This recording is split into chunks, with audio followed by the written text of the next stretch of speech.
I was just power assist. I should show it to you. I think something like that. But you can do it standing, sitting, and you can do it with joystick control. Okay, yeah, I think once it's done, it tends to get more basically. That doesn't seem as Yeah, because it is more than yeah, it's hard to do that.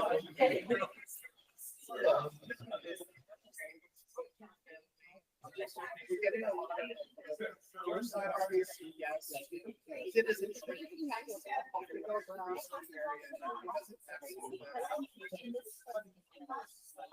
I'll share it. Get it.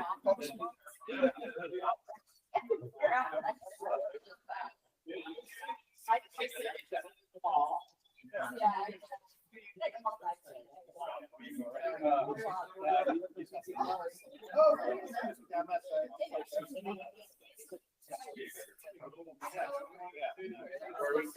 Right, right.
And recorders live.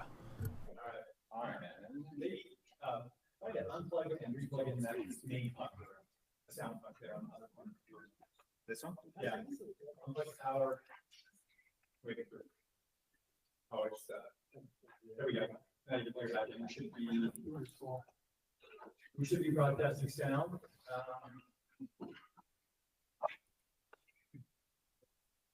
The sound should be coming through these. We have that set up properly in the settings for the meeting. I'm showing that it's, yeah, it's hearing us. I'm giving the It's volume. hearing us, so we're just not hearing them. Is your sound muted on the computer version? It is not.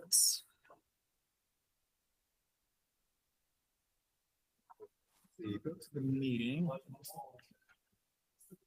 And I hit this microphone, the arrow next to it.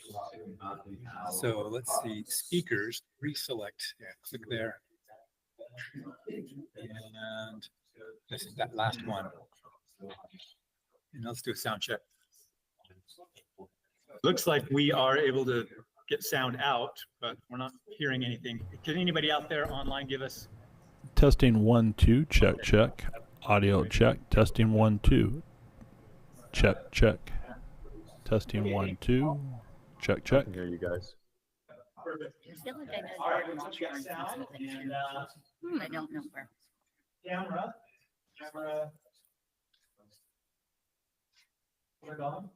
Is the video on?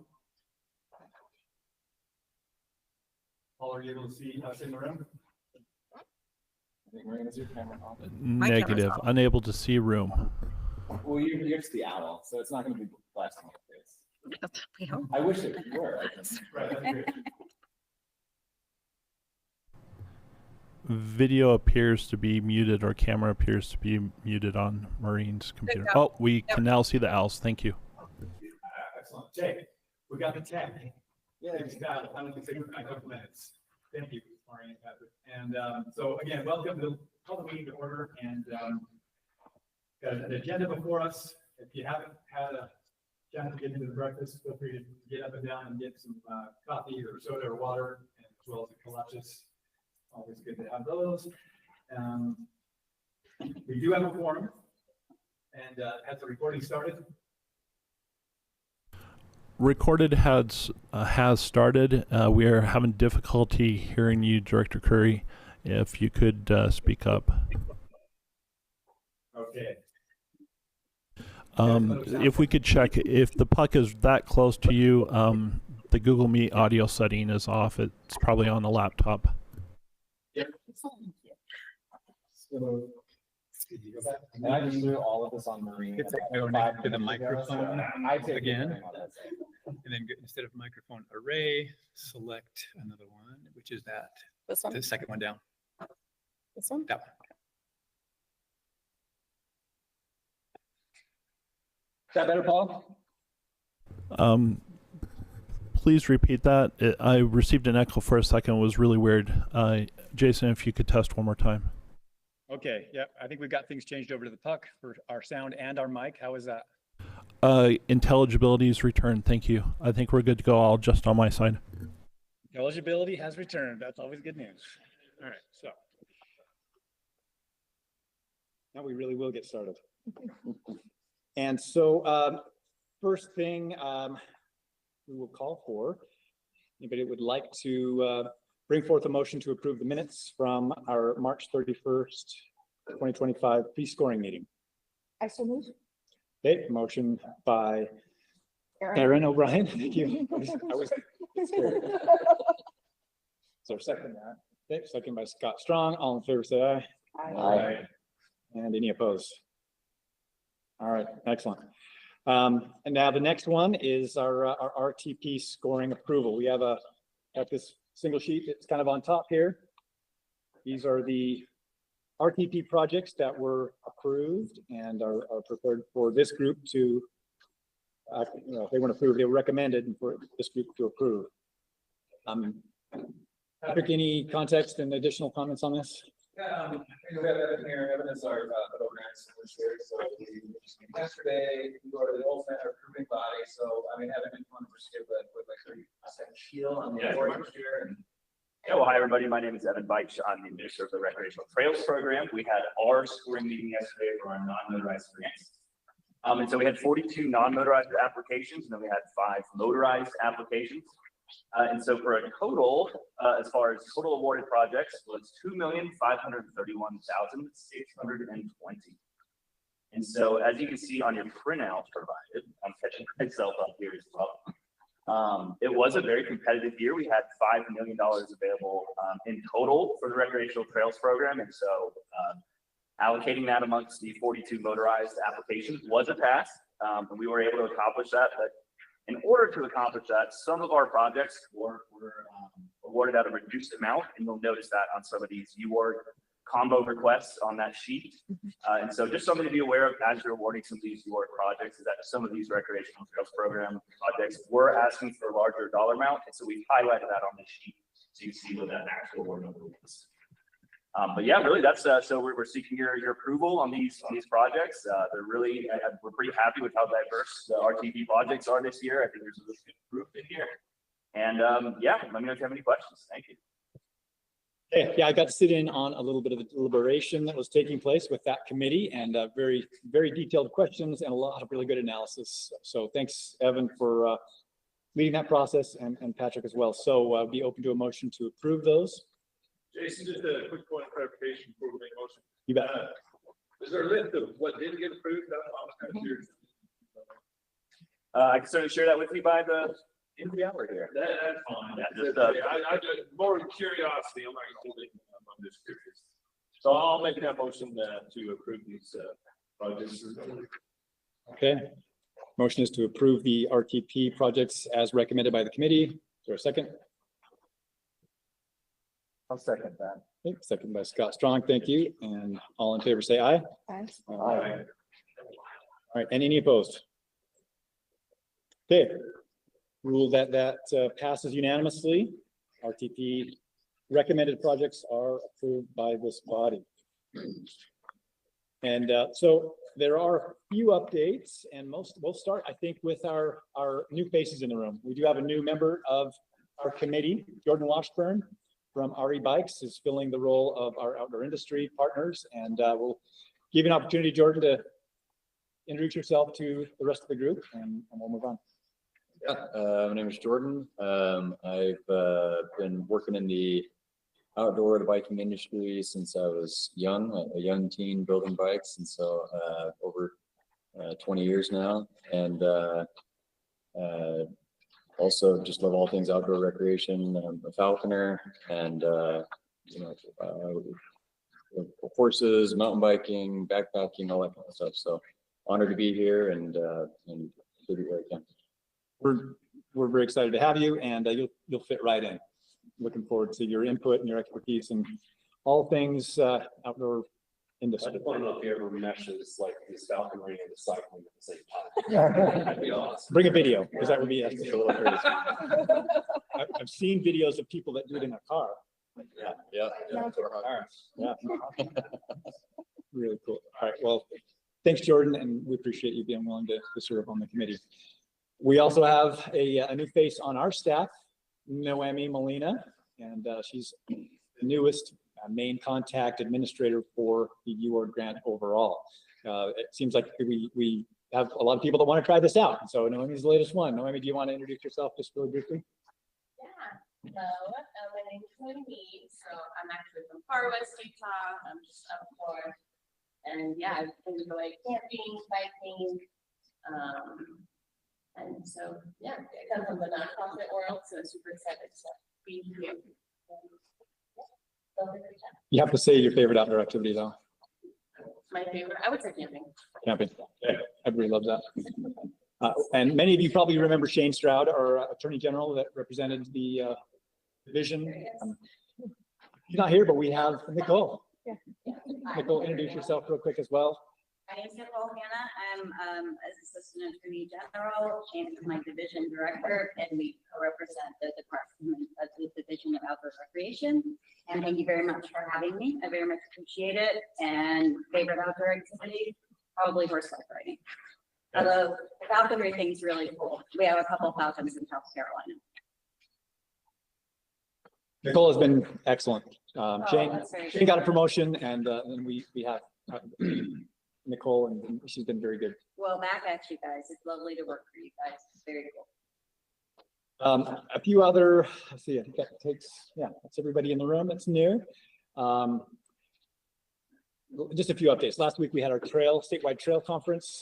We had, I think, almost 300 people, somewhere between 286 and 300, and a lot of good turnout, a lot of good support, a lot of good networking happened.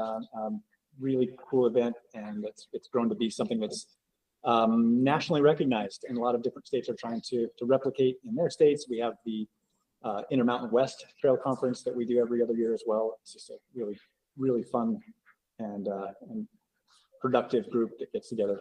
And then also last week we had our scoring for the off-highway vehicle recreation grant.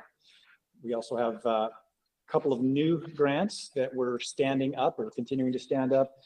In the legislative session that just ended in March, we got some fixes in place for our boating grant that Jorge is in charge of, and that should get underway here in another year. We'll be able to have it fully structured and get applications and award very specific boating related grants. And then another grant that we are in the process of scoping and standing up in the next few months is the Outdoor Recreation Mitigation Grant. You heard in the news about the TRT bill during the legislative session. That was Representative Bollender's effort to solve a few problems and increase funding for a few different things. There were 8 substitutes, right, Des, on that? That was a lot of work. Des was heavily involved in helping craft that in a way that would hopefully work for everyone. And what it resulted in, though, was for us anyway, a lot of different things, but for us in particular in this grant, an increase in the statewide transient room tax. And that increase, specifically to counties of the 3rd, 4th, and 5th, and 6th class, there is a new grant program that is designed to fund related to search and rescue, EMS, transportation, roads, and also solid waste management. Some of the things that we've heard throughout the years that rural communities really struggle to fund based on the outdoor recreation destinations that they are. So they asked the Division of Outdoor Recreation to administer that grant. What we ended up with was the 0.75% of increase. We, as a division, are going to receive about 1/3 of that. Should be between $7 and $8 million, at least based on what we have currently. We'll be able to administer a grant for those purposes. So kind of exciting. Hopefully a partial solution to some of the struggles that have gone on with those rural costs. Anything else on that, Des? Probably a lot, but nothing to discuss. Not this route that we need to get that deep. Yep. We also had a meeting of our Outdoor Venture Commission yesterday, and just kind of a preliminary meeting for that group. Our big meetings for the OAC are in October and November, where they are approving funding from the regional recreation councils that have been put together. October and November. We do have a new chair for that commission, Representative Jason Kyle, who was elected yesterday by the group. So excited to have him.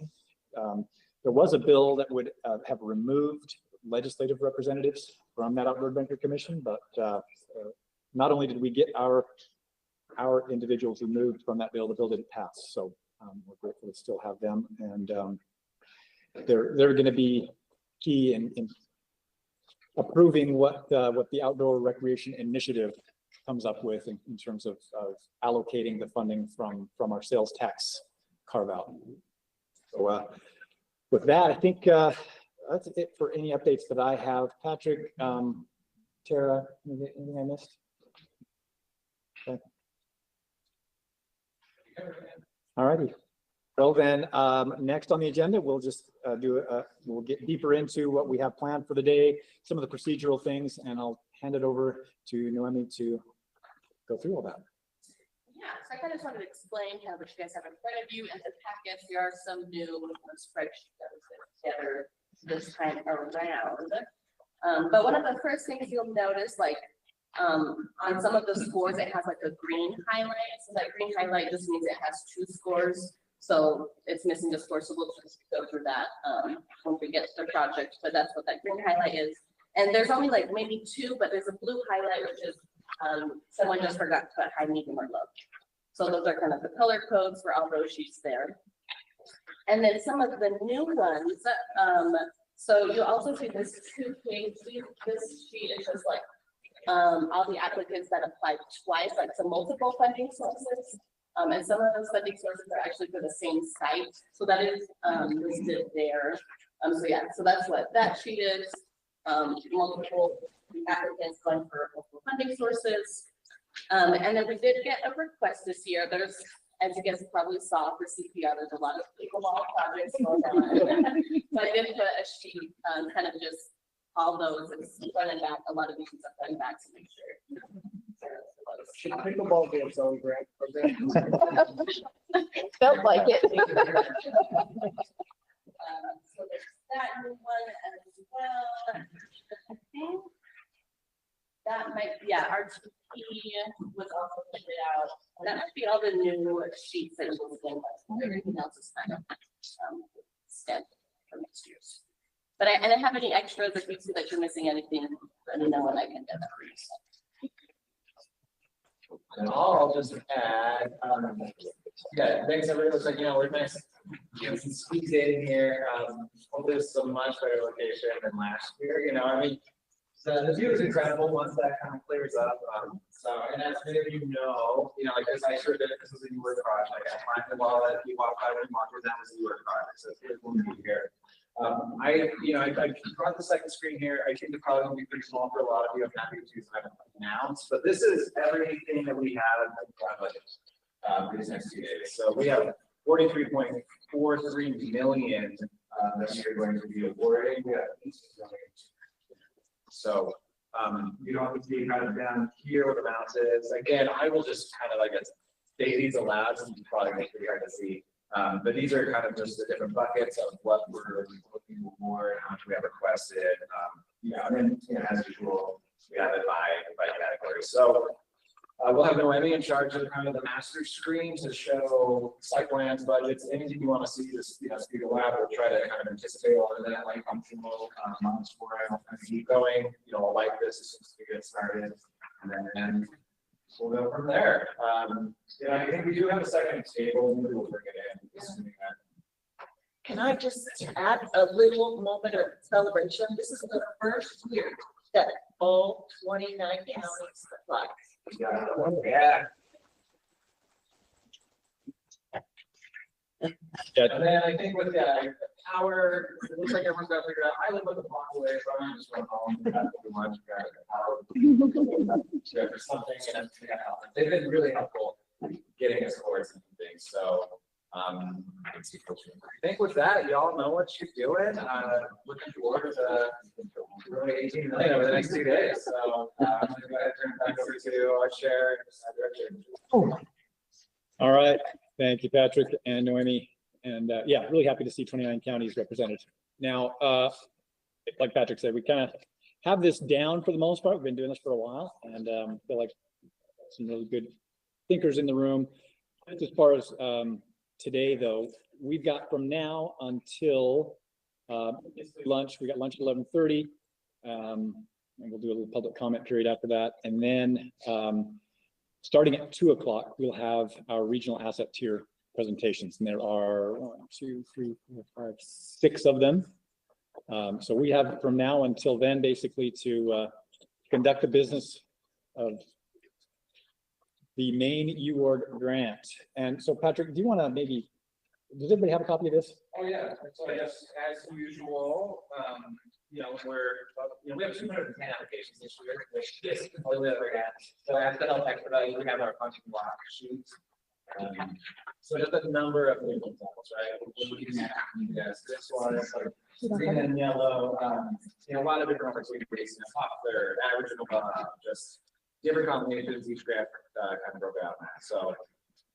So that's the one with the green lines and the yellow lines. These are just some breakdowns and groupings that Patrick put together as far as, percentage funded, percent rural. So you can refer to that, but with that, we'll jump right in. We can start anywhere we want to start.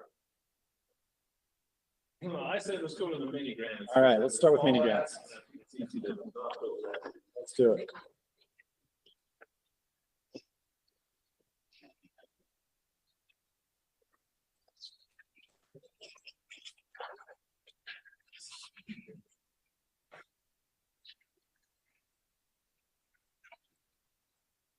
Got a little long one. Just get warmed up here, Jason. Tell me if I'm not turned up. I moved that, those top three, they all recommend, higher recommendation, get a quick 30-second report on each one of them and then move forward. Okay. So, I think that's good. We'll go ahead that way. The first three on the mini grant, starting with, let's see, Cache County Hospital, Greenville Elementary Canal Trail. And, it's me. That's Jake. Yeah, Cache County's looking to do a little connector trail as part of the BST. It's a pretty small ask, 55,000 with a 1-to-1 match. Very straightforward. Is that on the mini grant? Sorry. Yep. So, yeah, just look at the title at the top of all of the numerous spreadsheets you've got with mini grants at the top. How you got the rest of the paper? I just can't do it. What? I'm old. It gives me anxiety watching this. We have by county and evaluation. Do they all have mini grant up at the top? So that's the one it's on the bottom. I like highlight the ones that I Okay. got. Yeah. It's like the whole Okay, got it. What do I- Got it, thank you. So anyone that's got the bluish, purplish lines is mini grants? Yeah. It looks like it, thank you for color coding. Yes. Yeah, so Nicole has recommended that as we do, what is termed as substantive voting, or substantive actions, that we do a roll call vote on them. So we'll do a roll call vote quite a bit today. And yeah, there are two sheets for mini grants. Both of them have this kind of lavenderish color to them. One of them is organized by score, one of them is organized by county. So, with that, Lance, So I guess the one I'm looking at is organized by score. okay. So that kind of threw me off on Jacob's report because the top three I'm looking at. I was looking in alphabetical order. Yeah, sorry. Yep. So my motion is the top three scores, you all have a high recommendation, which would be Utah State Parks, Uintah, Hobble Creek, and Park City Historical Society. Move them forward with just a quick report. Okay, Second that. all right. Well, I don't know that we necessarily need to do a motion. I think we can just take recommendations and have a discussion in that way, a little bit less formal, not taking any action, but, So that's my ask is to get a quick report on those three and then move forward. so, we can proceed that way. Russ? Yes, You're I'm up up first. Do you have, anything on this Easy Dock swim platform? I just like the fact that we have something from, our state parks and this is an area where that part of the world recreates, so I gave it full high score. So, I mean, really not much to say. There's snorkeling there and swim dock, but it's just one of the easiest ones. I don't need to say, yeah, it's not a lot of money. Yep. Yeah, I also evaluated this one, and yeah, there's also, I don't know, a bit of a public safety element to this one as well. It makes Oh, things that's right. safer for people to swim in that area. This is the one that they had the area. Yep. Okay. Okay, and then Hobble Creek Ice Association. I got that one. So they are asking for 30 grand, and it's to connect Hobble Creek to Springville, the trail system there. A lot of the high schools use, and by doing so, they say there's double the amount of mileage trails available to use out there.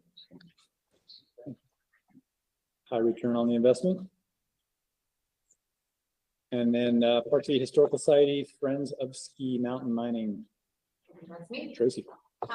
They're requesting a little over 29,000 to develop for a new program to bring focus on Park City's mining history. 7.5 mile self-guided loop that starts from the Park City Museum, and then an option to utilize chairlift at the download of the vehicle, making route and a really good plan of signage and audio tour options to be able to focus on. Okay. High scores and all high in terms of the recommended funding. So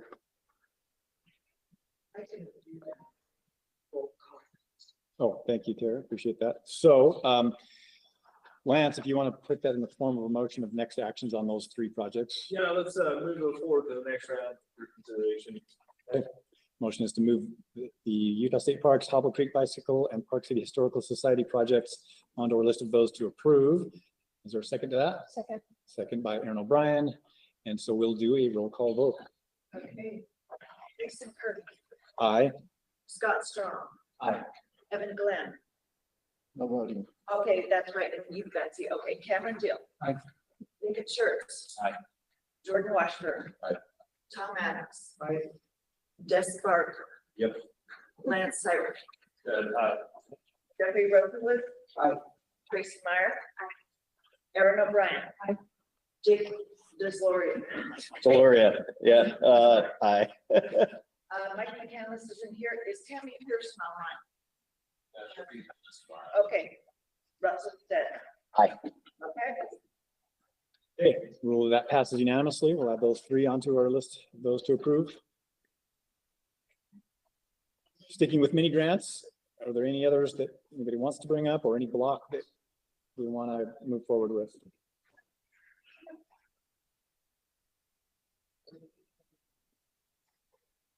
I move we consider that anything that has 2 high recommendations above 20. Okay, so anything scoring above 20 that has 2 high. Okay, so that would be 1, 2, 3 of them. The Cache County one, Utah Open Lands one, and Utah State Parks Green River Disc Golf. And I would like to ask that we include the Far West City application in that because I defaulted to medium for most of them. So. Okay, so that is a substitute motion. Yes. That we have those that have a 2 high above the score of 20 plus the Far West City. And I'll second that. Okay. So let's, all in favor of hearing from each of those, say aye. Aye. Opposed? All right, we'll go ahead then. With that, Aaron, you want to start us off with Far West City? Sure. This is a project that's been in the works. They faced issues because they put it out to bid, and then the company that they awarded the bid to got bought out, and prices dramatically changed. So they're kind of halfway through. A lot of this is shovel ready, and basically they're making a pond, ADA accessible so that people, with, using assisted, mobility devices can actually take advantage of it. They've also got quite a bit of donated components, so companies that are willing to step up and help out with this project. So the only drawback that I see with it at all is that they had their letters of support were just a couple of community members instead of, you know, any kind of like organizations that were using it, but it does sound like this is a site that's already fairly heavily used. So it's just expanding access. Okay, any questions on that one? Or any of the other evaluators want to add? All right, then we'll go to the Cache Valley Hospital, Greenville Elementary Canal Trail. Jake? Nope, I'll begin. Cache County's requesting 25K to it's part of kind of, they've been working on the Bonneville Shoreline Trail kind of system within that area. This is just a 2,000 foot connector on 10 feet. Seemed like a pretty straightforward ask. My only kind of hiccups about it was just kind of whether it was shovel ready, whether all the planning was kind of in place. 'Cause, yeah, I know they've had some issues with contractors and other things. So. Okay, anything else on that one? Any questions, clarification? There was one low recommendation. I don't know if anybody wants to. That's what I was just gonna ask the same thing, Des. See if there was something. Rated that low and we, you know what? Maybe it was me and I don't remember.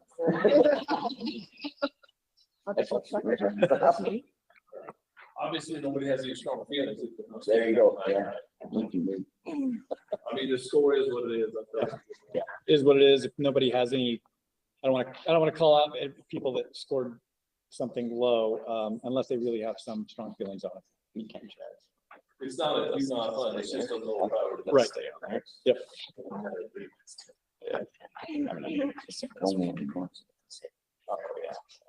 All right, well, the next one then, Bonanza Flat Conservation Area, Utah Open Lands. Cameron? Yeah, I was the lead from this one, and it was for two reasons. One I wrote down, one I didn't. The reason I did write down was recognizing how many applications we have and how little money there is comparably. I only funded high at about 30% of what I did. So people are not, so kind of same thing. But I was trying to find, even with these small ones, reasons to distinguish between the high, mediums, and lows. That said, it's $8,000 and it's signage. That's all it is. Just signage for a highly trafficked area, an area that's had a lot of public and community investment. So then I asked myself, with all the money that's come into Bonanza Flats, do they need state money too? And then do we want to set the precedent of just funding standalone signage projects because there's signage needs all over the state? That said, it's only $8,000, and those are my two big policy questions. The project itself is solid and worthy of consideration. But I was one of the other evaluators, and I think I tipped towards the high because we've put money into Bonanza Flats, and knowing the problems that they've got up there with high visitation, people going off trail and degrading. There's a bunch of water quality issues that have risen up there by people going in areas that they didn't know what they were doing. That's why the signage seemed to make some sense to me. Is that just below garden? Yeah. Yeah, so I'm good funding it. I was in the meeting because I wanted to raise those 2 points. And if it wasn't the project that we've already put into, I'd say maybe the signage thing is a concern, but where we put money in it, and it probably should have been on the original ask. Yeah. Yeah, that's kind of there's two sides to that coin. I think it's good for us to analyze all of these through the lens of, you know, protecting the investment we've already made, and enhancing it, but also encouraging people to be thoughtful in their initial project asks. But all right, anything else on that one? I also scored it. I think it's agree with everything that has been said. All right, next one is the Green River Disc Golf Course. And you remember about that one, Lincoln? I'm trying to pull it up here. I thought it was a decent project. I'm just kind of like Cameron. There were a lot of these projects that I had a hard time deciding we had limited budget. So I was a little bit more discreet on the ones that I gave high rankings to. But in terms of a rural project, it's kind of unique to the area. You know, we are always going on the community that looks at economic impact. I don't know how much economic impact most of these are going to have in all candor. But generally speaking, I thought it was a decent project if we had a fun spec. Yeah, I would agree.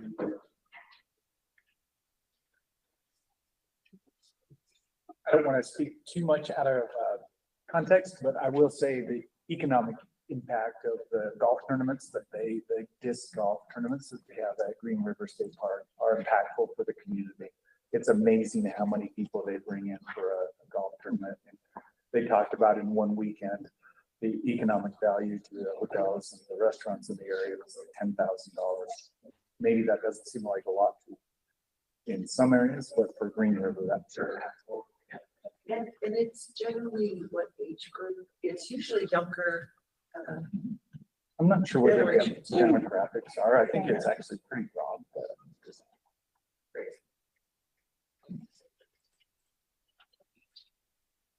So 1, 2, 3. So that's an additional 4 that we've discussed. Any other questions on any of those? I just had a question. I'm sorry. We said that we were gonna move the 20 and above, but we didn't do the brisket cone. That was my question.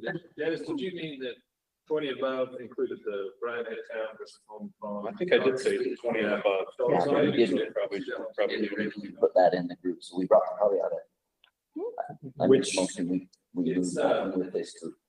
The score is 20. It's Evan Glenn, Brian's Head. And Brian Head Town. Because it scored. Because it's 20. 20. Yeah. I should have asked that one. Yeah, no, that was made clear in the motion. I just didn't make it clear when I listed them off. So, yeah, Brian Head Town, Bristlecone Pond dock expansion. And Evan. Essentially, it is what it is. They're working to expand their dock 3 times of what its current is and adjust the ramp to the dock. The ramp would have to be shortened to expand the dock, and I didn't quite understand how that could potentially impact accessibility. Shorter ramp was probably a steeper ramp. And I do not recall that they mentioned how that would be addressed with the accessibility factor. Because of that, and based on the same reasons, I have most of mine high and low this year. I've tried to stay out of the middle ground. I rank this as a low project. Okay. All right, so I believe that's all of them in that grouping.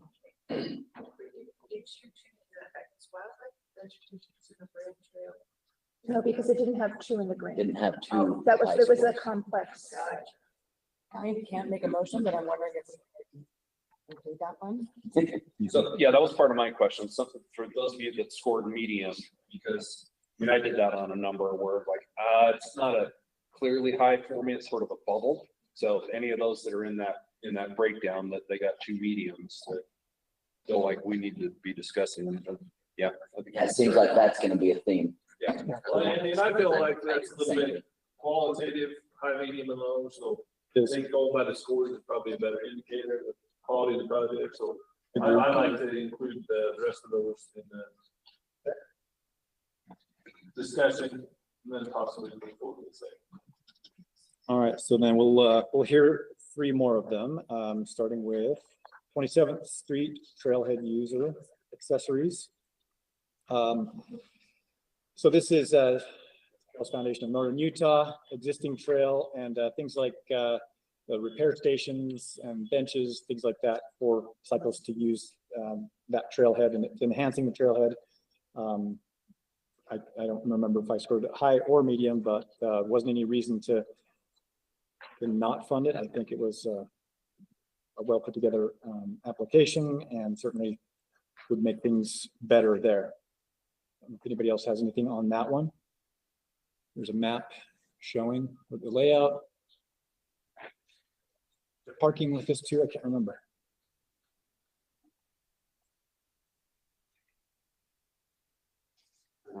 I was one of the evaluators on it too. I'm trying to. Seems like there was parking that they were dealing. There was some additional parking that they were doing on their own. The application. Dog, water stations, benches, tables, and bike repairs. Okay. Then, let's see, next one would be Eccles Wildlife Center Rail Trail. Let's see. Yeah, this is at Division of Wildlife Resources, like nature center, focused on birds. It is improving the site for people with low or no vision. So a rope fence that can lead people out, rail signs, and then some audio like listening to bird calls and things to me like that. And to me, that's we focus a lot more on like physical mobility in terms of accessibility, because it really focuses on that blind or low vision, and I thought that was a really great thing to focus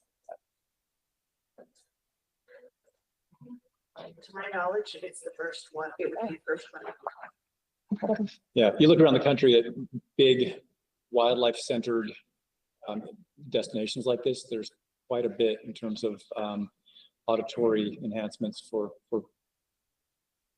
people with vision impairment. So that's really good. Utah's Buffalo Soldier Heritage Trail Project, Tom. Yeah, I can't recall that time, so I'm my some notes, but this is a trail project in Shane. It have good state and federal support. The applicant is SHPO, so the State Historical Preservation Office, which was interesting to me to see that, but they have been great partners in other projects and supporting roles on the other projects. It seems like the main focus was to celebrate the history of the Black American soldier who served throughout Utah, and it's a phased project, which wasn't very clear. And I don't know anybody else that was on this and maybe can speak to it, but I can't seem to remember the number of miles it goes and stuff like that. But again, a small grant in Duchesne County that probably hasn't done very many grants. The grants near this entire. So I evaluated this one as well. I kind of had the same thoughts, and at times it was like, they're obviously trying to fit a little bit of a square peg around hole, because it is a historic preservation, but there's some trails that go to monuments and things like that. So it's kind of bending it just a little bit to make this work. But it seemed like there was some outdoor recreation elements, and because it was a small ask, I said medium, but I scored it where it was because I thought, well, for the size of the ask, I don't feel bad coming in. Personally, I've been just fascinated with some of the new information coming out on Buffalo Soldiers, their history here in the state of Utah, and just history as it relates to outdoor recreation. History makes outdoor recreation more meaningful. And I think there's an easy connection to make there, as far as I'm concerned. But that is another 8 projects that we've heard from in that block. Any other questions, comments, or clarifications on any of those? I was clarification, everything I think you right now is 23.33 all the way down to the second one. Is that right? Right. Yeah. So all the 20 and above.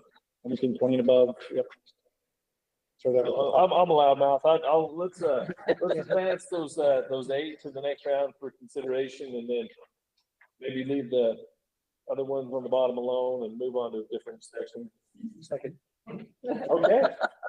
Motion is we move forward with those 8. Always have to have a good second when you're loud mouth. Any discussion to that motion? If not, we'll go for a roll call vote. Okay, Jason. Aye. Scott. Aye. Evan. Oh, yeah, that's right. Oh, Cameron. Lincoln. Jordan. Aye. Tom. Aye. Des. Lance. Aye. Jeffrey. Aye. Tracy. Aaron. Aye. Jake. Aye. And Russell. Aye. Okay. All right, we'll get that motion passes unanimously, and we'll, so that's 11 projects, anything scoring 20 or higher on mini grants. We'll move forward on our list of those 2 approved. Okay, entertain any further motions either on mini grant? I think maybe, actually, no, you said let's move on and. You done with That's mini what the grants for motion time is. being? We gotta cut something and I think there's for more money to figure Not that out. we how can't much come money back we to it, but, Real quick, look, can I just, this is the second time Camp K has put in the same proposal. Can we give them some more feedback maybe? I think we have been doing that quite a bit. Can you I know I offer a gave a little lot of insight? feedback last year on the project. I didn't have that one this year, but. I did, yeah. Yeah. A lot. Okay. Maybe it's that they didn't do. It's just a really inspiring and awesome.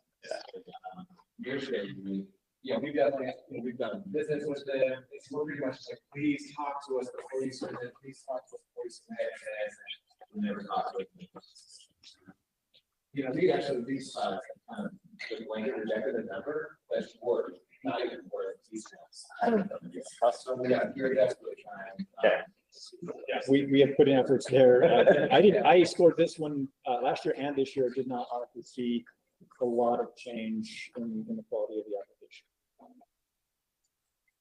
All right, so we are setting aside for the moment, not excluding any of those remaining on the mini grant, but we'll set those aside and move on to something else. We go on to community parks and recreation.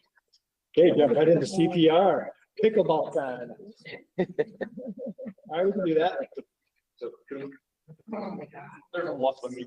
I think everybody is, please, I don't know if everybody was, but I was overwhelmed with how many parks applications. Yeah.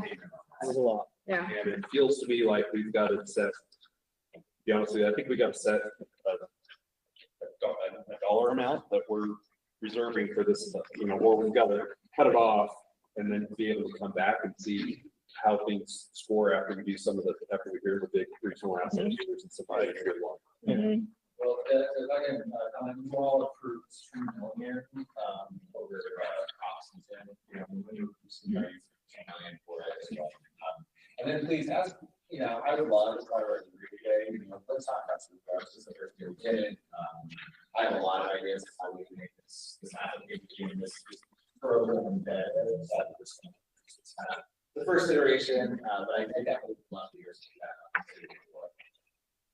feedback. I want to piggyback on what both of them are just saying before we get into the specific projects is we have the opportunity right now to set some precedent. And I think before we jump into the project and set dollar amount, let's just to quickly discuss as a group what we want to accomplish out of these things.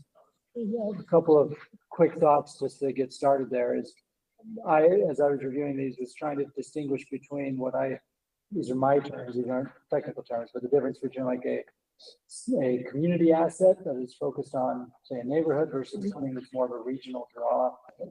And then by extension, Lincoln referenced the economic impact earlier. That was one of the core principles of this fund when it was first created, Tom, back in the day. And so I was also looking at these CPRs of, will the creation of this park or the partnership with this park be some sort of regional draw that facilitates economic development in some form or fashion, which could just be the change of the land use planning in the area. And I think a perfect example of this is where we're sitting right now. You look at this area 10 years ago versus this area today, and the partnership with the state has really helped to be a catalyst for lots of housing and transportation connectivity and economic development, and it's a regional draw. Now it's different than the CPRs, but I think that's part of the question on the precedent. And then my other precedent question for us is I read a lot of applications that were shade structures or irrigation upgrades, or my favorite things like bathrooms and parking lots. And so how much do we want to set a precedent that we're going to be funding the nuts and bolts of these parks, or is that something we say that's not the state's role, that's the local government's role, and I say that as representative of local government units. That's your responsibility, but we will help you be able to build a park that you otherwise couldn't build by yourself. And I'll end that with this one example. We meet with our members throughout the year. And a couple of years ago, we were meeting with what we refer to as our rapid growth communities, and they were relaying to us how difficult it was for them. Just so you know what I'm talking about the Harrimans and the Saratogas and those types of communities, how difficult it was for them as cities to pay the land prices that were necessary to plan for open space and parks in their high growth areas. So you think about the city leaders of yesteryear that set aside the land for Liberty Park and Pioneer Park and Sugar House Park when the prison relocated. That is harder and harder to do now because of how expensive land is and how expensive it is to put together those regional parks. And if you just look at a map of the Wasatch Front, you'll see the bigger parks are more concentrated in the older areas. It's harder to do those bigger parks in the newer areas because of cost. To me, that's a precedent issue where we can say, how can the state partner with local governments to create these large-scale regional parks that they otherwise couldn't do on their own? So those are some policy ideas to get us started before we start looking through projects. Echo. Like, I mean, I think there was a distinction from here that I was trying to make, which was, is this regional or is this the neighborhood park that you're in, you should be paying for because there's been development in the area? And there were several projects that it's like, okay, this is your little neighborhood park. I get you need a park, but that's why you have impact fees. Use your impact fees to pay for your parks. Whereas if it's a region, actually a regional park, I think that's a little bit different distinction. And then I know this is probably new for some on the committee, but counties and cities have different tools. Counties don't have impact fees, so they can't charge a park impact fee. Cities do, so they have the ability to have other funding mechanisms to pay for those parks, and there's communities. I'm not trying to create too big of a distinction there, but recognizing communities have different tools, and we should make sure they're available to us those tools. We'll be asking for money here as well. And do counties have access to like RAP taxes and things like that? They do have access to RAP taxes, but it's pretty strictly limited as to what they can use those taxes for. Okay, thank you. And if I can give you like the type of context of this program as well, for sharing that. So when I wrote this application, and a lot of it I was basing off of the work that I had been primarily for our statewide companies about the recreation plan, which really focused on parks and a lot of those kind of ideals. So many of you may notice some of the respondents and the applications kind of repeated the same thing over and over again, because it's kind of tough to talk about the community and what you did for and so again, full disclosure, I kind of wrote the application almost for that ideal project, for that regional asset that they are talking about community connection, talking about like even sustainable landscaping and a lot of these things. And so, I think that's going to be something that we'll definitely look at next year. Is like how am I going to fill this application to listen what we are looking for. And then the other difficulty that I quite anticipate is, we have a few applications where regardless of this one, we're applying at the same site. Plus our rides for matching and CDR site matching. So they're not leveraging the same sources, they're not matching the funds, but it's the same site. And it became a little difficult, because we'll fund a paved trail through a park.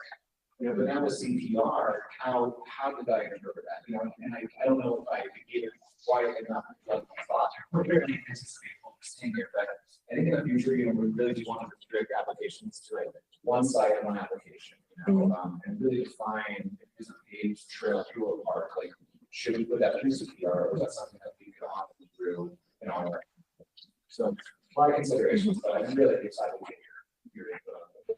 And I kind of feel like some of the past decisions made about outdoor classrooms might be appropriate here. We would see a lot of applications, so where it's like, okay, this is really just for like this organization, as opposed to, oh, you have a lot of different partners. Even if it's just right there, that are going to be utilizing this, even if the proposal and the maintenance is being handled by a specific entity. And I feel like I also look for that here now. The good news is though, we have 2 million that is set aside, we have 13 million requests. So I think hopefully out of that, we can really identify $2 million of great funds for great projects that do kind of meet what our ideal gets to. Well, I think this is a good conversation to have, is what is a great project? Some of this came out of a conversation that Cameron and I had with Goyo and communities being quote unquote underparked. I personally, I emphasize, higher scores for projects that had high community engagement. We know that there's, it's something that the residents have expressed a need for or support. Something that is a new addition or a major revitalization of something that's basically non-functional anymore. And then of course the economic development piece of it. So I'd be really interested to hear more, Cameron and Lincoln, really on the local community perspective. What do you hear? What do you view as what is the greatest return on the investment, and what should we be counting as a good project? I also look at the legislature who ultimately ends up kind of funding these things. You know, some of the ones that I looked at were, I guess you call them restoration projects, where it's like we need a new slide in the park. Like, really? That's what the state's paying for, is a new slide in the park? I just don't see that as really the state's role. It's if you're gonna build a park, you have to have a maintenance budget associated with that. And I know it's kind of a hard line to delineate, because in with restoration project, we have a whole category of restoration projects versus paying for park equipment that's 20 years old in the municipal park. Guys, that's your job. Along those same lines, Lincoln, I kind of felt like when I scored my projects this way, that if they neglected it for the last 30 years and they got to rebuild it, what are they going to do with our money now? Buy new slide, buy new swing set, and they're going to neglect it. That's my point as well. I just don't know if that's our role to be restoring old park equipment. I found myself struggling with the same thing. Is it restoration, or is it the 110-degree sun that wears out equipment faster in Uintah, right? I've looked at some of these grants, like, are they failing at maintenance and are they going to fail again? Or does it really just need to replace and they need to update to new standards and other things? And that's where I really struggle. I flashed back to some college classes about building parks and impact areas. And I was like, I don't know anything about this. Like, I felt like I was so underqualified scoring a park system or a pickleball court. Is like, I don't know what makes it good. I don't know what they cost. And one county says it's 250,000, another county says it's 100,000. I got to admit, I felt pretty unqualified scoring those. So I would say, and for a lot of those grants too, I struggled with, but one of the things that I came to a conclusion of when I saw the project. So I'm seeing pictures of the projects and I'm seeing these rural areas who oftentimes don't have the funding to, like you're talking about, even maintain a park. But then I also thought about the governor's Built Here initiative, where he wants to have, the idea or concept is to have parks within a 10-minute walking distance of any community member. And I feel very blessed for where I live and that I have that opportunity. And then I look at these rural areas who, again, likely don't have access to the funding that some of the larger cities and counties have. And so I use that as a big factor as to why I voted higher on them. I'll be honest with you, I'm thinking that some of the restroom renovations or the ballpark stuff, my first inclination is that is something the local community should take care of themselves. But then I thought, this is another avenue that we can help them. And everyone I said, if they've got community involvement and community support, which is either their own funding or in-kind funding, I guess I was more empathetic to those requests. So just maybe a little bit of a different perspective.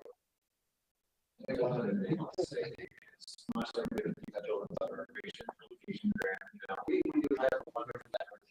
So if this is something where you like 37 evaluations this year, we have an awesome committee with the participation on, so we do have the opportunity. We want to put this with a different committee for you all to have that on. So I would look at the match as well. Like, that was a big factor for me. It's like, okay, you're asking 200 grand, but you're matching it 5 to 1. I'm gonna look at that a little differently than you're asking for something substantially less than that. So there, yeah. Can I also add that other states do fund parks in their own funding? I can think of Arkansas for one, Colorado, State, many others, because I do feel like this is kind of a child's first opportunity to have access to green space, leading. It's kind of like that entry level to outdoor recreation. Or a lot of it will be spent. So out there. So my quick summary of this discussion, which has been awesome, is my organization is a big supporter of including CPR in this fund. This is our first go around with it, so we're saying, and even Scott, the point you were just making for a small town park in rural Utah, that small town park is still a regional draw. for the communities around it. And if they can't do it on their own, that's a different conversation about a state partnership than one that's on the Wasatch Front. So maybe the simple way just to frame this from a principal perspective, we dive into evaluation, just is it a park plus? So are we providing the plus, and that plus could be the economic development piece, the plus could be that the match is terrific, the plus could be they can't do it on their own, it's a regional draw, but that could be the framework that we look at these, so we set the precedent so that when Patrick and team go out next year, and when we report back to the legislature, we have a good story to tell of here's how the state is partnering with these local governments to enhance these facilities, which in turn is going to have this additional outcome, whether that's more housing, whether that's economic development, whatever it is, it's a parks plus perspective. And whether we fund 10 projects or one project or anything in between, that gives you something to work with for next year. Yeah. I have just one more. Oh, sorry. Great. Jeff. Oh, I think Tracy and I probably represent the ADA part of this a lot, since that's what we do. And I think I see some of the ADA projects and it's like, well, of course, you want to do it. But I'm surprised by how many of them are so narrowly focused. You'll have something that's a swing, and it's accessible. But most of the people I work with can't even access a swing. And so there's a lot more to what makes an ADA park an ADA park. And so we're filled with woodsheds, which you couldn't actually get that to the swing. Yeah. So there's a tendency when I look at it, of course I want to rate it high, but I think there's a lot we could do education wise too to help people understand what a full ADA kind of engagement would look like for these parks and projects. Yeah. Yeah, I just want to make a comment, just looking back with the comment that Aaron made and some of the discussion about where some of the funding sources are. A lot of the urban counties fund a lot of their parks and rec budgets out of the restaurant tax. And in rural counties, you don't have that many restaurants. So that's where I also there's opportunities where, and it's not all the sources for it, but there's residents spend the majority of restaurant tax, and where you've got high concentration of residents, you can see a lot more flexibility. And that all goes to the county level. It doesn't go to the cities while they've got impact funds. So that's where I sort of there's other opportunities to be helping out with parks and unincorporated portions of counties, except for in rural, there just aren't that many restaurants to generate the kind of revenue that they need. Yeah. Well, and going back to Tom's comment too, I too looked at this through, much of a city parks lens as I could, but I will admit as well, a little bit unqualified myself. And so to kind of Patrick's remark earlier, this may be something that for next year, because I think what we have now, we've done really well with what we have. It's very complex, far more complex than I would have initially guessed. But it may be worth, I would like to hear your feedback on for next year. Do we want to have a subcommittee that does similar work to what we have from some of our other subcommittees to make things narrowed down and a little bit more narrow expertise in terms of Aquas, city park. We could, I think that adaptability would be a good element to add, but to build something like that, I would should hear your thoughts. I like that idea. I think Jason, the only thing I would say on a selfish front, we lose control of some of those dollars, right? If we give somebody else. Well, yes and no. They are only recommending to us.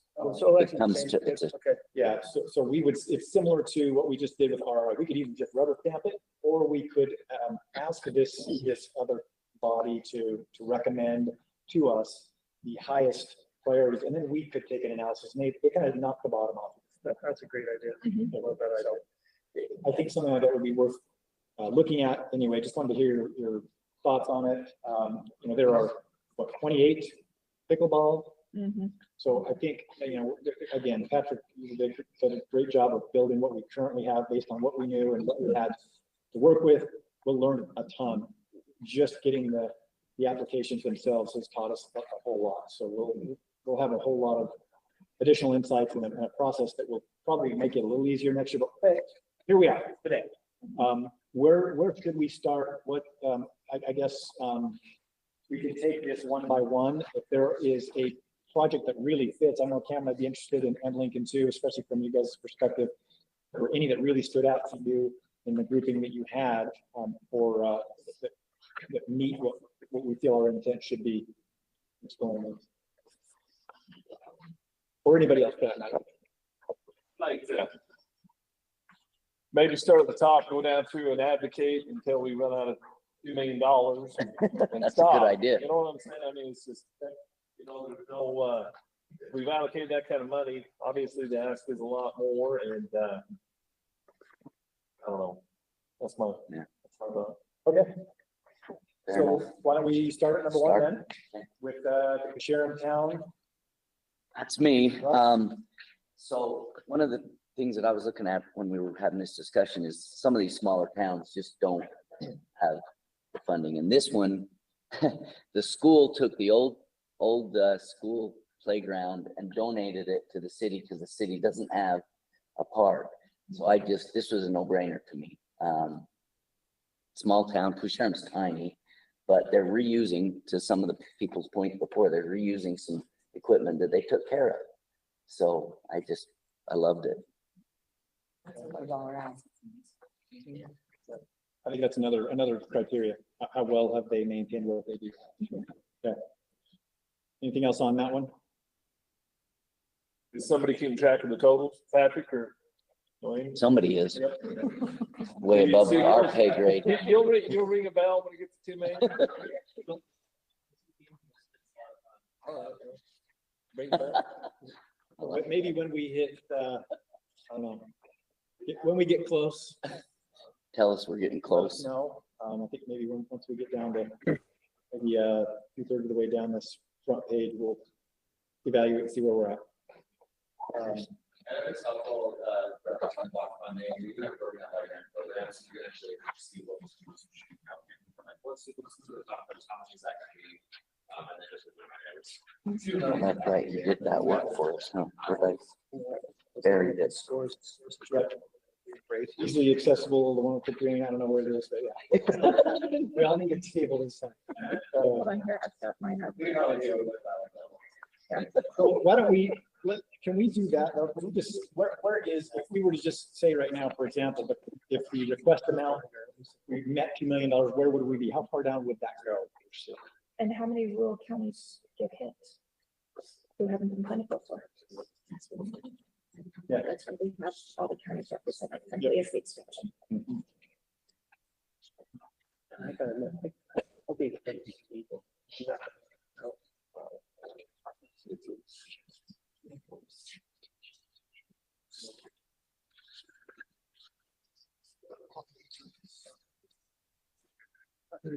Looks like you'd be down to about line 39 or 40 on the sheet.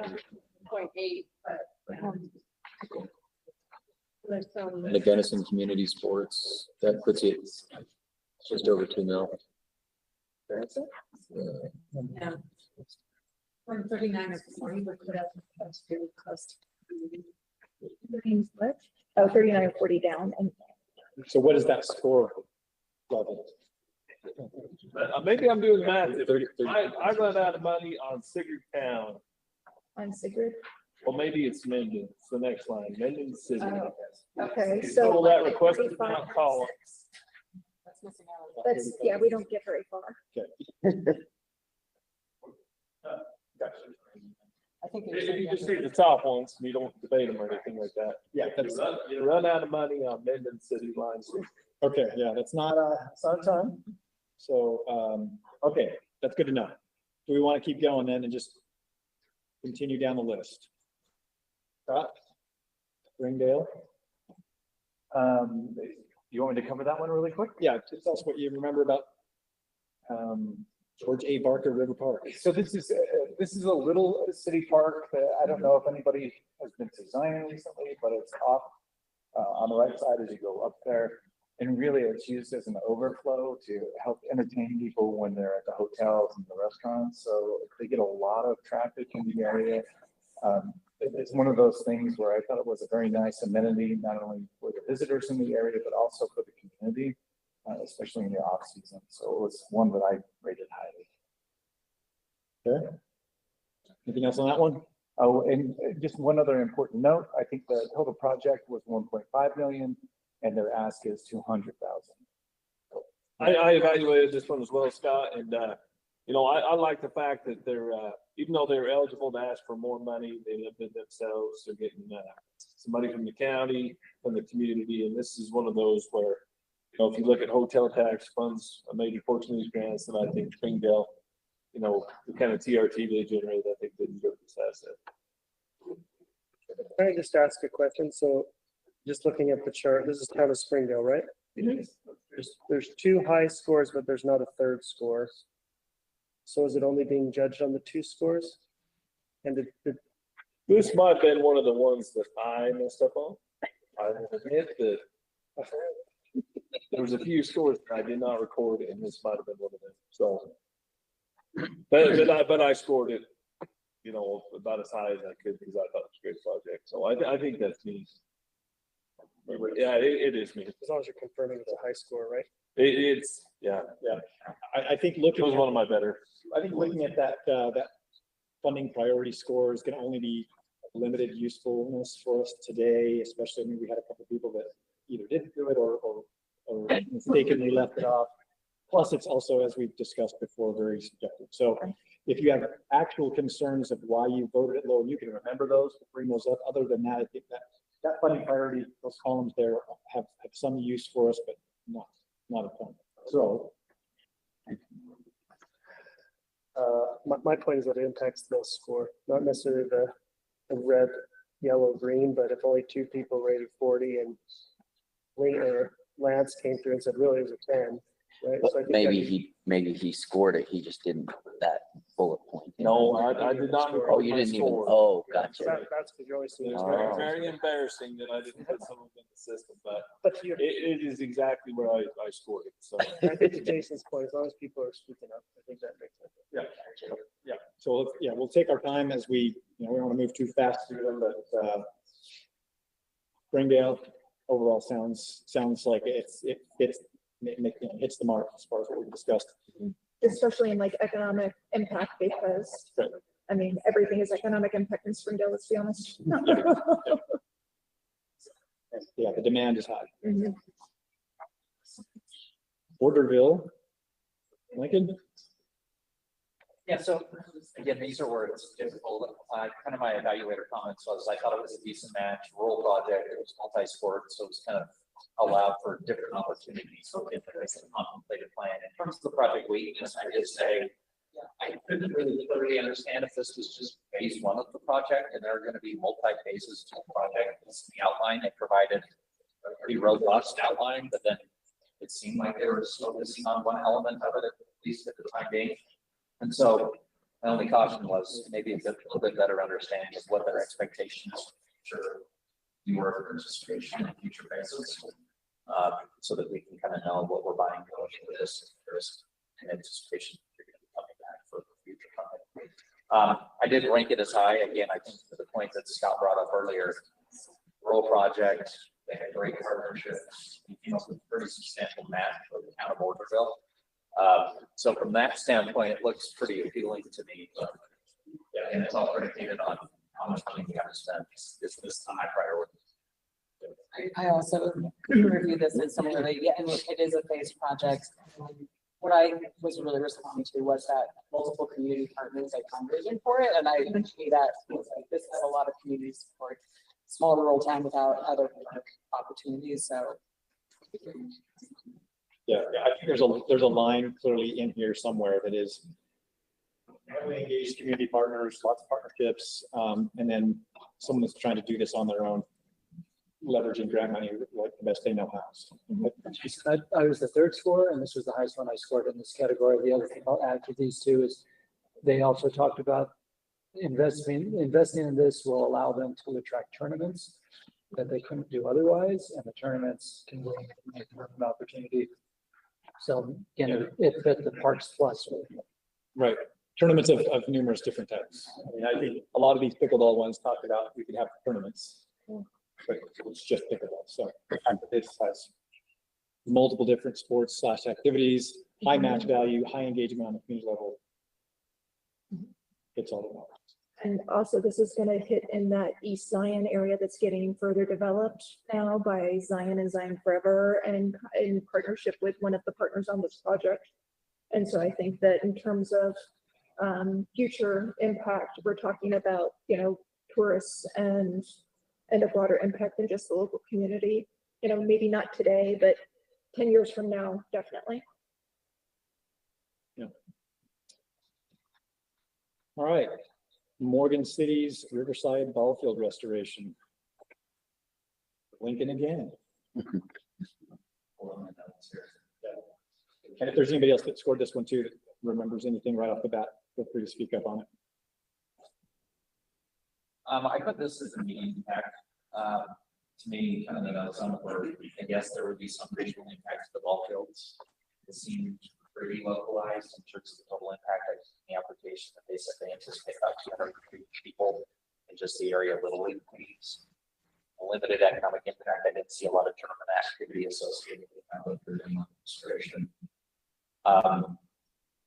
Again, this was a little bit, I had such a hard time with these because I was trying to understand how we can help some of these small communities that just don't have the resources for this. And so they're trying to have some measure of how this is going to change the landscape of recreation. This one was kind of a, if we have money, great. If not, probably immediate impact for me.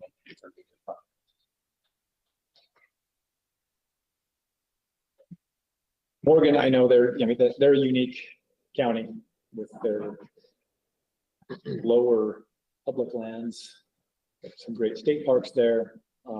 Make a huge draw. Have the Forest Service draw ELM lands. Tooele County Parks and Rec, Energy Solutions Aquatic Center rebuild. Betsy? Yeah. So if y'all are familiar with Tooele, I know you are. Yeah. It's a TV complex that's sort of out a little bit of ways from the community, but they've really been trying to renovate that center and make it more of a regional draw. So this is revamping the pool there, and it's a $15 million project. So they're asking for 200. So huge match, but also do they need the 200,000? I don't know. You know, they really made the case for, you know, this will ease congestion at the Tooele pool. A lot of kids will be able to come out here and use this. And I do want to situate this in terms of the original asset tier. I also reviewed their request, and we'll get a presentation on that, but they are asking for a regional asset tier for a perimeter trail. This to me is more of a regional asset. This is a big draw. The perimeter trail is kind of a nice bonus for people who are already there for other reasons. So it just important to maybe think of those two kind of together. This to me, it's the regional draw. And you know more. Yeah, I can speak a little bit to this. So this is definitely a regional asset. That facility was already there. Unfortunately, it wasn't built directly the first time. So now we're they're right in the middle of it. And so they're going to get this thing. In fact, it's supposed to open next year. And, but I thought we gave money for the trail last year, as I remember. I do keep tabs of the stuff that's in my backyard, so. Here when they present, a little bit different. Okay, all right. But yeah, I will say this is definitely a regional, and it needs to be done. They're not asking for a ton. They're putting a bunch of money into it. Yeah, they're just asking for 200,000. That's a $15 million total project. High match. Yeah. All right, Lake Down, Henry Early Park Playground. Another one that Lincoln reviewed. I also reviewed this one.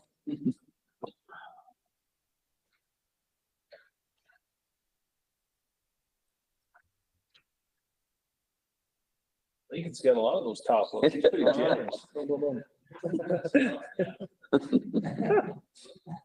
This is the Lake Town one. Yeah.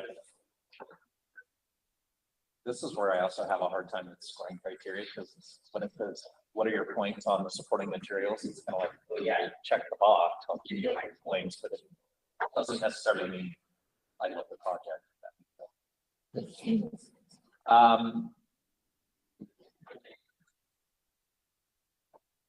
I said small community serving a large visitor population. Community need is large with limited tax base and resources to support both communities. While it is limited impact, it seems like a highly localized project. It is a large visitor population that they do serve, so I thought there was some guidance with that. in the decision rationale, I put it as medium. I said, is this our role? Community is the coastal child of their visitor accommodate limited basis assets needed for the area. But does this really meet kind of the role of the committee in terms of what we should or shouldn't be funding? Yeah, I also scored this one, and I guess one of my questions was, and more than just this one, but is this something that is serving primarily the community, or is it also an economic impact thing for tourists? I just don't know. I visit Bear Lake a lot. I don't know if I would have ever taken my kids to a city park. That was my point. It's like, I go up there several times a year, and I've never been to a city park, but I'm sure there are some people that may take their kids over the playground. Well, and I was a third evaluator, and that was my exact rationale, because every time we go to Bear Lake, my kids end up playing at the Garden City playground because they're better than the Laketime playgrounds. And Garden City just built a second playground, and the new playground is the older park that accesses the beach. And that both parks are always full with kids. So if I was just looking at the project, basically I agree with everything Lincoln was saying. Is this the state's role? And then I took a step back and said, but for this area with the tens of thousands of people, does it actually help? So similar to Lincoln, like I scored it high, but with these same policy questions. But I do take my kids to the parks with them. Well, my kids are younger than your kids. My kids would be the ones that are drinking beer in the car.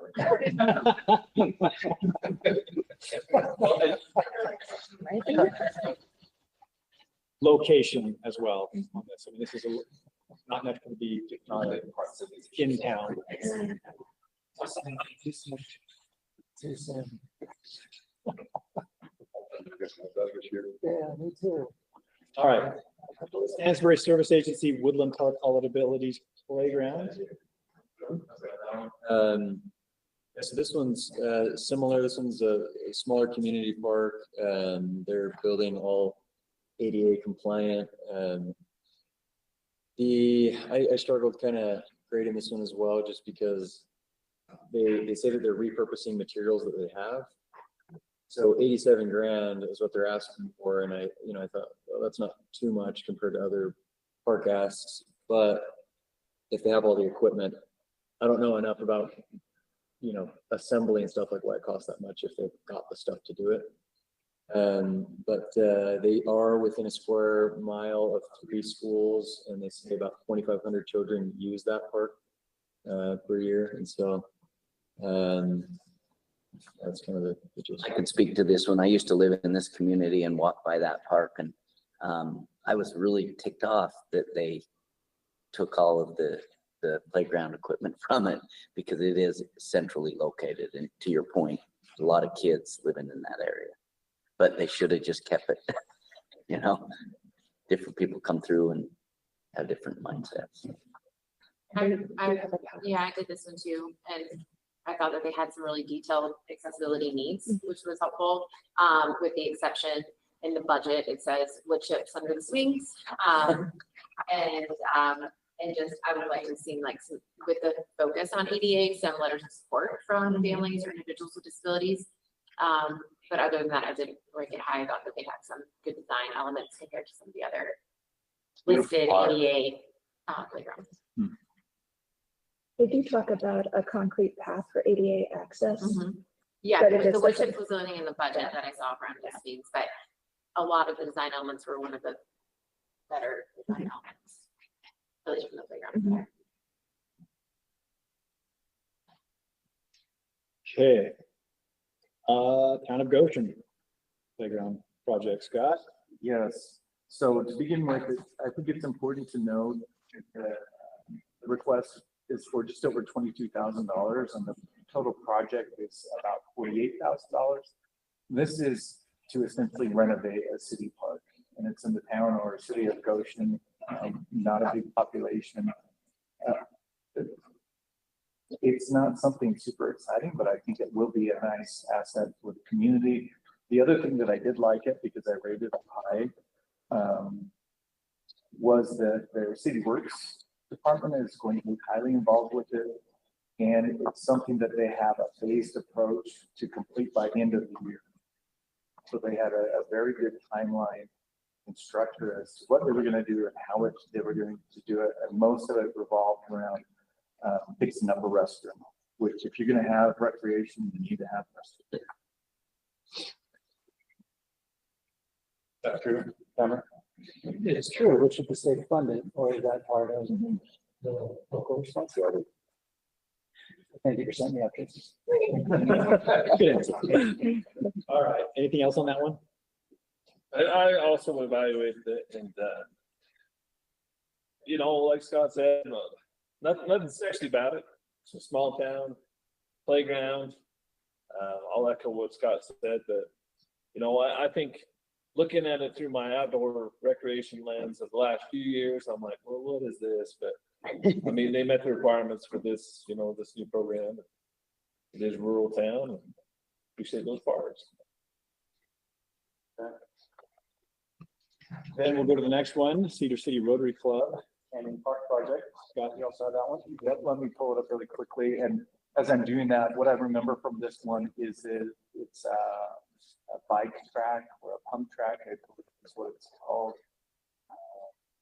Why can't I?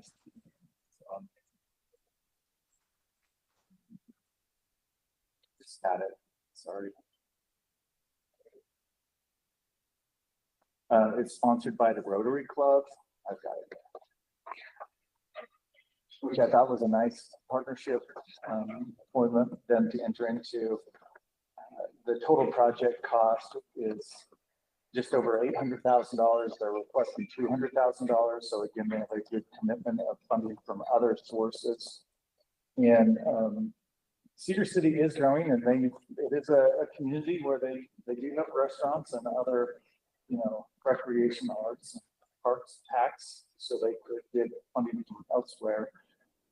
But oh, sorry, this is phase one of the all abilities water play area in Canyon Park West. Yeah, there was a pump track one in Cedar City. This is the other one. Yep, sorry. So this is water park. They want to do an all abilities, and this is where I probably would lean on.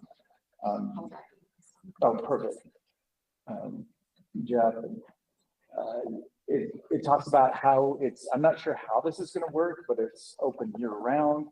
So I thought that was good. Water park in Cedar City. Decent match, $200,000. Yeah. So I thought, again, it's a rural community, and I want to support rural communities. What part of Cedar City, you know? It's, what does it say? West. It just says Canyon Park West. I rated it high, but project details and readiness I thought looked good. Some of the inclusive components just made suggestions. And one of the lines they were talking about, like, oh, and we'll have like something that kids with disabilities can like touch, but they can't actually get onto the playground, which because there's some really great designs so that all kids can play together. So in the larger structure, there's a smaller slide, but there's no access for kids to get onto the structures. So I just encouraged a little adjustment to those design elements. Seems to be the theme with a lot of these accessibility centric projects. The heart is in the right place, maybe the expertise is a little lacking. Yeah, they can get like, sometimes you get the flooring improper, but again, if you think you're taking your kids, or like with people that Jeff serves, like a parent that has a disability to be able to get there to push their kiddo or whatever, but to go take that your kid that uses a wheelchair or crutches and say, you can watch all the other kids in the playground, like there's flooring access to get you there. We're beyond that in playgrounds. There are other designs. And is there, what do you remember anything about the budget, or maybe we can bring up the budget and see what it's the ask is for? So if we're bringing it up on the screen. Yeah, I can totally see that.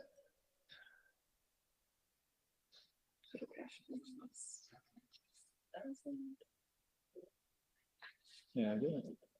A little bit more.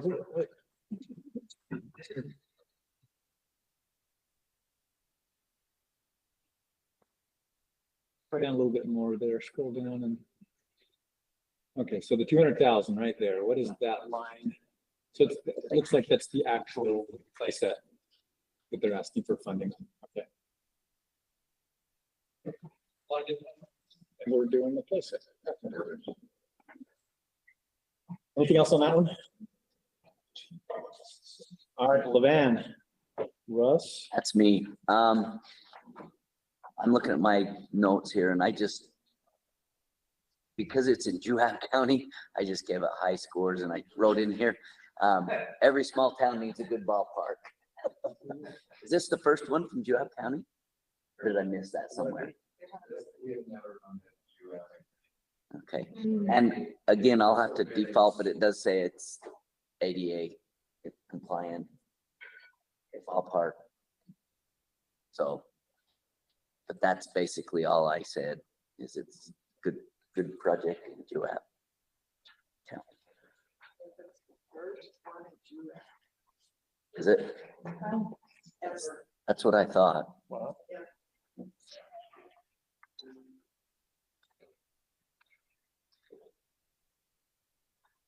Here for Juab County. Kind of looking at a map of Levan to see kind of. Yeah, not a lot there in terms of green space and parks. So they need it. They need it a lot. All right. Anything else on that one? No. Okay. Newton Farms Park in the West Valley.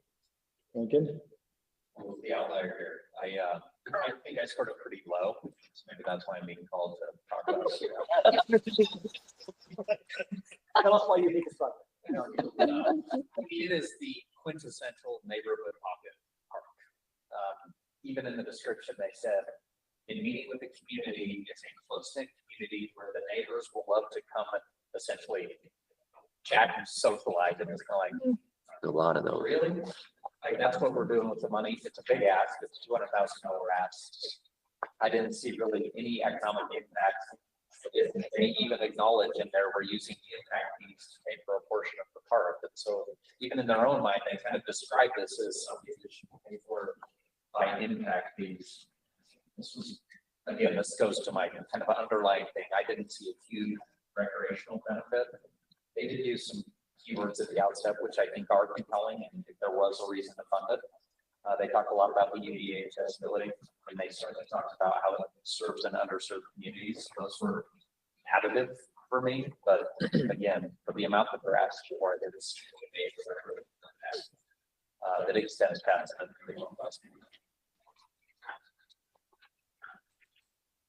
Then, anything else on that one? I'd like to hear from people that didn't recommend it. Because, we're gonna run out of money in 2 or 3 other applications, so we need to move this one below the line.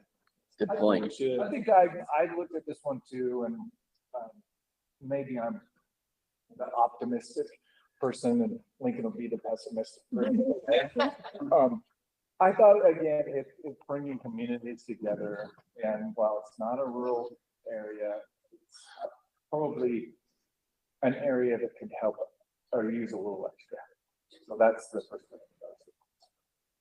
I don't know if the staff's got this either. We've given West Valley a fair amount of money to do some pre-seeded projects as well. And so that was another thing, just having a little bit of tenure on the committee. I think we've given them a couple $1 million just the last 3 or 4 years. Yeah, I think that's probably true, but I think maybe the middle ground too is on the match side of things. When you look at some of these other projects, it's a good match. It is a great match. This is one of the ones I looked at the match. 20% basically we're being asked to bring, and that is as good as the best. I mean, the Tooele County one is the outlier there, but also worth bringing into the conversation. But if there's nothing else on that one, then I'm curious, Jason, where are we with the funding? Are we keeping track of that on? Yeah, we're probably pretty close right now. Let's see where we are. If we were to approve all of the ones that we have heard from, what would that take us to? So that was Charmtown through, where did we end up? Through West Valley City. Second one that scored 36. And correct me, we can fund at lower levels, correct? Like if we want to do more projects at lower levels. Sure can. Yep. Does there was some below the line that we had suggested that I actually thought were superior projects. I'm not trying to reassure folks, but I think there is some value in maybe looking at the. I think that's absolutely true. I think what we'll do, maybe we can look at, so where we're at now on total, what would that be, do we know? 1.47. So, so then if we, if we continue to do what we intended to do, there's only two more to look at. Basically, we'll look at the Ephraim one, the Sigurd one, and maybe even the Mendon one. And then we can open it to motions, go one by one of those that are within that group that are a lot that we know fit the bill, and we want to recommend. Certainly not all of those. I think there's some concerns with some of them that have been brought up, and then go from there. We do have about another 45 minutes or so before lunch gets here, so plenty of time to, I think, work through at least that piece of it. Ephraim pickleball courts. This is the first pickleball one we're doing.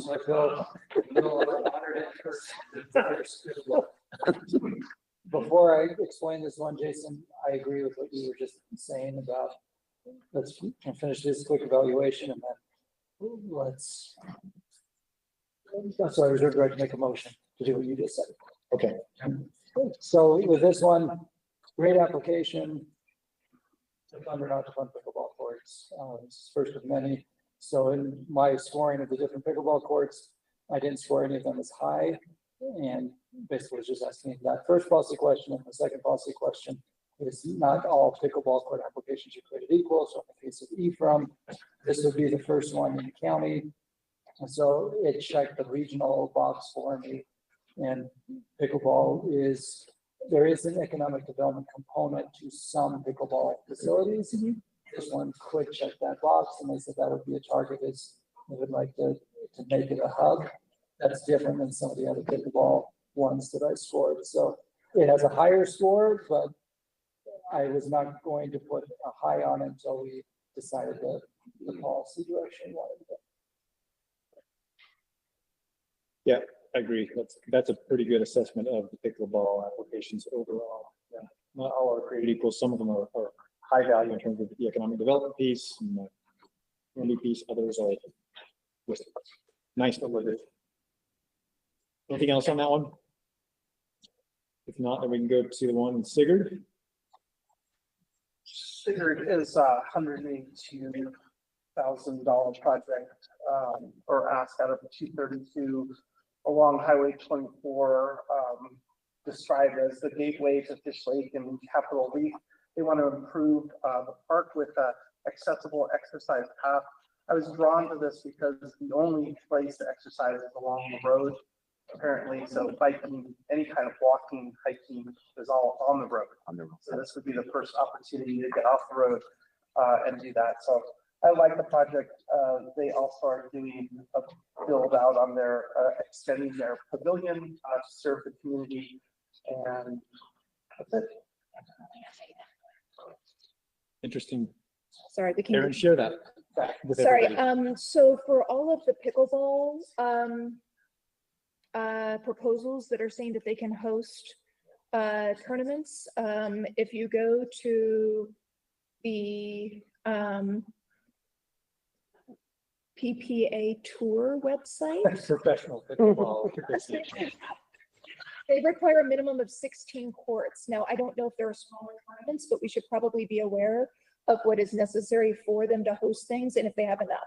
Or if they're just saying, hey, we'll have more than 2, so it could turn into something. And I can Google that a little bit more over lunch if we want to do that. You need 16 at a site to host a professional. Apparently. A professional. Yeah, that's a, yeah, I don't know. Let's see, there are other. They're recreational ones. Yeah. Ephraim one was the first one I had seen. How many courts were on that? There are probably some in Salt Valley. Yeah. There's one in Utah County that does. One that I evaluated. So the other one, I also scored this. Now their budget sheet, the math was not adding up. It's not currently qualified for your match. I couldn't figure out why that was. Do we know why on their budget sheet it ended up that way? I mean, we offered a suggested match, So ideally, they should, if they came in under the match, we definitely try to that every budget. They should have some needs language as part of that response, and then as part of the evaluations, so we're kind of making the judgment if you accept their needs statement as a reason. And I don't know about that specifically, but that's ideally how we're updated. So it's likely just a match versus need issue. Yeah. Yeah, Sigurd, I think they could articulate need quite well. Yeah. 100%. Yeah, the need is there in a community like that. So yeah, a bit more context on the pickleball, the needs for a tournament. I think that's a professional tournament. You could hold a tournament with 4 courts, just depending on the size and scale. Yeah. So we don't want to apply that filter to everything, but it's good. It's a good piece to just keep in mind. Finding more information, people are talking about hosting them with just 4 courts even, and when they're small. So. I suppose it could be a local. Right. But that changes the economic impact. I mean, as we talk about tournaments as being the economic impact, we're thinking we're bringing in people there. And so the more they're bringing in people, the more courts they need probably. So it's worth it. And honestly, I don't have any idea what the future of pickleball is. Right now, it's hot. There's a lot of interest in building infrastructure to support this sport/game. Will it grow? Will it diminish? I have no idea. I don't know if we have any way of knowing that. I think it's just something to keep in mind. And some of these I looked at through that analysis of, do they have a plan to pivot if for some reason the interest in pickleball diminishes over time? What else is there? Transition into something else, or is there more than just pickleball? Or once everybody starts playing whatever the next thing is, tetherball, yeah. Coming back. We're inventing new games all the time. That would be up in Preston, Idaho, with the reference. Well played, sir. Thank you. All right. So then let's actually, Tammy's not here. I looked at this one. Yeah, I was just looking at my notes. There's 2 pending match funds, so that's the only thing that I put down as weak. But when it comes to these matching funds, I'm not sure, I wrote in my notes, if the match funds were there, I'd rank it as a higher priority. It's a pickleball court, has 65 stall parking lot, which was interesting, but it's only a 4, let's see, 5? Is that what, 5 pickleball courts. I was reading it in my notes here. I mean, I didn't rank it high, but I thought it was a good project. What is the budget asked for? Let me get to that. I was just looking at my. And then I put in their cultural clearance too, but the request is 200 and the project is 700. All right, scroll Is that what down. it is? Seems like one of them was, see how they say pending, federal recreation funds and private grant. So those are 2, and that's a fairly big amount of money. Oh, yeah. You go up to the. AARP. So I guess we do have Evan here. So some of these are, planning to use the Land and Water Conservation Fund as a match. It's a great matching source for our infrastructure. Evan, do you want to just give an update on kind of where we are with LWCF, kind of like how much we see to life into some of these communities getting this funding? Yeah, so the Land and Water Conservation Fund is provided by the National Park Service, as I'm sure many of you are aware, and have funds of such very similar sphere of projects that are receiving the CPR. Unfortunately, we've yet to receive our 2025 apportionment for the program.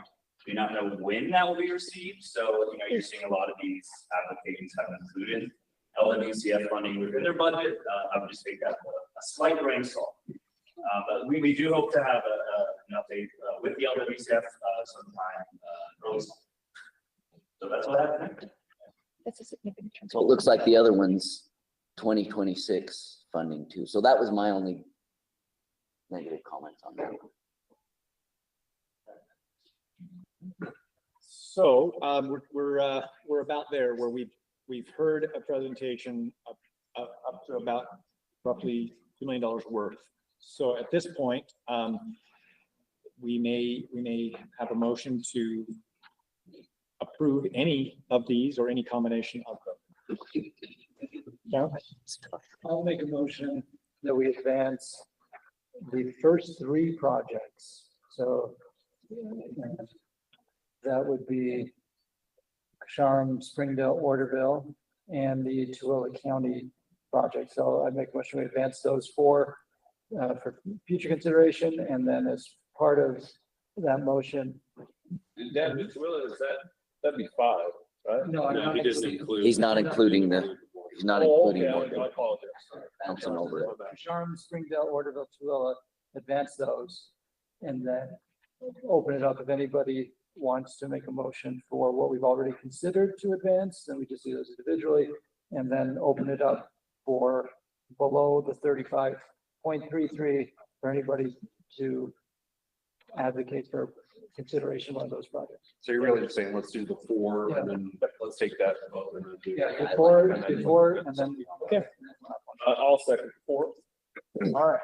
So the motion is that we consider, or that we approve those four: Town, Springdale, Orderville, and Tooele County Parks and Rec. And seconded by, who was that? Lance. And so we can do a roll call vote. Yeah, go ahead.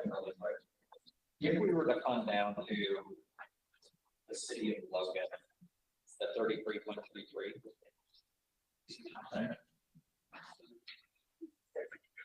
How much would that be? There's two city of Logans, I think both have this board. Sorry, I was just looking in there. The whole, where's that? Let's take both city of Logan. Oh, at the bottom. How much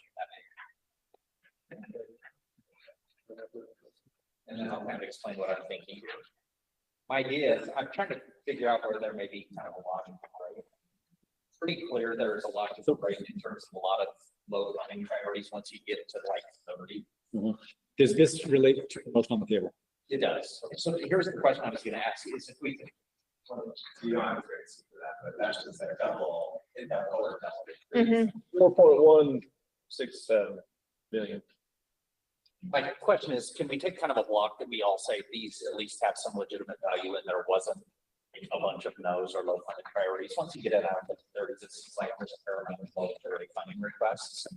How much would that be? And then go through a process of kind of maybe skinnying some of these up versus trying to pick them out one by one, kind of going down the line.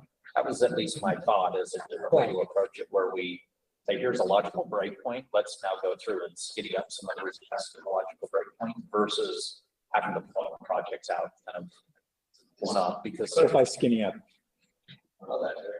What it means. Instead of funding you at 200,000, we fund you at 100,000. Lower the, okay. That's kind of, okay. Cameron, did you do a motion to advance that? Not Yeah, to advan- approve, just to yeah, advance? yeah, today's just advancing, tomorrow's approving. So I'm comfortable with what Lincoln's saying. I think we're basically trying to say the same thing, like we've reviewed a dozen or so projects. Not all of them should advance based on the discussion thus far. Right. Beyond that, there are a bunch of projects that are worthy of consideration. So let's just say, that's the point, and then let's consider them quickly and see if they deserve full funding or partial funding. So I'd say those four I mentioned by name, and then everything from that down to, what's your number, the 33 points? I would say 33, but I mean, essentially you start getting a bunch of low funding priorities. Once you get to it kind of seems, that's probably the more logical. So were you stopping that at Emery City in your suggestion? You said Logan. I said Logan, I'm amenable to whatever. I'm like, what I'm trying to do is just figure out if there's logical priorities. So then, any other questions or clarification or discussion on the motion that we have before us? Do we need to amend the motion then, or did you? He amended it, and I'm comfortable. I did a question motion. We don't need to amend it. Yes, he's defining my motion, and I'm agreeing with you. Yeah, I think we're clear. We're going to advance those four projects and then evaluate the entire list, at least the front page and one, and possibly recommend lower funding amounts and either on a project by project or block basis. Is that correct? Okay. Okay, ready for me to? Yes, let's have a roll call. Okay, Jason, Aye. Scott, Aye. Evan, sorry, Cameron. Aye. Lincoln. Aye. Jordan. Aye. Tom. Des. Aye. Lance. Aye. Jeffrey. Aye. Tracy. Eric. Aye. Jake. Aye. And Russell. Aye. Okay, that passes unanimously. We'll advance those four for our list of those approved and go from there. We have the ones we've already heard from. We also have the rest of the list down to that kind of 33.33 if you're from Logan, and you open any further motions. So we're like $618,000. Yeah. That's right. Yep. With the four. Yep. All grants, CPR, So, Mr. Chair, part of my motion was now anything on that page, people can make an individual motion to advance. The ones, and we've already discussed it, that's simple, that's what we haven't discussed, that's something. Yes, correct. Yeah, it's one we've already heard a presentation on. You can make a motion and we can vote on it very quickly. You want to move any of the others forward that we haven't had a presentation on, then we'll proceed that way with the presentation, then a vote. I'd like to discuss the town of Hatch, pickleball court. Line up 25, scores 34. So I graded this, my score didn't count because it's one of my malfunctions. It was a brain malfunction. So anyway, kind of Hatch, very small town, on 89. Really not a lot of public, surrounded by public amenities, beautiful area, but as far as public amenities like this, they don't have a lot. I think a pickleball court would be great. Okay. Aaron? Yeah, the only real problem I have with it is that it wasn't clear that the community is interested in it from what they provided. They just didn't really document that well. I mean, I agree, they have nothing, it would be a great area to send some funding. Yeah, there really wasn't much on community interest. And I'm you know, I feel like sometimes we assume everybody's interested in pickleball. Right. So Hatch, I mean, they got a lot of friends in Hatch, that's just right next door. And nothing happens in Hatch without them being interested in it. They might not approve that. They might not approve that in their application, but the fact that there was an application means that they're interested. I mean, it's a good point. They didn't prove that, but. Yeah, it just would have been nice if they had any, anything in there, but yeah, knowing the community helps a little bit. And then let me just look at my comments. This is not one of the ones that I flagged for being like insanely expensive relative to the other ones I saw. And I felt like they did do a really good job with their budget. So I'll give you that. Sometimes people got really vague on their budgets and this is not one of those projects. Well, and it's an area where there's a lot of traffic and a lot of, there's a Yeah. lot of people that recreate down in that area. And, you know, in Hatch, they go to the same high school as Painters. They go to Painters High School, grocery shopping and stuff like that. Painters has pickleball courts. I'm sure they're like, hey, we don't want to drive that 10 miles to Painters to play pickleball. Could I ask for folks to talk about the Thunder Junction All Abilities Park Phase 2, the folks who did that, just because that's a park that I know well. So folks who reviewed that wouldn't mind speaking to that one. I know we give St. George a lot of money, but this is kind of a unique park, so that's why I'd like to hear from folks. Mr. Chair, I was assigned to present on this one. Full disclosure, my kids love this park.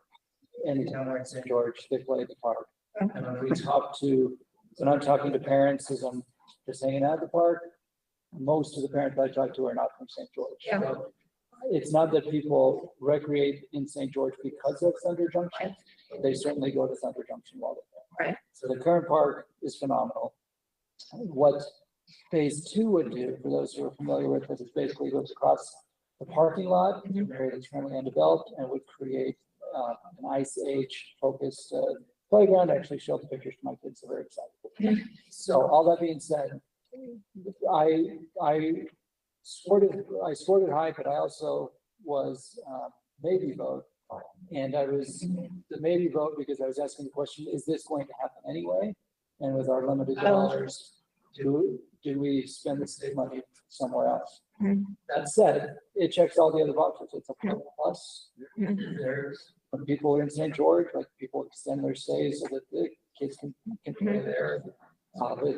It's a regional draw. There's the all abilities piece is legitimately all abilities. Yeah, I'd allow the kids to play together and all be on the equipment. That's one of the things that everybody knows about that place. That's what they're gonna do on the ice stage is replicate that.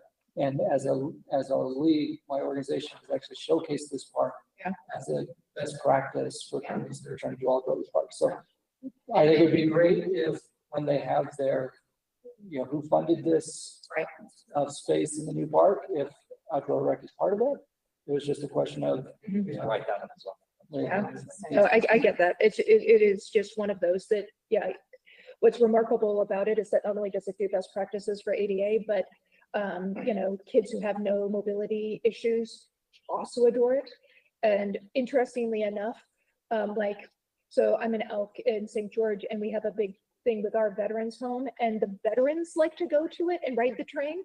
It's like this really bizarre location that just everybody wants to be there. So that's always why I'm like, wait, how can we help them? But this one we can stay up to 100,000 and still support them. Probably. Jason, there was another one. I did 2 ball field ones. So I did the Morgan City ball field, which was 38.67. But then I also did the Smithfield ball fields. Someone was low on that one. I'd love to hear from them because I was the inverse. I actually scored this one well because I saw it as having a regional impact in drawing tournaments where I actually the Morgan one is a maybe because I didn't see that thing for the potential. So whoever was the low on that, I would love to. Smithfield, the Forester Acres Community Fields Project. That was me, ironically. 4 points. So I had this one and I had the Paradise Field, which scored lower. The Paradise Field is below our threshold barely. It's 32.5. And so I was actually comparing the two in my head because they're both ball fields in Cache Valley. And in the case of the Smithfield one, the focus was on irrigation and infrastructure. And so I put it in the bucket of this is a local government responsibility around the state responsibility, but I also see your point about what the facility could do.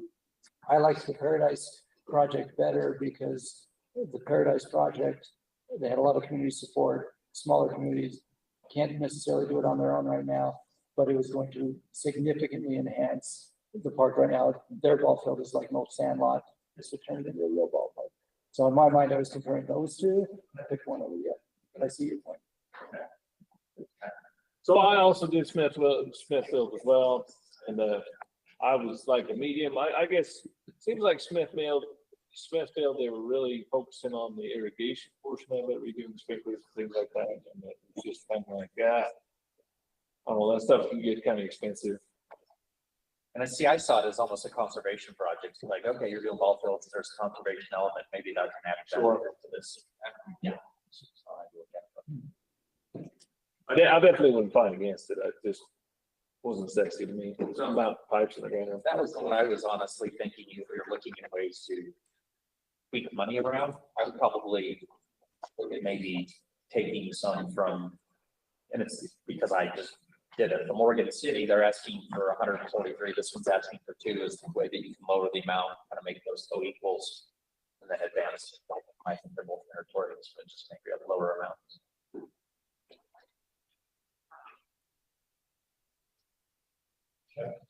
Mr. Chairman, can I speak on the Minersville town? Go ahead, Russ. Okay. This is another one of those very small communities. Their ask is high. It's 100,000. The whole project's 125, but really, the swimming pool, it said they've had 38 years in this swimming pool and they want to add 40 more to it. So they've taken really good care of the one little thing that they have in Minersville, and they just put in there that that's a good return on their investment because they're planning on another 40 years and they've already shown that they can take care of it. The engineering was poor. the site map, I really didn't, I thought they could do a better job, but it's a central feature in a small community. Well, if Tammy was here, I'm sure she would speak up in favor of this one as well. Oh, yeah, that's right. I value it as well. I think I'm probably the medium then. I don't look at my notes. Right, small town.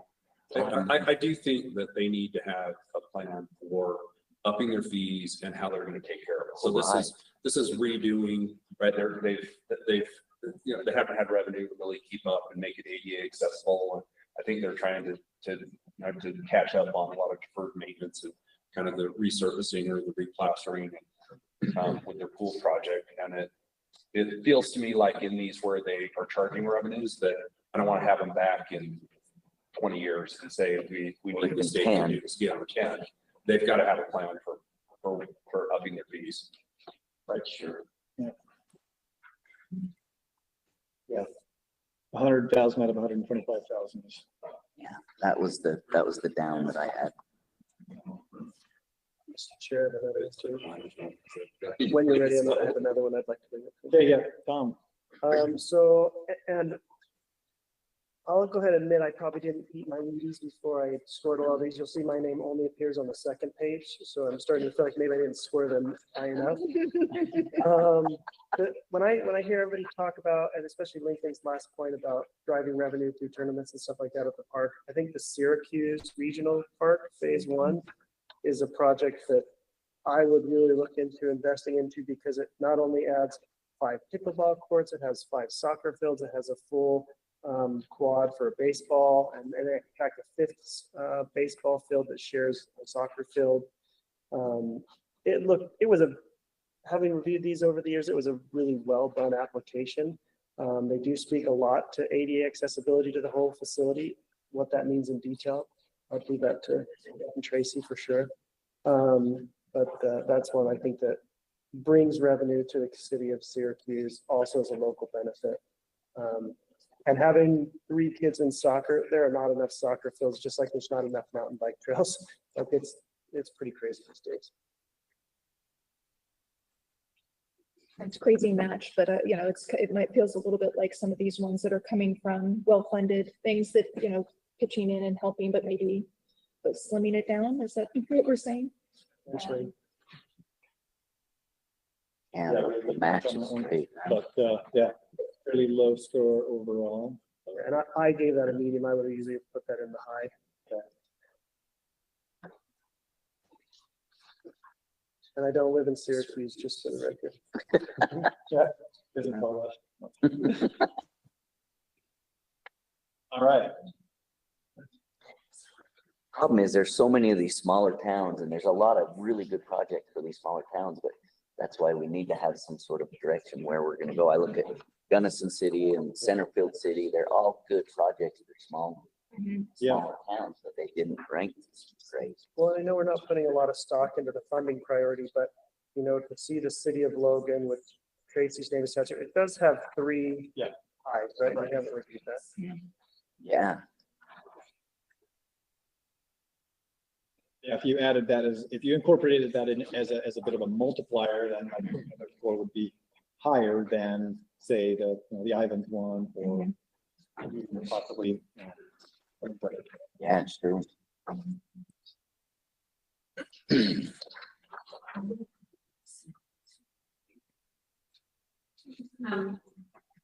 I'd like to talk about 2 that I was assigned.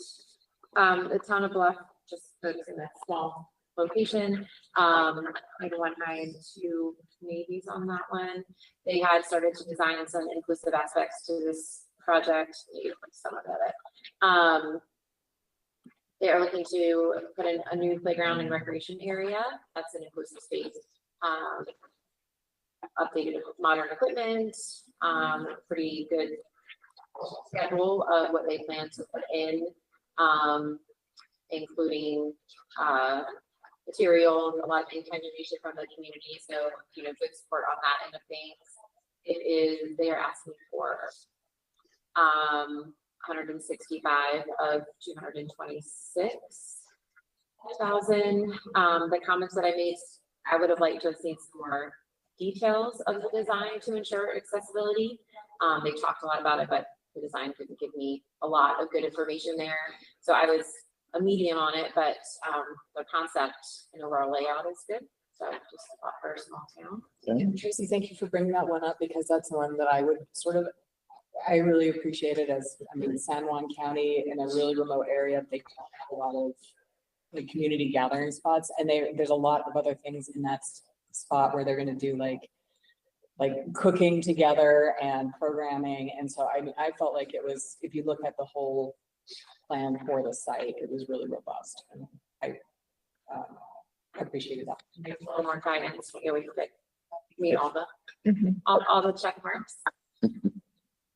And then can I speak of the Uintah Special Service District, the Ashley Community, all abilities heard. They are requesting, I believe it was 200,000 of 400. Yes. And ultimately they're looking to build a inclusive expansion to their large community park that has play structure, sensory friendly elements. So they definitely did some really great research on that end of things. I don't think I was familiar with this location, but just evaluating from a ADA perspective, really strong planning. They've collected information from specific designers and users with disabilities for access, which I really loved. Still, I would have liked to have seen a little bit more specific element design that I wasn't able to see within what they had provided. And it seems like a strong need and has a good design and planning.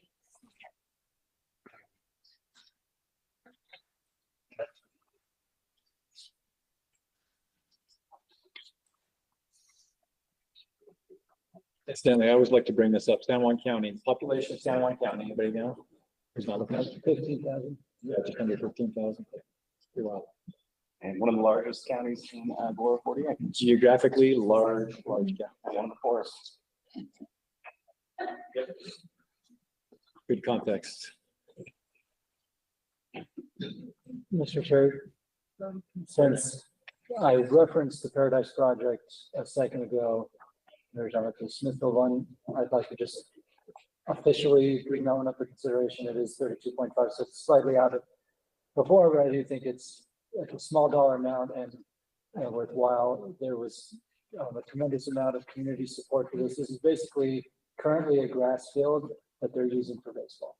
So when I say to Sandlot, that's probably even too generous because they want to convert it into a blue baseball kind of. So Jason, you used a term earlier this morning about an area being underparked. Well, to me, this actually fits that quite nicely, that this is an area that is underfielded and doesn't have an official field, but it gets used quite a bit. But it's a small community in the southern end of Cache Valley. So small dollar amount, state investment could enhance the facility and it has a ton of broader community support. And it's an area that's going to keep growing. And this would be a good partnership in my mind. So I bring that one up for consideration as well. Whereabouts in Paradise is that? Paradise? Where in the town? In town? I believe it's right by the City Hall, it's at Kitty Corner across the street. Yeah. I'm just looking on the map. Yeah. Looks like you can tell it's used for baseball, but that's right.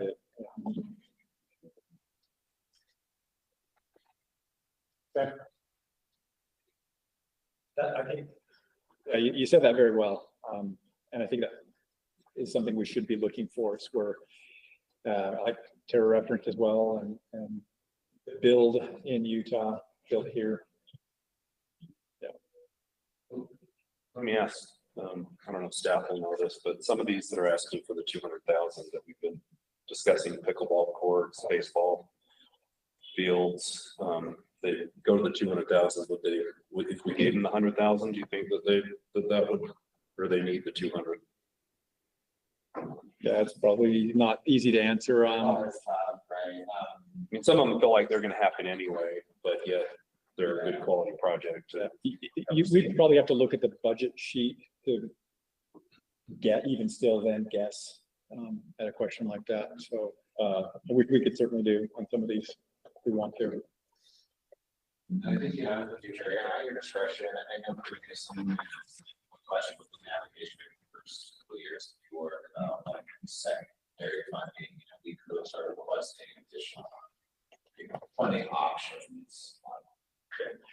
For example, if you look at the budget sheet and they're asking for 100,000 to go towards some turf and then another 100,000 to go to a restroom, that one would be very easy for us to say, well, we can break that in half and give you the 100,000 for that element.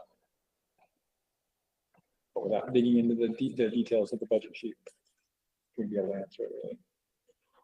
And that was frequently my concern with some of the things that I reviewed, is that they just didn't give enough detail in their budgets for me to even understand how it would work if we partially funded them. Like, would this kill the entire project because they need all of it for it to move forward, or are there individual components where it's like, oh, yeah, they can get the recreation facility, maybe it just won't be as pretty, or, you know, maybe they won't have this thing. And a lot of folks really failed on those kinds of details to make it easy to know if partial funding would make a difference for them. We did have a question on the application. I just incorporated it into our report that a lot of them did answer. We did say lower level of grant funding, yes, no. And so a lot of them did respond, so we can always, based on the project, look at that and see what their response was. Yeah. And I think there's like the RTP, not a they were looking at some of the trail maintenance projects. Yeah, they're 28 months. They're still just funded for a year. You know, so that's half. So it's a little easier to have for out your staff versus like what elements of this building. Yeah. Can you do it without the asphalt? Right. But again, you know, please let us know if this is what you want us to pull out of these applications. We will absolutely make the structure so we can get a few different options. I mean, we're $3.5 million requests. We've never really had this type of request amounts. One that I'll bring up real quick is the Manaway, Maple Springs Park bandstand and playground completion. They do have a fairly detailed budget worksheet. Included in there things like a bandstand cabana, which does not have as much merit as some of the other things in there. The playground elements, some signage, some adaptive gravity swings, two-person gravity swings that are adaptive. So that's an example of one that, if we really wanted to get into the weeds, we could reduce, you know, offer a reduced amount, and that's only a $55,000 one. But I think the work that has gone into this one is it's a lot of work. They've thought it through very well. They got really good community involvement. It seems to be there's really good support, great letters of support. So might be one that anybody else scored it? Talk about it. Yeah, I did, and I honestly just scored a lot of these very low, but that one didn't stick out as being just a real ground up community supported project at a very low cost. So I think that and along with the project as well, I think it's right through the whole. I would also support it. And I also scored that one. I scored it high due to the small ask, but I did kind of wonder about like the reach. It felt like a great project, but it's very much for the community of Manaway, and it doesn't feel like it has a lot of reach beyond Manaway. And I feel bad because that's the closest town I live to that has a sledding hill and those things, and I don't go up there. So. I go up there to ride their bike trails. Yeah. And they mentioned that there are a bunch of trails coming from other towns that converge at this park in their application. But let's see. Plenty of mountain bike trails all around the town that extend and connect to other trails in Box Elder, Cache, and Weber, and many of these trails converge at Maple Springs Park. No. No? I think maybe they're saying we're a pin in the middle of that map. Oh, okay. There's Got it. Okay. Thank you. I think they held NICA tournaments there. So something for the kids that are not necessarily riders. Mm-hmm. So I guess it's what I'm saying. It's a value add to the big picture recreation there. It's not a destination element, but it does add to the big picture. So. Mr. Chair, is there, keeping in mind underparked areas? Can we hear about the Fairview City one as well? I don't know who reviewed that one. We know somebody that lived in Fairview. Just more on it, Tom. What's the score on that one there? Is it 31? It's 31, yeah, just was on that. All for The refurbishment, refurbishment of a ball. medians. Yeah, and that is one of several that Sanpete County has in here. Similar to what Cameron was saying, turning a sandlot into a real ballpark. So it's not really refurbishment, it's actually creating the resource that is kind of being informally used. Yeah, and for me, Those I are- had a those are lot of social ballparks fields. when I was comparing apples to oranges, but that one was the better because of the cost value added and the fact that, yeah, it was just degraded equipment, but Probably because the guy next door with the tractor is gonna grade the field.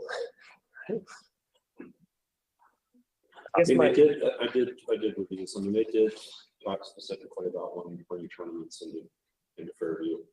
But that was part of our goal. I think I scored this medium, and it may be that either I didn't have my Wheaties or I had read the big ask that Sanpete County's got on the Snowland application of Fairview Canyon. But I was like, oh, that one to me is gonna.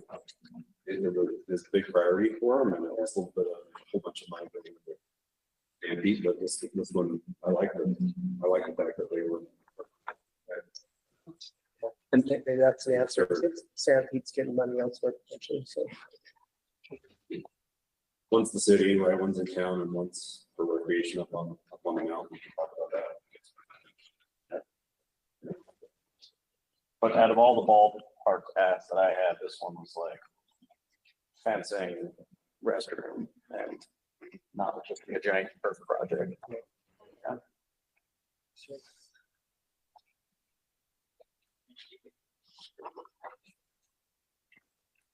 Okay. Well, I'm just curious, Chairman, if we're gonna stick to the $2 million number, and, or are we gonna? Well, we have recommended $617,000 worth, so we still have. So I'm gonna try a motion just to take a few things. I may miss something. I'm just gonna look at that first page. The things that sort of stood out to me that made some sense to move on. To recommend would be the Lake Town Community Park. And visitation that I think we heard from Lincoln. The Even City pickleball court because of being regional. The Mendon City Legacy Park. I had a question there whether or not they would take 100, but we can move that on and figure out skinny that up a little bit. The Minersville swimming pool project, Beaver County, small rural town. I'm going to leave the Smithville one off for now. But out of deference to our Garfield County boy here, $59,000 for the Hatch pickleball court. St. George Thunder African All Abilities Park.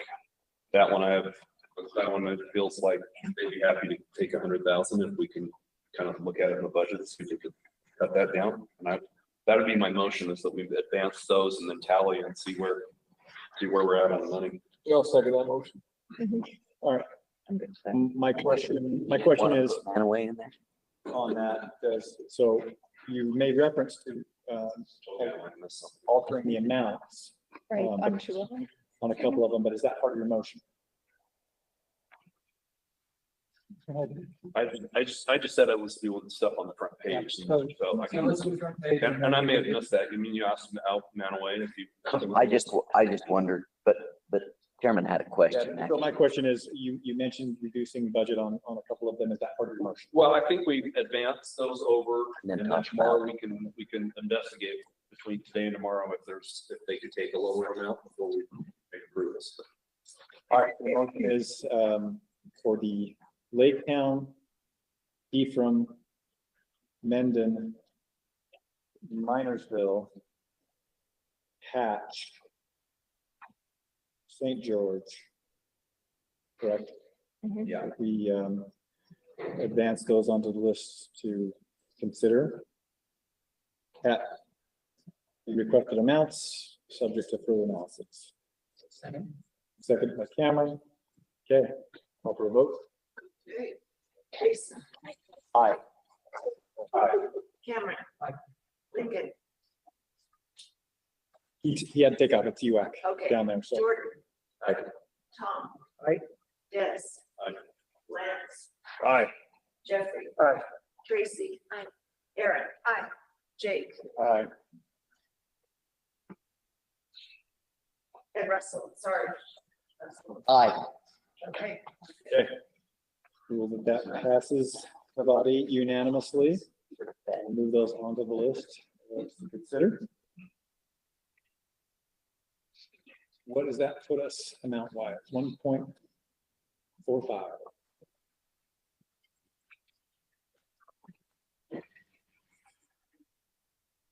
I'm just gonna look at the counties that covers, see where we're at in terms of rural, small community. Did we skip over Morgan? Yeah, we still have. That has not been. And so why did we skip it? I'm just curious. Was it because of the medium on that one or? In my initial motion, I was just starting with the 4 that didn't have any real pushback. Yeah, I got you. Lincoln had raised the policy questions. So that's why I did not include it in my motion. Gotcha.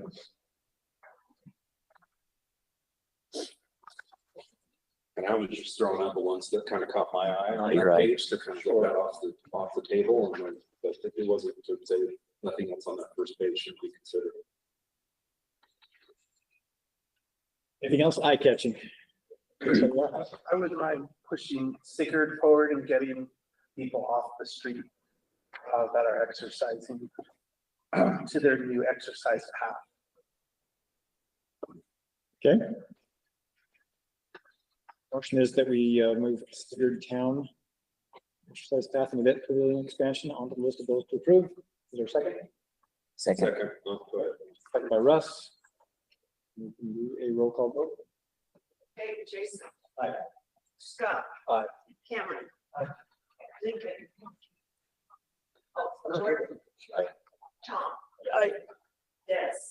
Aye. Lance. Aye. Jeffrey. Aye. Tracy. Aye. Aaron. I think I should abstain since I wasn't here for the details and we still have quorum. Okay. All right, Jake. Aye. Russell. Aye. Okay, we have the votes. You know what that is. Yeah, that's what I figured. That one passes unanimously with one abstaining. Mr. Chair, can I make a motion to advance for future consideration to the, and I'm open to amending this motion, we want to add others to it, but the Paradise Town and the Bluff Town projects that are on the second page, 32.5 and 32. I'm open to amended motion if we wanted to add others that we've talked about. I'll second that. All right, so let's see, the which ones again? Paradise. Paradise and Bluff. Paradise and Bluff, okay, on the second. Bluff is Paradise. Okay,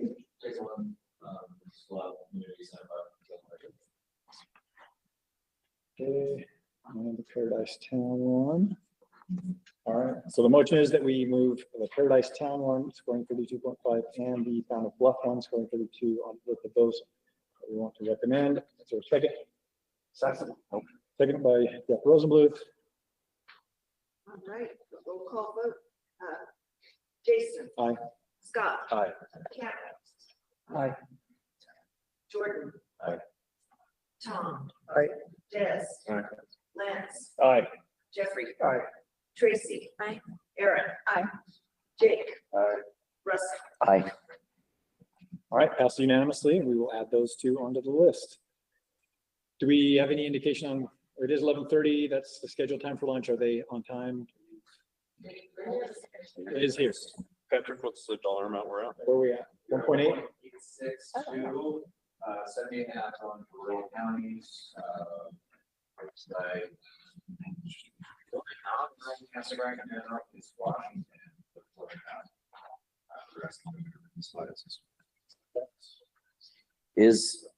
Is there one from San Pete County on there? I can't read. There's several. Oh, okay, that we advanced. Well, we did advance the Ephraim one. Okay. Champaign County, yep.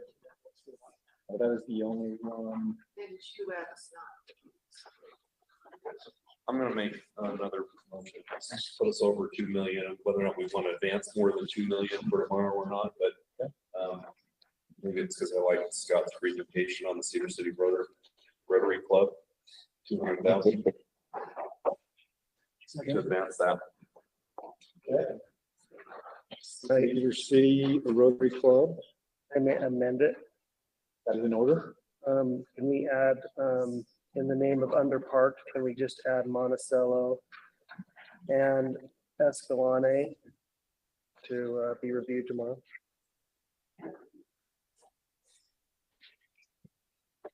Okay. Escalante. Escalante. Monticello. Escalante.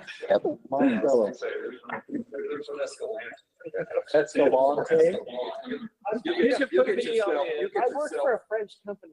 You gotta kids it up. That's going to be. Escalante. Okay, so that substitute motion. Have a second. Well, let me clarify that what the substitute motion is.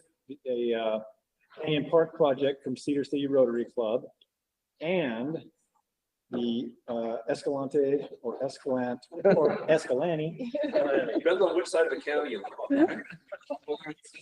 Escalante. And City of Monticello.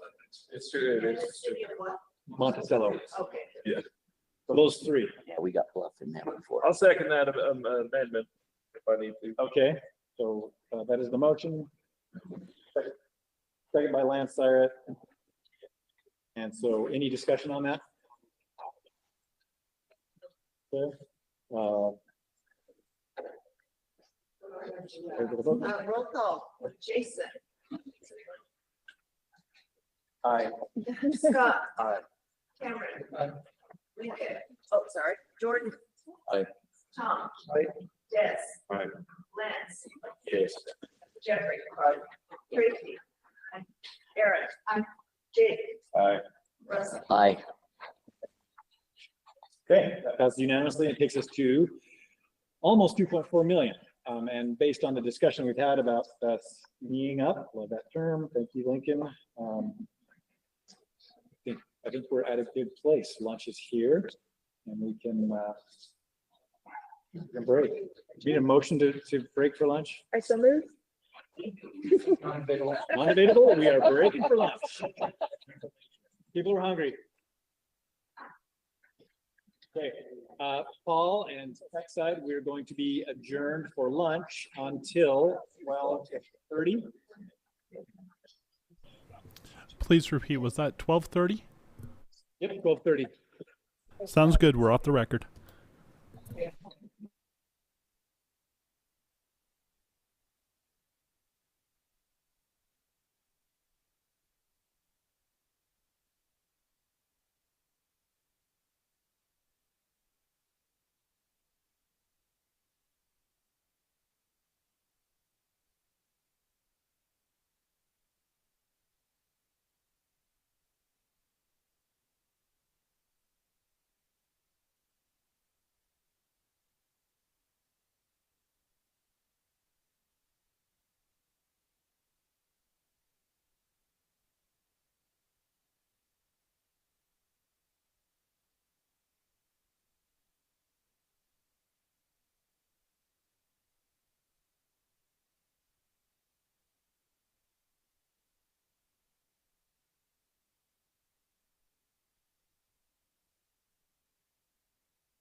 They're just starting as well. My mom did. I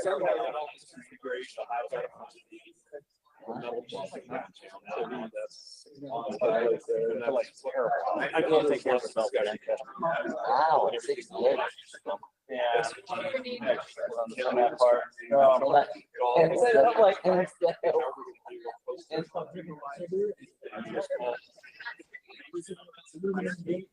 Oh, yeah, no. Listen to just multivitamins, magnesium, cool one. Good. What's the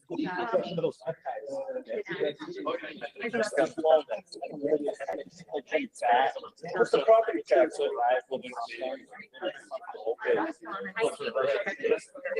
Because I was just. Well, I'm just hoping, eventually. My hearing aids. All right, well, it's 12:32, so we are going to go ahead and get started. Are we unmuted? We are unmuted, our cameras are over. All right, so we'll reconvene officially and call the meeting back to order. I had to go downstairs. By the way, where that was from, I want to know. That's good stuff right there. Dia de los Muertos they make a good burrito. Thank you.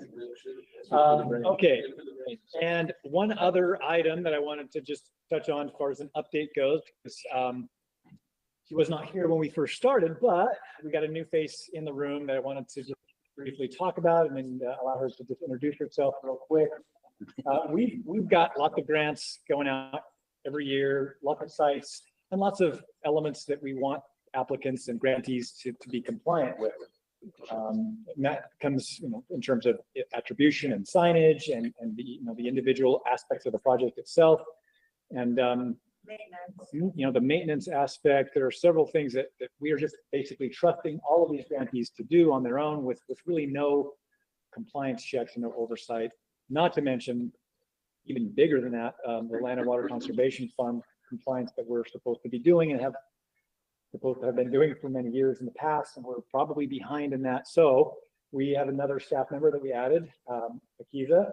She's our compliance specialist. She'll be here to follow up on and make sure that we are doing some due diligence in terms of our follow-up and holding people's feet to the fire, what they're supposed to be doing. So do you want to give a little quick introduction, Akiza?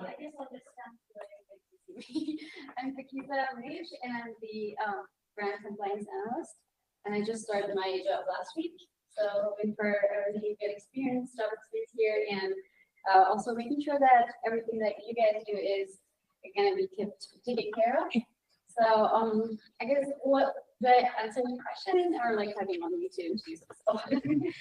Yeah, maybe just your background and where you came from prior to working here. Yeah. So I'm from Afghanistan. I came to the United States almost 2 years ago, and I started working in Uintah with the GOYU, the Governor's Office of Opportunity Management. I was working in different projects such as a state initiative, and also I started working for the immigration team.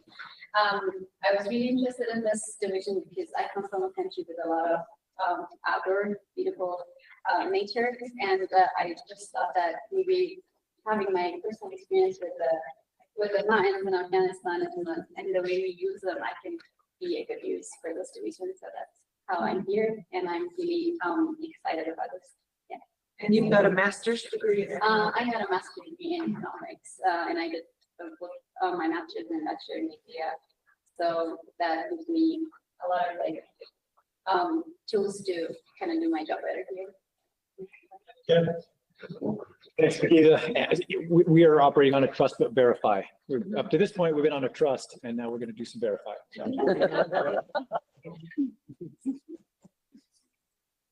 All right.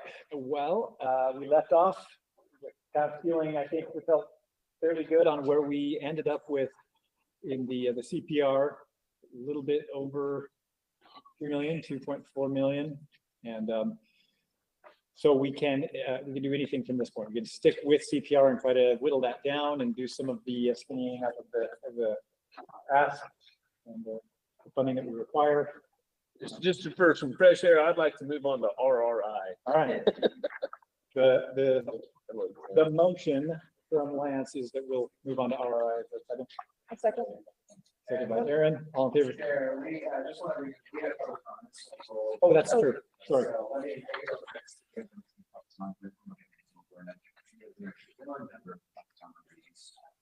Yeah, I better stick to the agenda. Public comments. And then the motion. So are there any members of the public who are online who want to give any comment at this time?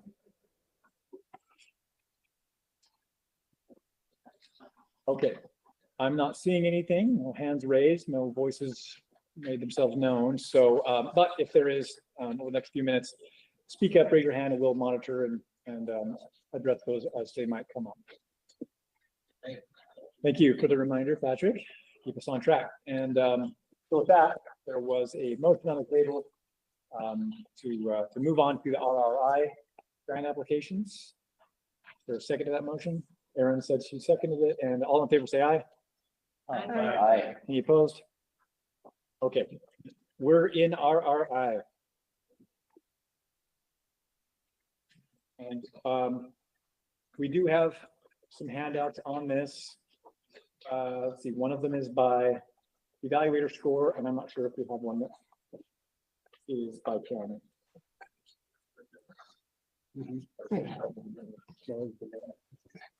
Doesn't look like it, but go off of the one that is the average evaluator score and jump in.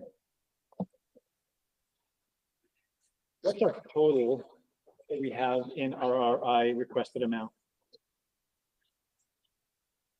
4.7. It looks like on the spreadsheet.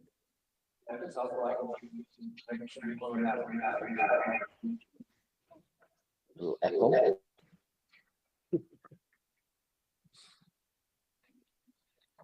Hopefully that's fixed. Okay. So this is what our full request for RRI look like. Almost 4.8. Average score 32.7. That's pretty much page 1 and 1 on the back. The Garfield County Grandview Trail Restoration, which scored 33.33. Yeah, well, actually, yeah, right on. So with that, we can take these however we want. There's a block that we want to discuss. If there's any in particular that you want to hear from. Jump in. Here, I'd make a motion to, since there's a fairly big divide from the 41.21 up, that we approve those three. I'd make a motion, since there's a fairly big You're looking at regional last. Oh. So. I was wondering, that number didn't I make a motion to make me go home. I'm gonna make a motion that we go from 38.67 on up and move them on for further consideration in the future, because there is a break there and all 4 of those have got only high ratings. Okay. What was the number? 38.67, and that would give us 4 that we automatically move. The top 4. Top 4. Now we're it looks. Oh, sorry, there's a 38 that's right below that. That we are lacking. So I would say,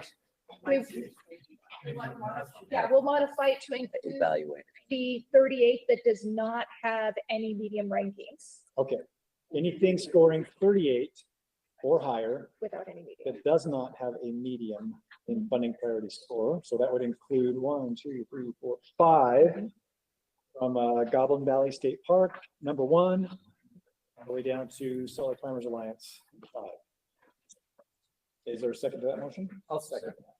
That's strong. And let's see, let's do a roll call vote on it. We're moving these to as recommended for final approval. Go ahead. Okay. Jason, Aye. Scott, Aye. Cameron. Not here. Oh, he's gone. You stepped out. Jordan, Aye. Tom, Aye. Des. Aye. Lance. Aye. Jeffrey. Aye. Tracy. Aye. Aaron. Aye.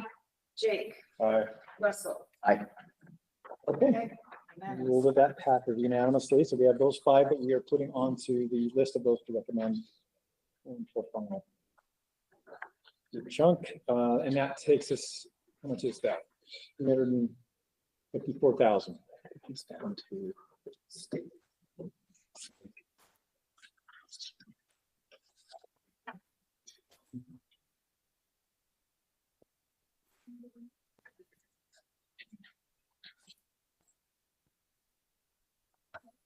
So from this point, we can do another chunk just like that, or we can do another chunk where we hear a short presentation from each of them up to a point and evaluate from there. However you want to proceed. Open to a motion. Or additional questions and discussion.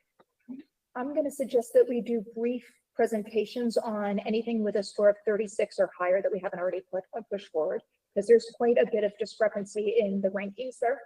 Okay. What was the scores that you mentioned again? I just said 36 and higher if they haven't already been moved forward. Or a brief discussion. Starting with the lowest or the highest? Taylor's choice. Start at the top down, sure.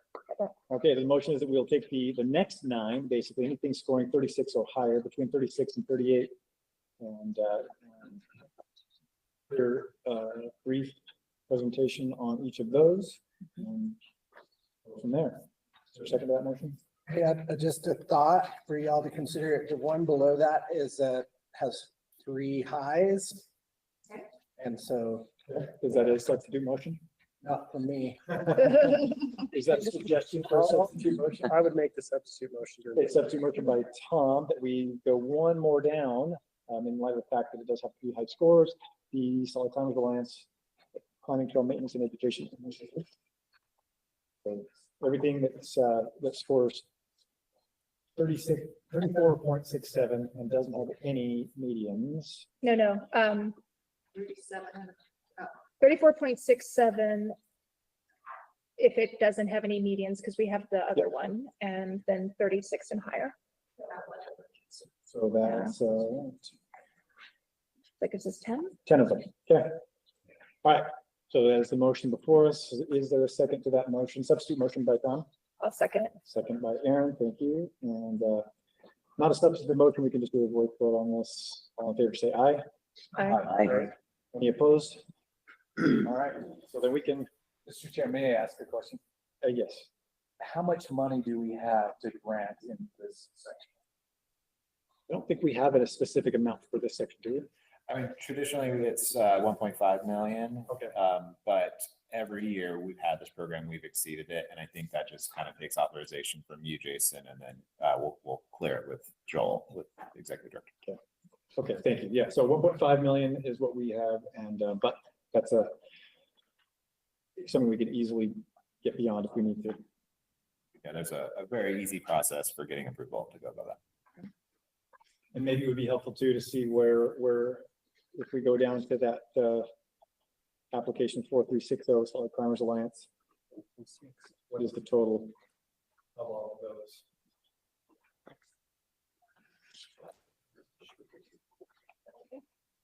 Which is pretty close to that 34.67 mark. Just mean like you run out of money if we were looking at 1.5 down around Stansbury Service Agency. That would put us at 1.63. Okay. So close, a little bit over. So that's good to know. So before we jump into them, any other clarifying questions or background that we need before we hear about Limber Flag and Grizzly Ridge Yurts Rehabilitation Project? From Lincoln, who's not here right From Lincoln. Lincoln said he was going to be on the phone, but I don't know if he's joined us. Jordan is the one evaluator we have in the room who evaluated that one. It was Tammy and Lincoln were the other two. Did we get confirmation, by the way, that our sound is good? Did we hear from Paul? Paul, are you there? I am there. I am picking up conversations in the room. Sorry, I had to step away on another matter. If you're able to hear me, this is a good sound check. Jason, I'm able to hear you with great intelligibility. Thank you. Okay, I think we're good. Have to go over that? Yeah, and I've got your comment. I don't know if you can read those, but I have your comments here if that's helpful. Oh, cool. High level, I'm trying to remember how many yurts it was, but I think it was 2 or 3. Let me pull up my notes here real quick. Do we have any of the? So this is the Limberflag and Grizzly Ridge yurt restoration. They are pretty heavily used, it sounds like, and they're wanting to refurbish roofing, flooring, make it ADA compliant, so they're easier to get use out of for everybody. They're asking for $33,000 out of a $216,000 project. Okay. Looks like 2 of them or 3 of them. From what I recall, I think it was 3. I'm trying to. They referenced 2 somewhere in their pros, so but that Okay. might be. Those are the 2 that need the work. Okay, budgets. Okay, so it is 2 of them. Very good match. 33,000 is what they're requesting, and the total project cost of 216,000. Okay. Any other questions or comments on this one? I personally feel like your projects are amazing. There's not enough in the state of Utah. A little bit of an economic development piece, but something we want to have, I think, in our collection, in our portfolio of opportunities. Okay, with that, then we'll move on to Canyons Foundation, Secret Lake, Silver Lake, and Adams Canyon Trail Restoration Projects. It's a big one. That's me. Okay, go ahead, Trish. All right, so they are seeking $250,000 to support reconstructing and restoring degraded trail portions of trails in Davis, Salt Lake, Tulare County, including Adams Canyon, Secret Lake, Silver Lake, Lake Mary. There's a huge amount. There's over 20 different partnering organizations and events that are listed on this. They did also apply for an RTP match. I'm not sure if they got that yesterday. Yeah. I don't feel like I remember that conversation as They've detailed out what needs to be done at each of those trails to support a high volume area that hosts a ton of events, and ultimately to support all of the users that are there. They are planning to increase accessibility as well. There weren't a ton of current photos regarding like the needed repairs, but lots of detail around that. So I ranked it high. Okay. Mr. Chairman, did we skip the Draper one? Who did? Was there a reason for that, or was that just? the one that Tammy's. There is a reason for that, because I didn't see it. I thought maybe you blackballed that one or something. And I know Tammy's not here, but I'm sure somebody else is. Yeah, okay, so moving on then from the Cottonwoods Canyons Foundation, any further on that one? I will go back to the one that somebody left off. I'll just comment on Cottonwood Canyons. I mean, it was really well put together with lots of details. Very detailed. And amazing work with partners.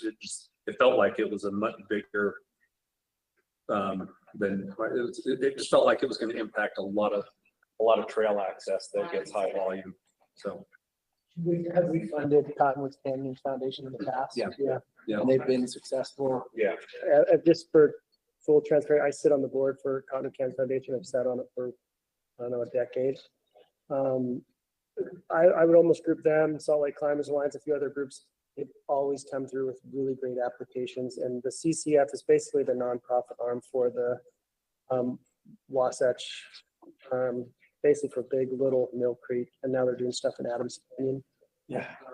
So what they do is really well, and I think this is something for the grant committee to know about, because there's been some conflict a little bit in reporting in different grant programs that some applicants might say, hey, we did 15 miles of trail work. Well, they didn't really do 15 miles of trail work, but they did a mile and that enhanced the 15 miles. And so I won't say there's a truth in reporting issue here, but there's a little bit of clarity on what the true work was on the ground. And CCF is probably errors on the other side of, hey, we only did a mile, right? They might have influenced 15 miles, but they only report a mile. So I'm proud to sit on their group.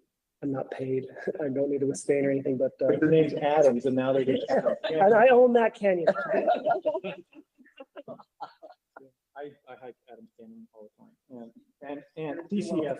I mean, you may have seen the news where there was at least one person interested in creating a state park that included the Cottonwood Canyons, and one of the talking points around that was if it was a national park, it would be the most busy national park in the entire country, right? So, I mean, the Cottonwood Canyons, including Millcreek and Adams Canyon, I think bang for our buck in terms of people affected is off the charts. Yeah. I answered that actually good question. Maybe I applied for 200,000 for ITP, but it was worth 100,000. So that was an example of where they were skinny those a little bit, and so they essentially came in with 1 year of funding as opposed to the 2 years. Good. Thank you for that extra. All right, so now we can go to Draper City Parks and Recreation Department. Bonneville Shoreline Trail Bridge replacement at Spring Hollow. And Tammy is listed to present on this one, but anybody else? And we can bring up some of the details on it. It is a bridge replacement, obviously.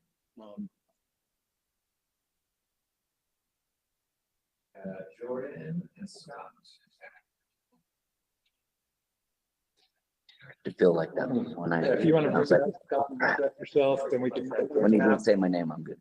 If we want to bring up the budget too, we can maybe just glance at that.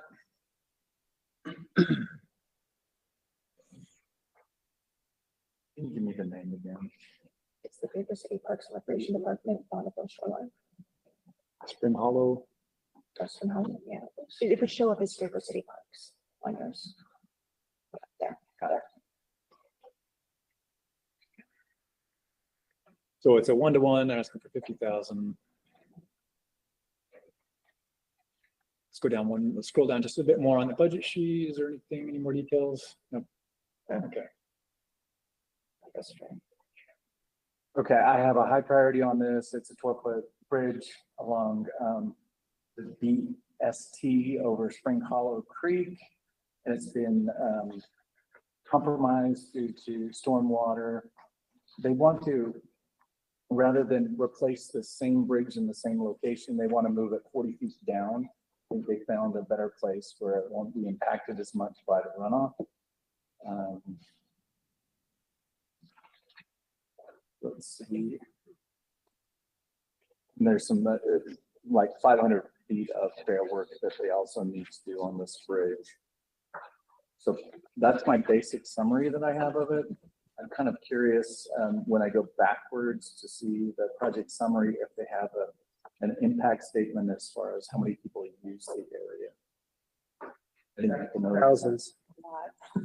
Yeah, that means BSD. So It's kind of ties into the Corner Canyon Trail system, and so this time of year it's bonkers. As soon as the high school team starts up, it'll be, So it says for the Bonneville Shoreline Trail, this area sees 300,000 visitors per year, so pretty impactful. I rated it again, this one high. okay. Any others on that one? I rated it high as well. I think it's kind of a no-brainer on how much usage. Everybody loves the BST. It fits. I've never heard it called that before. Makes sense, but I just call them the Bonneville Shoreline Trail. Why use more syllable when less syllable? Okay. I believe clarity. All right, thank you. I'm just not as cool as you. No, Scott, you're way cooler. If you want to fight about it later, we can both do it. All right. LaSalle Mountain Trail Restoration Project, Grand County Economic Development. This is, I think this one, a lot of the damage that they are looking to fix on this one, or probably most, or if not all, is due to the Pack Creek fire. Big fire right there in Moab, near Moab, and there's the Clark Lake, Bourne Mesa trails, the Dakota climbing access trails, and then there's another one too, the Trans LaSalle Trail, plus kind of not a whole lot of, but some of the whole enchilada trail probably be part of this as well. So pretty significant network, a lot of reach, tons of use. Everybody knows that Moab is already super busy, and so anything we can do to restore trails there, it's going to help alleviate the congestion and spread recreation in a way that we kind of try to. Any others on that one? I reviewed it, and being a Grand County resident and a cooperator of every federal agency, it's probably the only work that'll get done this year on the forest at a very high use area. So. Okay. Mr. Chair, can I ask a follow question to Jake, but then just pose a question to the group, because it's one of the policy questions that I referenced throughout my applications, and it's how much do we want to spend state resources on projects that are on federal land? We have this conversation every year. Unfortunately, our state is underfunded when it comes to needs on federal land for recreation access. So there are several that have come up thus far that are on federal land, and they're high demand, and our residents use those facilities. But has there been enhanced cooperation between your office and different agencies in federal government about the fact that the state is putting state resources into infrastructure on federal land for recreation, or where are we at on that piece? Because I have a little concern just long term if the federal government just keeps relying on us to upgrade their grounds and clean up their trails and do the things that they should be doing. Yep, and it is something that we have brought up before. We discussed it in this group. Something that legislators bring up. It's a valid discussion, and here's my view on it. Land jurisdiction is one thing, and since we have 70% of our lands in Utah, and the vast majority of our public lands in Utah are federal lands, to me, this is less about land jurisdiction and more about people. Where are people recreating? And if we didn't do things like this and we allowed those areas to fall into greater need as far as maintenance backlog and restoration work, where else are people going to go? Where else are our residents going to go? There's no other options. The other piece of this is on the conversation that is getting more and more gravity behind it of co-management of federal lands. I think this weighs in our favor to do things like this, to invest more in our federal lands, regardless of what that means. When you say our federal lands, are we talking about, does that belong to us as U.S. citizens, or does it belong to the state of Utah? Those are political fights above our head, obviously, but I think this lends some to that conversation, and will ultimately bring better outcomes for the people that we're supposed to be serving. No, I agree with all that. And maybe one takeaway from this year is, could we do a report that shows that at least with this grant, here are all the projects on federal land over the last few years where the taxpayers of Utah are stepping up to fund projects that the federal government ought to be doing in order to enhance the amenity and ensure the quality of life, both of Utahns and of the visitors that are coming.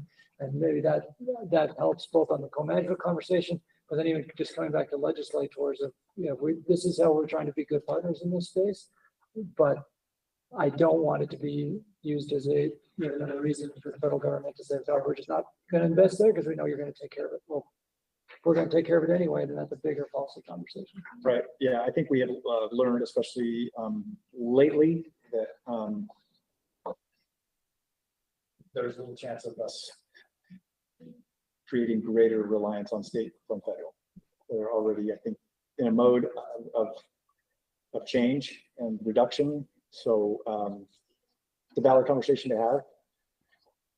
I'm glad you brought it up. And as far as a report, I do think there's really significant value in a report like that, especially when we're talking to legislators, talking to other people who could potentially support what we're doing, to help answer that kind of obvious question. Because it is one that comes up pretty regularly. So, Mr. Chair, that used to be a metric we used to show how many dollars went to federal land projects versus local. So I'm sure Total We price run is- those reports over the years. Yeah, but in light of what Jason alluded to with the severe cutbacks that the current administration has done. And, you know, I had an off the record conversation with somebody in regional leadership. Their answer will be campground closures, trails closed, et cetera, that are not able to be maintained. And I'll just point out that this is the county trail crew doing the work just because the need is so high. But And it- that's that points, yeah. happening, right? Is you've got local governments or state folks or nonprofits or others that are stepping up to fill the void. So how do we tell that story? But not in a way that almost works against us by saying, we know you're cutting, so we're stepping up. Like this is, every time there's a shutdown, this is the conversation around national parks. And then the federal government just becomes reliant on us stepping up. Yeah, I guess to me, it boils down to the question of in their analysis, whether it's a shutdown or a reduction in force or reduction in funding, is part of the analysis going to be, hey, let's cut 10% here, but let's cut 40% in Utah because the state always bailed us out. Is that an actual analysis that will take place? I don't know. A lot of this is based on land management and land jurisdiction. To me, well, maybe this is a good time to bring up another piece of context. The Outdoor Adventure Commission and the Outdoor Recreation Initiative, part of that fund goes towards projects that are for land acquisition. They've seen earlier in the week, there was a Cache Valley Daily report that highlighted the Sherwood Hills project that the state funded. And so I guess what I'm getting down to is that the ratio of federal lands being in state or local control versus federal control is also dynamic and moving. And I think that's one of our metrics of success. If we can bring our ratio down. I think there are a lot of people, especially in the political realm, that think that 70% federal land is too much in Utah. And there are obviously many efforts underway to move that around, and not something that we're involved in, but could potentially be part of that overall, I guess, piece of the puzzle.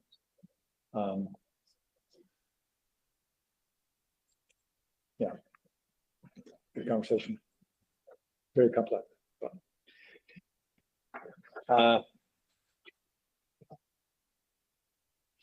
the next one, McLeod Creek Multi-Use Pathway Replacement Project in Park City.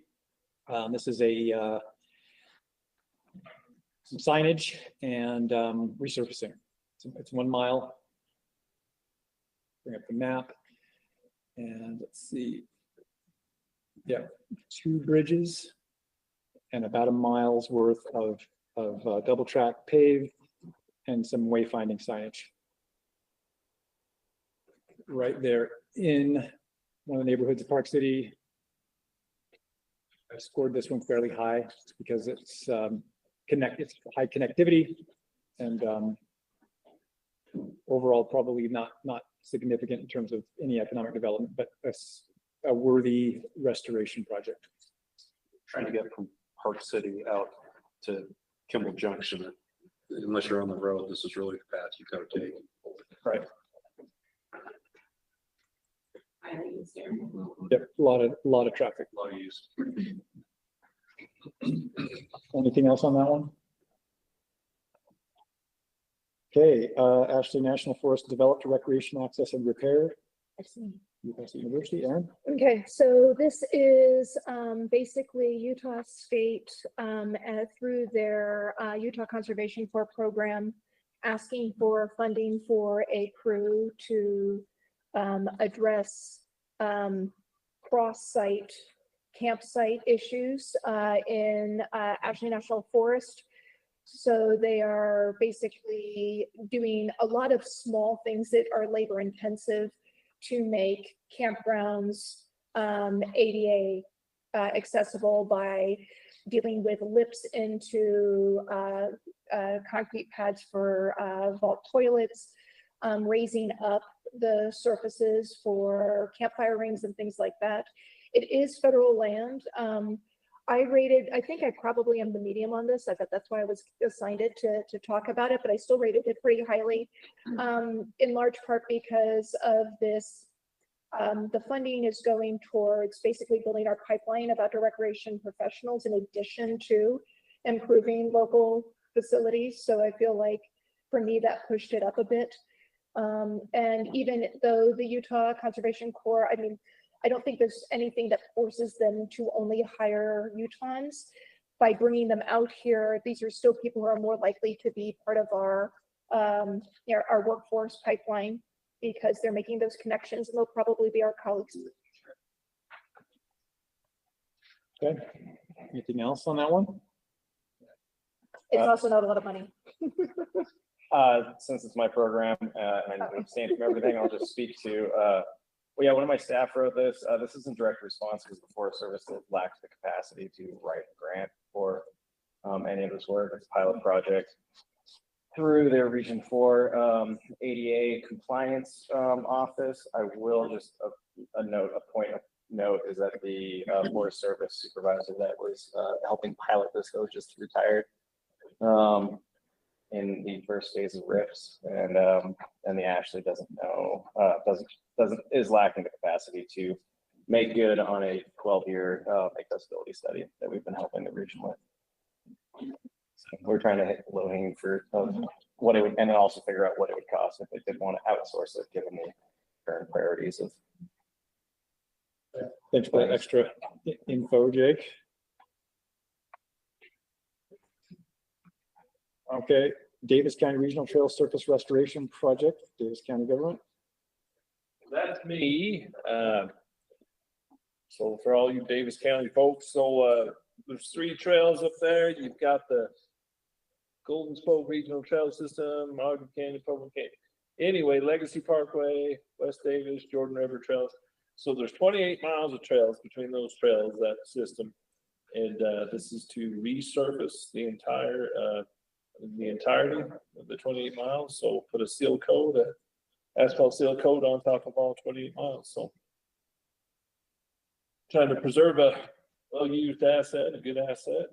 So it's just some maintenance, but seems like for they ask, I don't know what they asked for, 200,000 or 50,000, 50,000 to get that much seal coat. That seems like a good number. Seems like, yeah, whatever. Anything else on that one? No. Okay, Grand Staircase, Escalante National Monument Kiosk Restoration. It's back to me. Back to Aaron. So, I mean, all of you know, these, Grand Staircases, Escalante is one of our more remote areas. They are requesting, so this is the Friends Group, requesting funding to replace some existing kiosks and to add, so replacing 17 and install 11, where there is no information per se. So they don't give a lot of details about the safety, but I mean, the signs basically are providing all the information that you need to know about trailheads and things like that. If you've been out there, you've seen them. And some of them are getting really hard to read. If you've been out there, they're getting kind of sunbaked. So I don't know. I think that we got a low on this probably because it's signs. But the signs. That was me. Yeah. So the signs are actually in these kinds of places sort of a safety issue where people will not even, stop and talk to rangers or anything and just go straight there. It's their one source of information if they don't do their homework beforehand. So I can see how it would be a valid safety issue. But again, they're signs. So 25, 30 of them. Is that what this? It's 28 signs, 17 replacements and 11 new lights.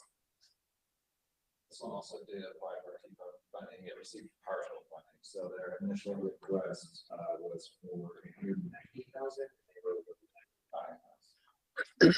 That's what I had put in my notes, is I wanted to make sure what the match was, because that the way to do it, they needed the RTP money. And the one thing is that with things like this, at least it's easy to see how it's modularized. They just don't do as many signs. They don't do as many kiosks. So partial funding would still, it wouldn't kill the project. Okay. As a local resident, I can tell you that is needed. They've done a terrible job. The thing's been there for 30 years and There's assets, places people go that there's still no signage, so I'm looking at Zebra Slot Canyon. They have a lot of close calls there because there's no sign that says this is Zebra Slot Canyon. It blows my mind that they don't put a sign like that. I just was looking at my notes in there and there, I don't know what kind of visitors go down there. I'm on the other side of the mountain, but they're counting page views on their application as visitors. That's just something that I had written out and I'm like, okay. But I've seen their methodology for counting visitors and it's, you know, stand on the box, hold your hand up like that. Well, that's just something that jumped out in my notes. That's one of the reasons why I rated it so low. I was like, you know, a lot of my family's volunteer EMT, search and rescue and stuff like that. And it's a lot of the rescues and things down there just dictated again. It's Zebra Slot Canyon. There's no sign there. A lot of people think it's spooky and peekaboo. Peekaboo's like an hour or a mile and a half, and these are 7 miles around the trail, so people don't pack enough water and shoes and things like that. So You get Zebra before. yeah, you do. Yeah, so it's easier to get to, but it's also longer. So Yep. that's that. Yep. Yeah. read zebras before. But those are like the top 3 slot canyons. Yeah. In that area. Yeah. Heavy. Yeah, less washboards. Gotta drive the right vehicle. Yeah, exactly. I do know that. But yeah, the signage is needed. I didn't evaluate this, but I fully support it. I've seen Cadillacs down there, a hole in the rock. Oh, yeah, seriously. I think they're rentals. Right? I'm sure they'll be applying for the outdoor recreation mitigation funds to grade that road more often, but. Yeah. Okay, anything else on that one? Okay, Mill Pond Bridge rebuild, Stansbury Service Agency, and Lincoln had to take off. Lincoln, did you get to join us again, or are you still? I evaluated this one so I can present to you.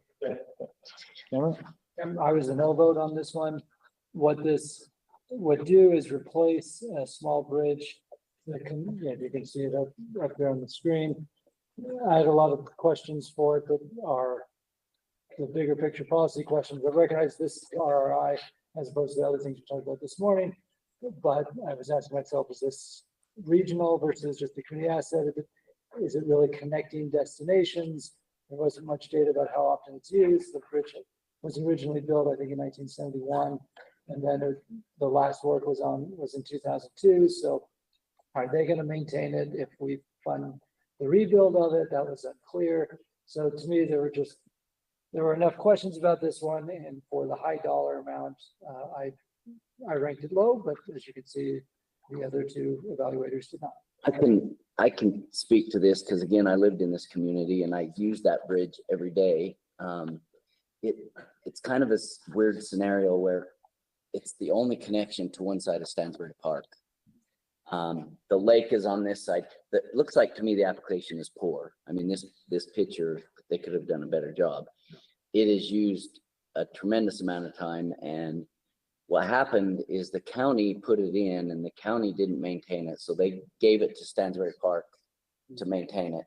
And about 10 years ago, the county said they would repair the bridge, and then they backed out of that. So I'm sure that's what's going on. But as far as use, very high use area. And I'm not going to say one way or the other, but just because I used to live there, but it's going to be gone away. What? It's either the second or the third time. They've asked for it? Okay. Yeah, I remember because I evaluated at least one. It's the first time I've seen it, so. If it's the third time or not. And I think it just ends up falling. Just below. I'm not sure anybody really had any negativity towards it. It just ended up falling where we were out of money and didn't rise to. Black community just is growing and growing, so there's more people and there's more use on it. Eventually, if it doesn't get repaired, it's gonna. Yeah. Actually, it's gonna go away. I mean, they probably could use some additional feedback on this. I mean, there is that trail on the other side of the river on the south side, but north, it doesn't look like there's really any recreational infrastructure that the bridge is tying to. It's just connecting the community. Yep, that's really all it does. It saves off about 2 miles, so people walk across it to get to the lake. But that's the input I can. So it's basically, yeah, the lake is highly used on the south side, and so people come from. A little bit more active. And I think we funded some stuff on the lake. Yeah, we did. And then just for context, we also have a tier 1 application in for trail development. The same side, the Millcreek Trail improvements.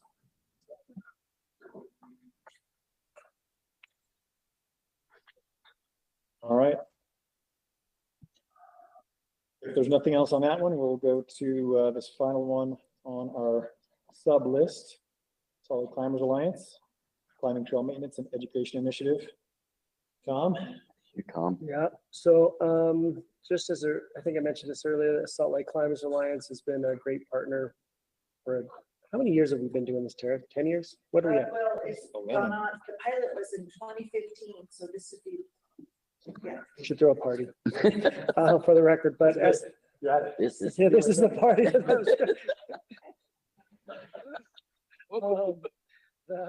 So they've been great partners. They've been project of the year, I think twice.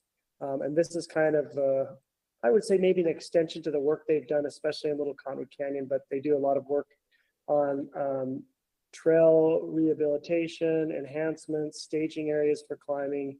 And then this grant, I think, hits a couple different areas, big in Little Cottonwood Canyon. And I think worth noting, the Salt Lake Climbers Alliance made a pretty strong push about a year ago to make Little Cottonwood Canyon, the Alpenbach Loop Trail in that area, which we funded before, part of the National Historic Register, which was the first climbing area in the nation to be on the register, which was pretty phenomenal work. Like, I sit on the Access Funds board too, and so we deal with a lot of groups like SLCA around the nation, and SLCA is kind of the gold standard. They're really quite good. So Julie does a wonderful job with that group. This is one of the few that I know them well, personally, professionally, and I scored them really high. So. This did receive there was 38,000 for this project, and then received the full 30,000. And everybody scored right. It got 3. Yeah, 3 highs. Record of success and like innovation, like combining stewardship and education along with what they're doing. To me, it's like, yeah, they're great to support. Yeah. Yeah, and also one of the kind of mid to lower request levels. Their ability to put money to work on the ground effectively is unmatched. All right, so that is the list that we agreed to hear about, and so now we can move on from there to either vote to recommend any of these or a block of these, or continue to hear more presentations, whatever you want to do. We do that. 1-6. Chair, may I speak up for 2 rural counties that we haven't provided a lot of funding to, and just speak to those really quick? Yeah. At 34, it's the Maple Hollow Campground restoration, and to Cameron's point, this is a Forest Service project, but it's in Millard County. We have not funded many projects in Millard County. It is like restoring this campground that was damaged by some flooding. So worth it to me for Millard County. The other one I just kind of speak for, and it's ranked pretty low. It is the Marysvale Town Rodeo Ground. This is Paiute County, again, very small, very rural, very remote. But if we're going to try and hit all of our counties, that might be a good one. Rodeo, I think there was at one point we were having a debate on whether we were doing rodeo grounds as part of this committee. I think we have funded some in the past. Yeah, and I know other places who have that other states have identified rodeo as being outdoor recreation. So that's another recreation type, equestrian, so we can say we're fun. So I'm just speaking up for those 2. I can say it was on that rodeo ground. So historically we have not, but a lot of our funding requests for rodeo grounds have come for like, the gates or bleachers, lighting, and we still don't fund those, but we had a horse kind of riding arena in Australia, and I think a lot of these communities have reached out, and it's like, how do you find what's that? It's hard. A lot of these applicants try to establish like public use, is this advancing equestrian riding? Is this advancing, opportunities for public to come out? Not something so much for that center. So ideally, if it's coming to you for rodeo grounds, we've kind of established there's that for public access. Well, then just a final thing on, I did put this is the 10-year anniversary report, so we can. Your party. There it goes. But we do have kind of a historic funding number, you know, I think Miller was at 40,000. Oh, that's cool. I was at 50,000, or 55,000 total, and then Juad, we had the extra fund Juad. But just if anyone's curious. This is really cool. I should have brought this up, but, Done a good job. nice little reference. I love how you didn't just put a 0 on the first few abs that we said applied today. Might have worked. Might have worked.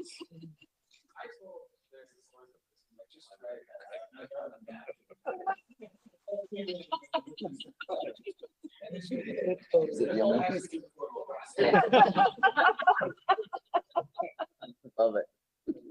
Mr. Chairman, I want to make a motion. Let's advance, Salt Lake Climbers Alliance, everything we've already talked about to the next round for consideration. And I will include the Paiute County and the, what was the other one? Marysville.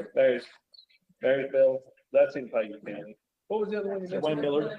Miller, the Miller Miller. and Paiute County applications in my move till. Okay, so that's a total of 12, clarifying, starting with the, Climbers Alliance and Hub. nope, Climbers Alliance, we included already. We've already recommended that one.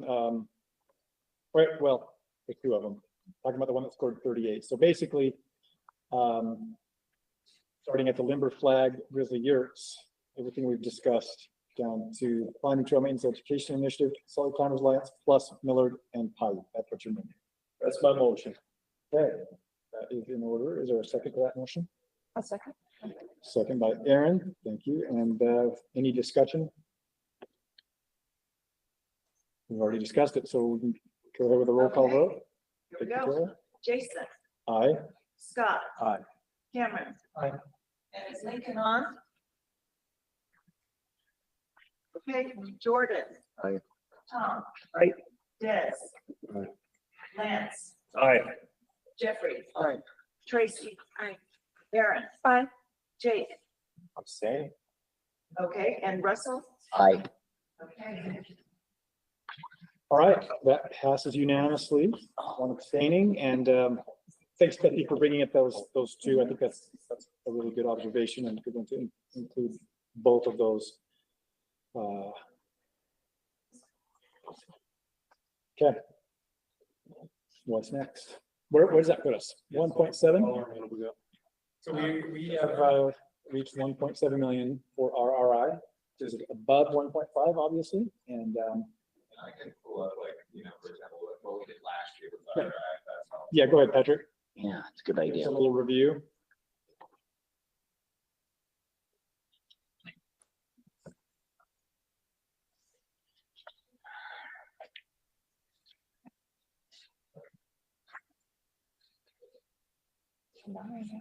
So that was last year's our. 0.9. Very similar, but with your support as a body and the executive director of DNR, we can move forward with this amount if that's what the wishes are.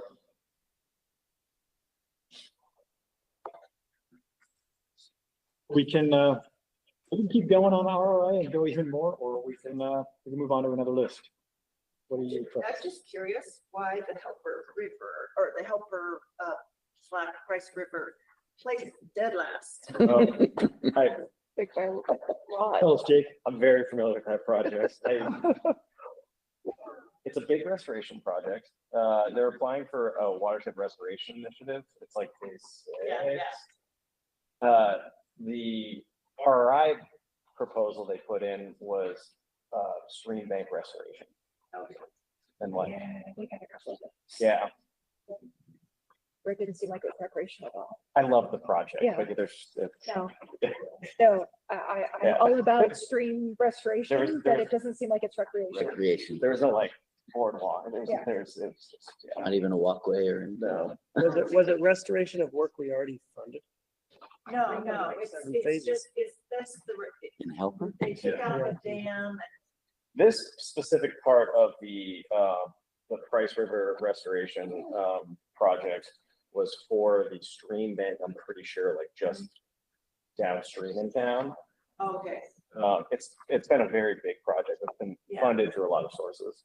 we funded quite a bit of it that was allowing to be.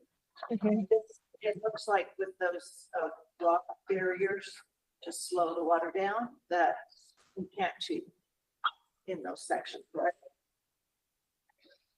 I don't know, so, I've run the upper price. okay. It's old. Can I bring something up? Yes. Just, I was looking at these trail restoration projects, the second from the last and the third from the last were all triple or double reds X's. But the one that kind of went through is the Davis County Trail Resurfacing Project. So there's a lot of differences about the importance of resurfacing trails. I mean, one went through and the last two were the worst rated. That I'm just curious about opinions about restoring trails and maybe Why did we like the one so much better than the other two?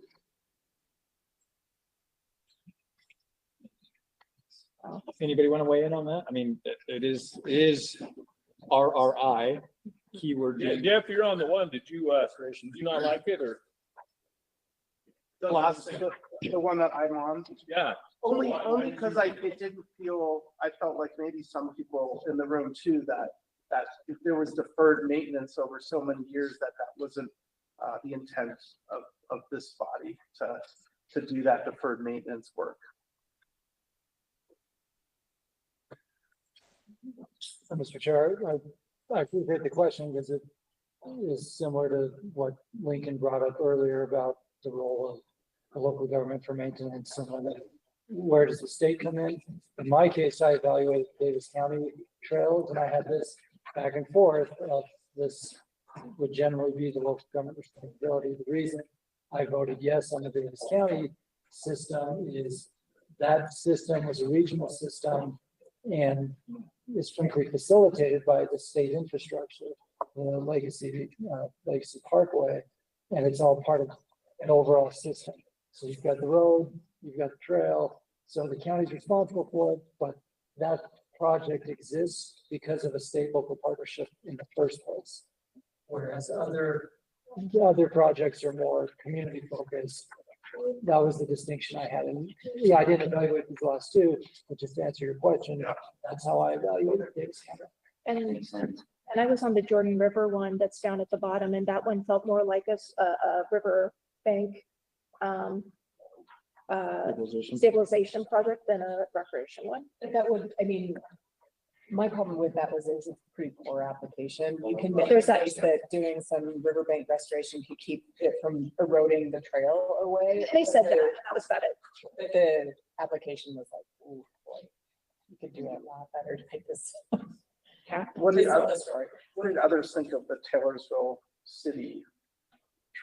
But we all voted red.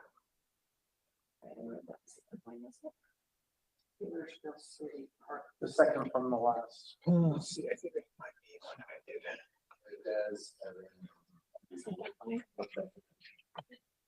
Was it? Yes, you, Mr. Glenn, Mr. Walker.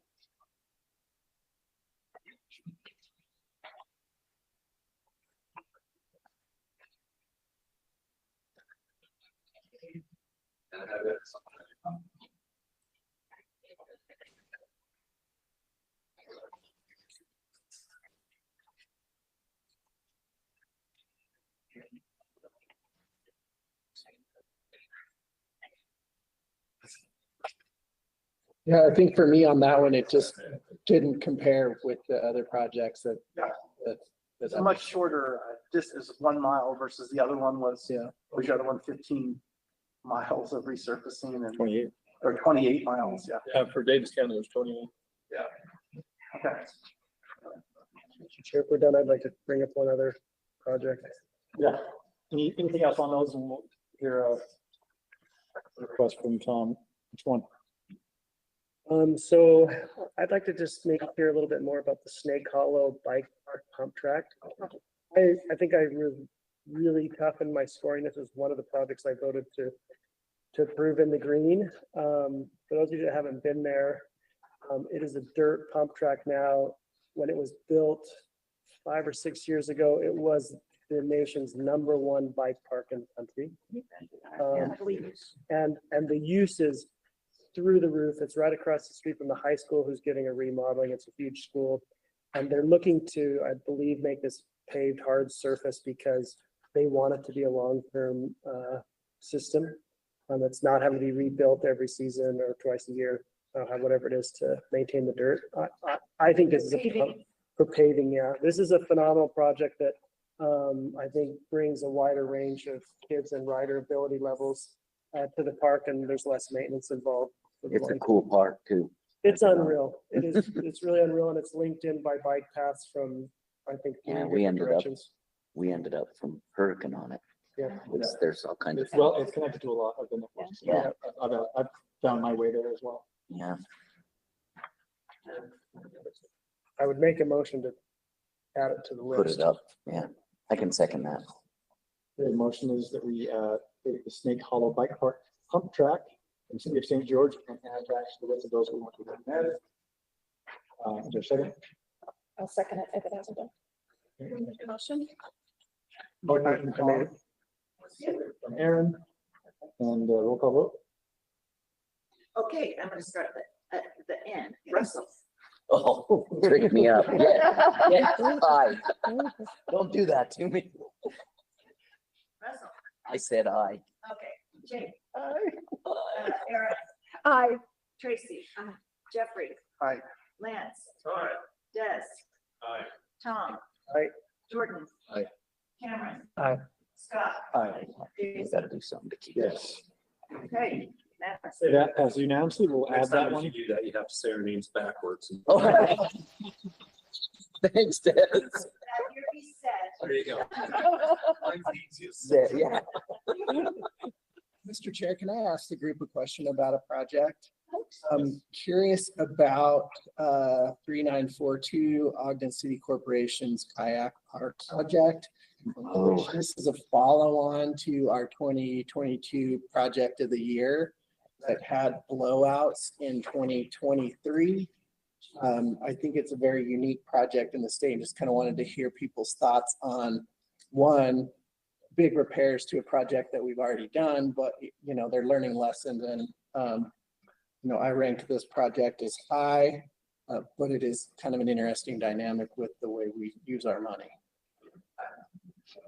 I evaluated this and in my comments, I just said, you know, with all the money that they spend in engineering, couldn't they foresee? That was my only problem, you know? But I'm with you, Evan. It's something that we put a lot of money into and it's an awesome project, but I don't know. I also, yeah, and I had mixed, I'm glad you brought that up, Evan, because yeah, I think the return on investment and just how important that is as an asset to the city. I think my issues were regarding around some of the planning. It just looked to be between the bank stabilization and like the future planning of like guaranteeing that this money then. Yeah, there wasn't anything in there that said, hey, this is what we're gonna do. Because we know we're gonna have floods in Utah. I did put in my comments, though, this was our 2022 project of the year. So, you know, I could be swayed either way. I mean, if there's a partial discussion, I mean, I would love to move this forward and talk about the funding itself, because this might be a great opportunity to do a partial funding to see what they can do with it to maintain the asset that has been created. Is that a motion? I make the motion to move Ogden City forward to future. Because I'll second that, yeah, because I looked at it and I gave it high priority, but I was just. I'm the low priority. But I was just bugged at the way it is. Do you want to restate your motion? Because you mumbled. I did. I'd like to make a motion to push forward Ogden City kayak project for consideration. Okay. Motion is that we move the Ogden City Kayak Park flood repair project onto our list of those to recommend. Is there a second to that? I second that. Second. Any discussion? Did you, I do have a question. Did you read how they're gonna do things really differently? Like, I mean, Not have winter of 2023. right, the problem is that we're gonna, we're in a situation where everybody talks about these once in a century floods, and we're gonna have those like, what, every 10 to 20 years now, so, yeah. I think I already said my comments that was my question exactly, but I didn't see an answer to that. Okay. So, but I also didn't want to give it a low priority because we gave it the project of the year, so I'm thinking this is an awesome regional asset. And now we're saying, no, we're not going to give you. And I any don't know help if, with it. if we have the ability to really make the determination. Is this something they could have foreseen and engineered for or not? I mean, there's probably an argument to be made either way, but in any case, are we penalizing them for that? This is the conversation. Do we want to fund this? I guess I don't know enough about the project itself. What were the failures and what are they planning to do? So a quick description, the failures resulted from a lot of heavy debris coming down river, big boulders. That's right. And so a lot of these features are still usable and they're still heavily used daily. But what it did is it cracked things up and exposed some rebar, created some safety hazards. It blew out one of the places where people would launch and watch. So to me, the safety factor was pretty important. We still have people surfing and kayaking. I did have a little concern. They said that they were going to improve accessibility, but didn't have any description. My takeaway was, I think that they would have some serious lessons learned from looking at what failed and would do it better this time. I don't think it's going to be fail-proof. Yeah. In perpetuity either. I was surprised that there wasn't, if there's that many kayaking people going on, there's not one partner that's a kayak group. And I don't know what kayak groups there are out there, but you'd think there'd be a group that would say, hey, we want to partner with you, and there's not one. So that was one of my negative comments. And there are groups, and the one thing I'd add, I mean, the groups are there, why they're not added on it. That was one of my big complaints with all the grants is like, why is industry and people not signing on to these letters? But when we look at the diversity of activities that we fund, I mean, we probably funded 3 kayaking grants in all 10 years. I think it's one in Grand County, this one in Ogden, and another this again. So we don't get this request from this user group very much. Didn't we fund the bladder on the Ogden? I think it's a hydraulic bladder. Yeah. Something like that. Those are cool. Okay, well, there's definitely merit here. Any other discussion on the motion that's on the table? No, we'll do a voice vote. Okay, starting again, Russell, Yes. Jake, Aye. Aaron, Aye. Tracy, Jeffrey, Aye. Lance, Aye. Seth, Des. Appreciate it. Tom, Yes. Jordan, Aye. Cameron, Yes. Scott, Aye. Jason. Aye. Last point of clarification was Ogden and are included in that motion. Yes. The motion. Yeah. So there should be a total of 8 or let's see, 19 now. Over 2 million. 0.15. Okay. I'd like to highlight one more, Mr. Chairman. Okay. So I wouldn't be doing my job if I didn't ask about the Garfield County Government Grandview Trail Restoration. I did not evaluate that, but it's just a few notches out of the money, and I'd just like to hear from those who evaluated, see what their thoughts are on that. Garfield County. Well, I evaluated this. I don't remember if I scored funding priority one way or another, but I think they've been trying to do this for a while. I didn't score it low. I just didn't score it high. I think my biggest thing was the number of people impacted. It seems somewhat remote.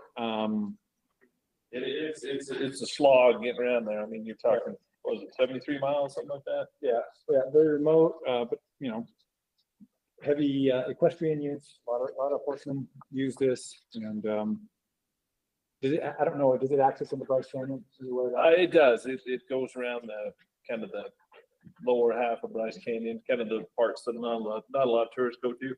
I guess and the reason it's in disrepair is because like nobody used it, so they didn't prioritize it. You got a bunch of new like RV parks and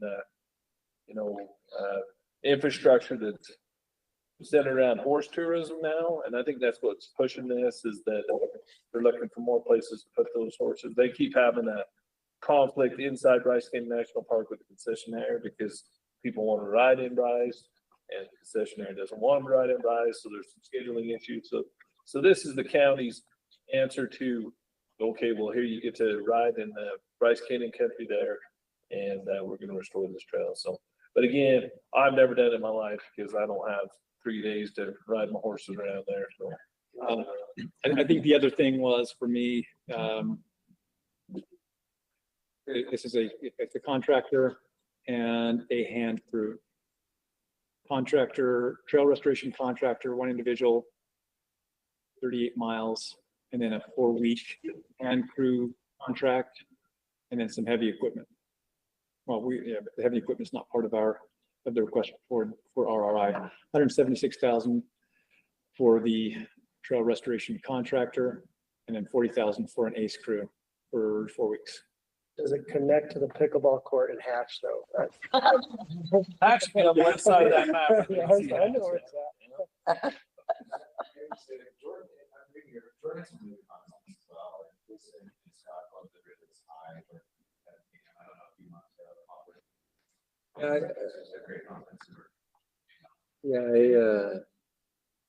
I put it medium similarly, where I think there's a lot of potential for it, but I got the vibe that I don't know if they put clear numbers of how many people are currently using it, and so it was more of like an aspirational project, not like one that they know for sure will get used a ton. On the they probably don't have numbers, but if I was to guess, I'd say just a couple hundred people a year probably use the entirety of the trail. It's not huge. Yeah. It might be opposite. Maybe, maybe if it's restored, tons of people start using it. It's hard to say. It's a big commitment to get around there. Yeah. If they make it motorized, I think it'd be awesome. I mean, it'd be world class if it was motorized. Then I'll vote for it. Yeah, I was gonna say if it was motorized. But you have the comment in there that the lack of maintenance has resulted in lower usage. It's just gotten to be hard to access, so. So the guy that runs the trail cat, I'll just tell you, his nickname's Hazard. So love it. Kind of a funny nickname. The first name Duke or something. Hazard Brown. Sounds He's worked like for the state road, and then he had a nickname as Hazard. You probably guessed why. So That'd be a great single track motorcycle trail. oh, it'd be awesome. Yeah.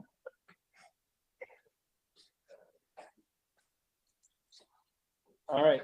I'm satisfied. Okay. You've done your duty. You guys saw that I asked about it. I guess I'll just bring up right below the last one on the, as far as rankings go, is the, what's it called? Super Bowl.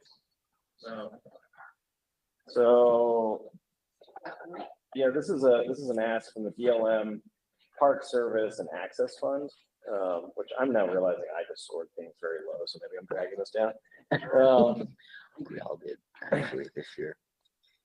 This one's a small ask, and it's really just for material, and it's kind of one of those unique situations where high use area is getting basically 10 structures brought up to ADA compliance, and there's not really any other kind of multi-agency RIS.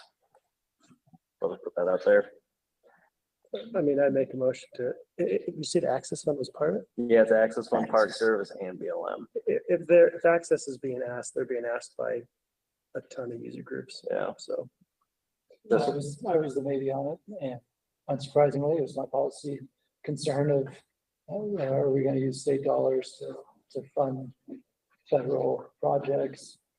And one thing that intrigued me about it is it gave data about a nearby campground where there had been renovation and the visitation increased dramatically.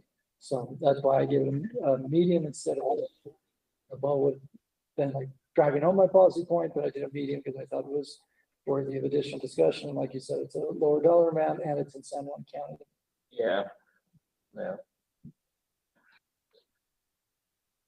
Yeah, that's an interesting comment, Cameron. I think about, the conversation we were having earlier, and where do we prioritize what we do support in terms of federal land, and maybe it's a disincentive for the reliance piece if we focus on the areas that are not heaviest used. The other thing I'll add here, this is the picture from Mount Sullivan, right? I was blown away at the number of shade structures that showed up in applications throughout the process. And again, that came back to my policy question, do we want to fund shade structures, and are all shade structures created equal? The shade structure in northern Utah is different than the shade structure on a campground in southern Utah. But from Patrick's perspective, when people are asking him next year what got funded and what didn't, you're going to see a lot more shade structures if we start funding shade structures. So we just ought to be clear, and like, we're picking this shade structure because of these other factors. It's not that we are prioritizing shade structures. It's a public, to me, it's a public safety thing. We are cognizant in skin cancer. Well, but even then, I mean, The campground's different than a shade structure in a park, and Southern Utah is different than North Utah. exactly, I'm serious, but it's a public safety thing, where there is literally no other shade around this, then obviously it's got higher merit than something where there's natural shade nearby.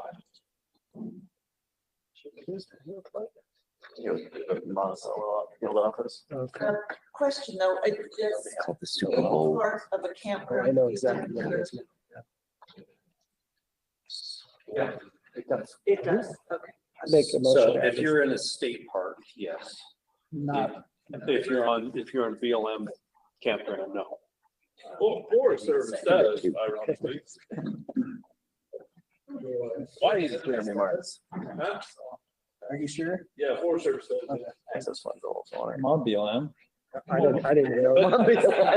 But see, the Park Service doesn't either, so I wonder if that has something to do with the Department of Agriculture versus Interior. Yeah.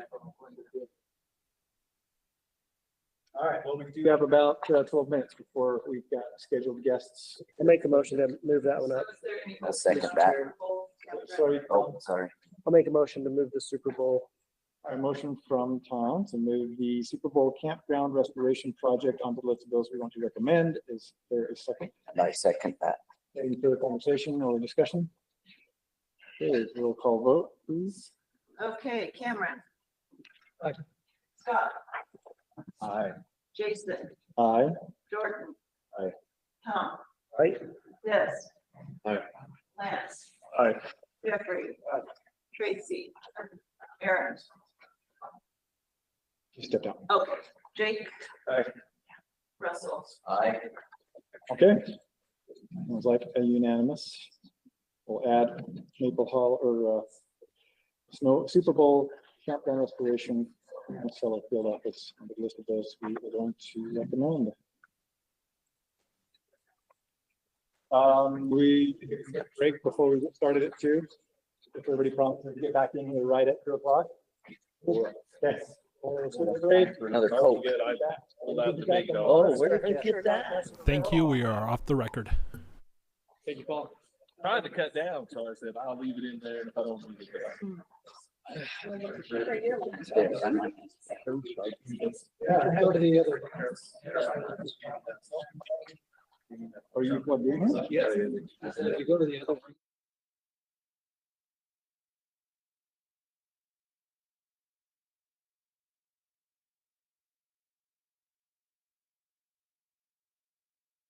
Oh, now it's.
It is 2:00, so we're gonna reconvene and call ourselves back into order. Paula, we got a good sound? We are good to go. Thank you. And so I believe we have our first regional asset tier presentation today. Lizard Wash Park. Hand it up. Hey, thank you. We are so grateful for you allowing us to be here today to present this awesome project to Lizard Wash Park. And the staff that we have from St. George that's up here, we have Shane Moore and Sadie Bassett. I am Mark Goble. I'm landscape architect at the city of St. George, so I get to do a lot of fun stuff through the parks, up the trails, and deal with landscaping down there. St. George is such a great place, and we're so grateful for the partnership that we have with you guys, because we have several parks, trails, and things that we've done, and submitted applications for the York grant and received those grants. And it's something to make St. George an awesome place. So thank you for all your support for St. George. Okay. So this should show an overall view of the park. This is about 30 acres of park. So we have our core area next to the irrigation pond here. The irrigation pond exists. So this is, to give you an area where this is located. This is in the desert color area of St. George. We are really close to the Arizona border, just a few hundred yards to the south of here is the Arizona border. And then I-15 is right along.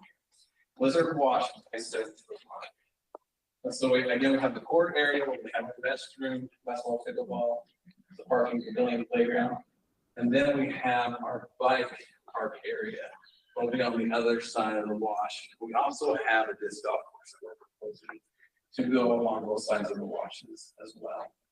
But we had a meeting with the neighborhood down here, and one of their top amenities they wanted was the bike park.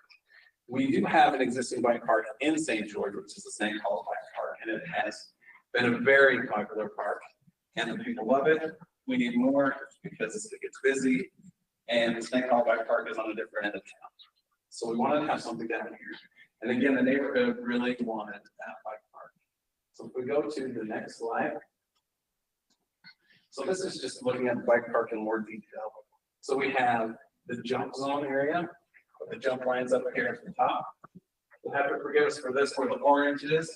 That is actually the dual slalom course, and the pump track is actually in the green. So over here, you can see some of the features that go along with this bike park.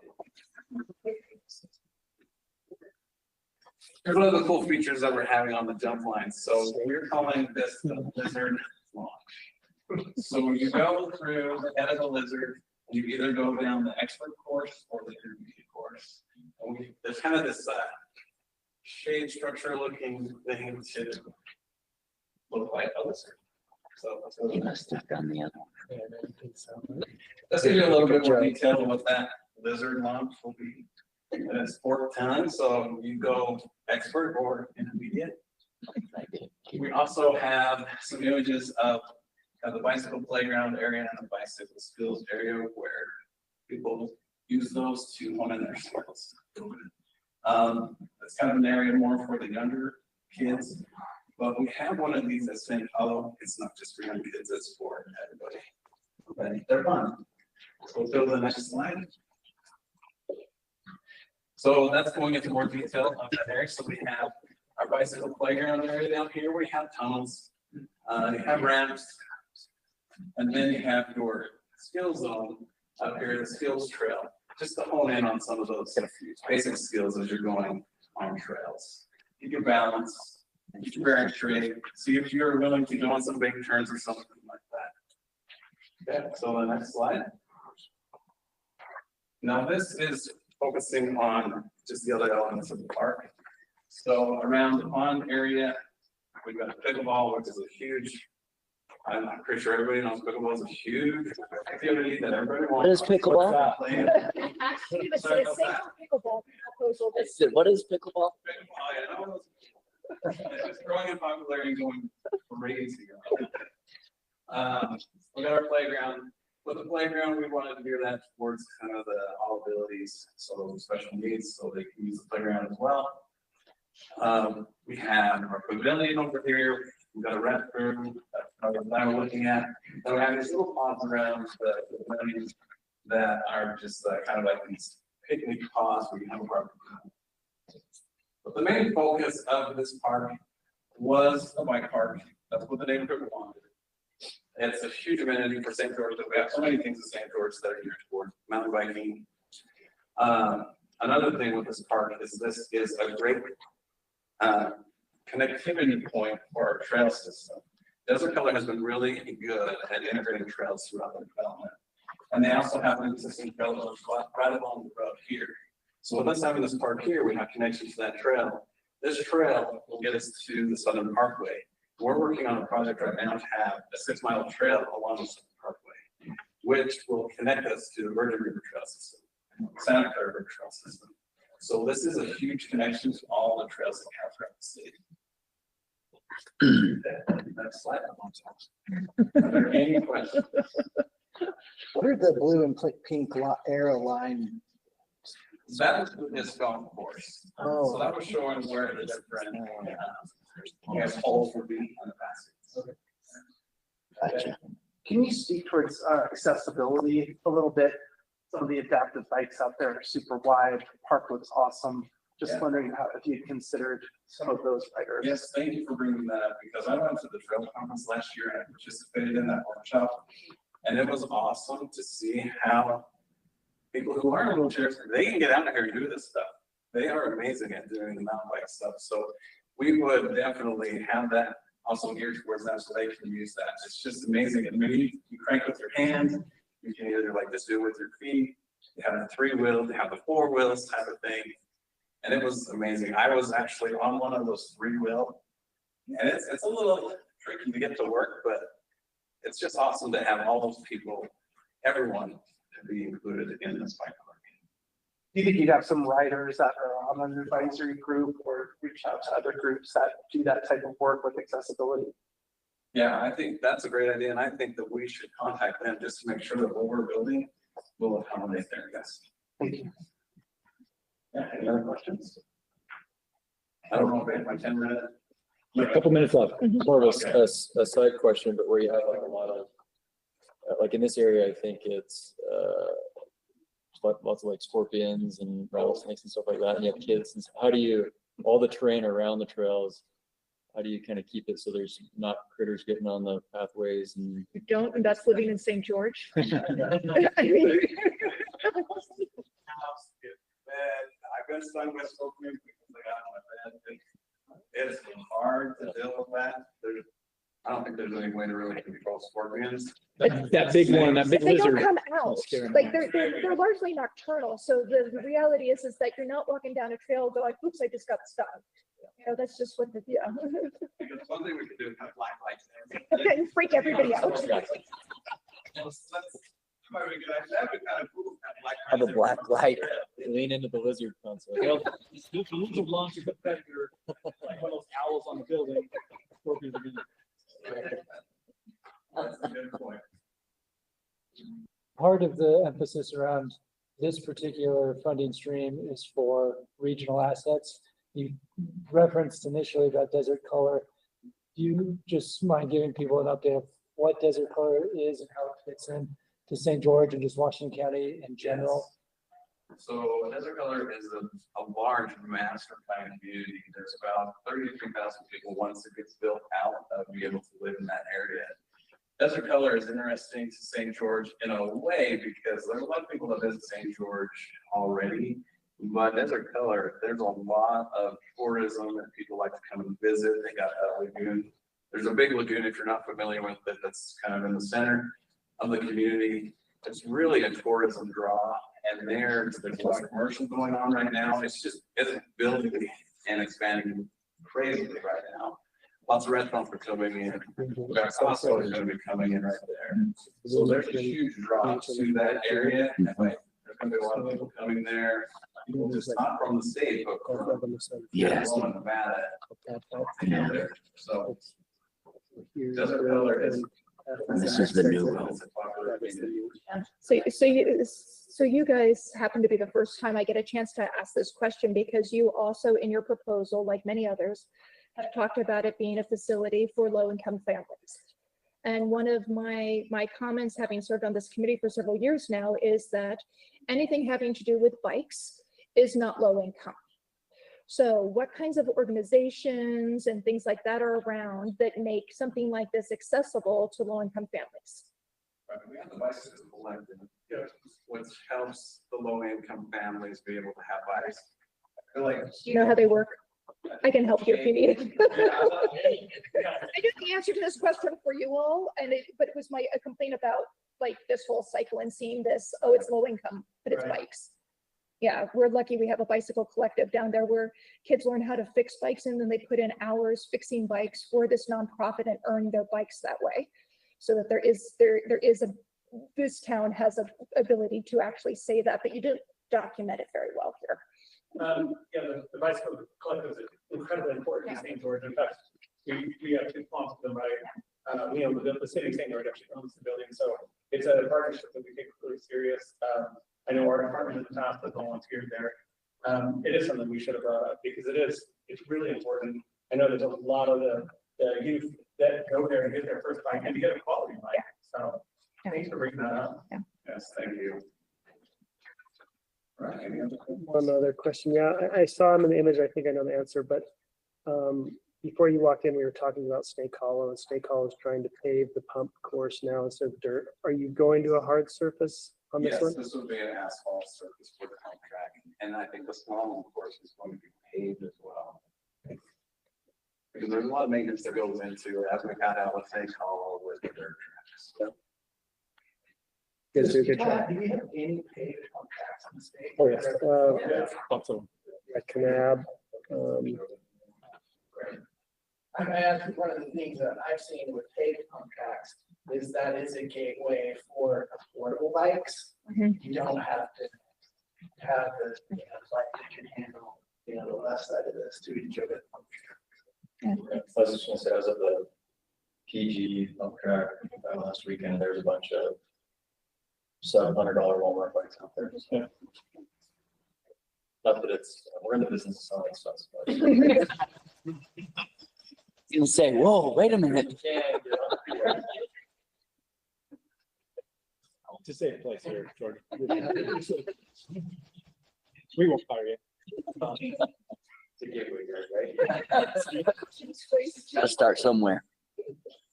All right. Any other questions? If not, I guess I'll ask one last question. So we see on some other grants that we deal with needing for restoration of trails, particularly asphalt trails. Now that they're years down the road, you anticipate that is the city going to take care of that asphalt, or they can be back asking this group for maintenance dollars and resurfacing or sealing? Yeah, the city would be taking care of the maintenance, just like all the parks, and even at Snake Hollow, we're in charge of all the maintenance there. And if there's an issue with the pavement there, we'll take care of it. Yeah, thank you. Thank you all. Thank you.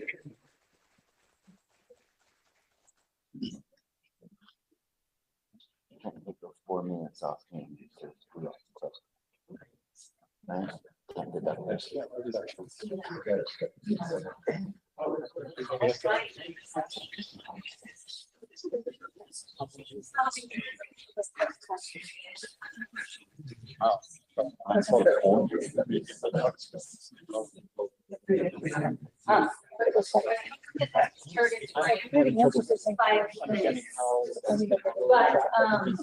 for any government employees, this is like $2.20. Perfectly fine. I promise. Right out of her. It's a dime. And if I run out, know that I will be on my way back.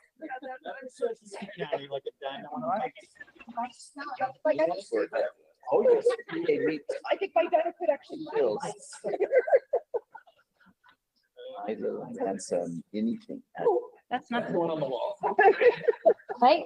Second one's a boy. Oh, Amy, no, I know. was to everything Will. She never, I mean, she rides I can find bikes, she rides motorcycles and stuff, but 1 year old. So there's something about that. I don't care what they say, there's something about genetics. Right? I know, and I could. Boy versus girl. My name is Cheryl Meyer. I am from Uintah County / Vernal / the Basin. I could draw you a map if you don't know how to get there. Some people don't know where it is unless you say the right keyword, but now I know in this group it's Dinah. I'm from Medina. I am here on behalf of Uintah Special Service District 1. It's our district that facilitates all recreation and parks for all of Uintah County and Vernal. Sure. I'm sorry. Yes. We're having trouble opening it. It's a little too much for us. We might want to pull it on your laptop. Yeah. Okay, sorry, everyone. But, sorry. But if I could. You not download it Yeah, we did download it. Yeah. and then open it with PowerPoint? It's just a JPEG. You could open it with preview. Oh, it's in. No, it's Oh, there's additional ones. Yeah, if you have PowerPoint on your machine, you can open it with that in your downloads folder. And it is going to start a little doom and gloom, so I don't want anybody to be sad or anything, but I want to paint the picture of, the dinosaur died kind of recently. I want to express to this group, you've seen the application, if you're familiar with Vernal, we're a little farther away than other areas, and we have some great amenities, but we are lacking in some areas. So where we do not have we have a functioning skate park as it is, and that's what I want to start out and show you. But to give you an idea, this is a 26-year-old skate park that was meant to have a life of 8 to 10 years. They're welded ramps together, and so 26 years later, they're, so when you have an expiration date on something, you can go way past it, I promise. But it is definitely, it's something that's been put on the back burner for a long time, and it's something that has been a huge interest in our community. And to touch on the low income, we have a lot of low income in our facilities in our area. So our plan is to remove the current skate park, leave it where it is, and build this new skate park on our recreation property facility. And it's located right with the bus stop. We have a lot of low-income housing, low-income around this area. We have a bus stop that can get you right there. As far as our pump track or our all-wheel park is it's not designed for your mountain bikes.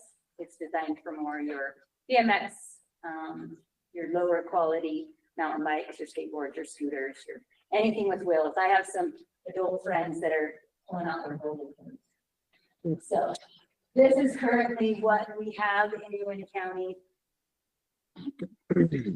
As you can see, they're old, not entirely safe, don't show our trust insurance. But this is kind of what we've had to work with.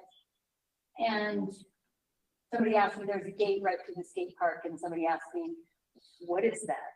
And I said, actually, those are the really old tennis courts. So that was like a gate that nobody decided to open. Another sad thing, Uintah County, I don't know if you guys know this, but the state of Utah is the last place in mental health.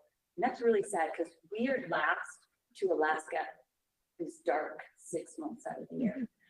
Uintah County is the lowest in mental health rates in the state of Utah. The basin, we have the highest suicide rates in adolescents, and the depression rates in adult men are higher than the state average. And our mental health ratio to providers is quite high, 658 to 1 patient to mental health providers.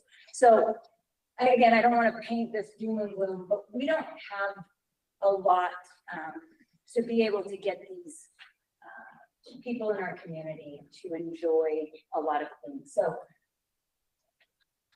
outdoor recreation and mental health, it's a natural connection. So by getting our kids off our phones, getting adults off their phones and out to a space that they can access without their parents, without a lot of supervision is what we have a lot of. And getting them out, spending outdoors, reduces stress and anxiety, improves mood and self-esteem, improves social connection, aids trauma recovery, supports youth development, cost-effective public health tool, investing in outdoor rec. So our goal and what we come to do to solve all that is the Uintah All-Wheel Park. We have actually already entered into a design build contract with American Rap Company. And as you can see that this lower part is a learning bicycle playground. So your Strider bikes on up to your 6, 7, 8-year-olds, if that too. They have some features just like the big kids, but they can learn and how to steady on their bikes. We have a fantastic pump track, an extreme jump line. And again, you're not going to take your really expensive mountain bike on that jump line. It is good. And this is the cement skate park. Everything in here is rideable. Currently now, if people want to ride their skateboard, they're riding on City Hall, they're riding on the benches downtown, they're riding down all the steps. And so everybody's trying to kick them out to a place that is rusted away. So we're hoping that this will be able to be accessible. It is designed for all abilities. I have a friend who recently lost his leg in a car accident, and that friend, he's 11 years old. He's in a wheelchair. I said, when this is ready, I'm pushing you down that hole. And he's like, I don't think I can. I was just kidding, but he's super excited about it because I said, we can push you all over in this wheelchair. But by then, I think he can have his heart dedicated to be on a skateboard. The regional assets here for this, as you might be aware, we have this thing called Dinosaur National Monument, which is a huge draw already.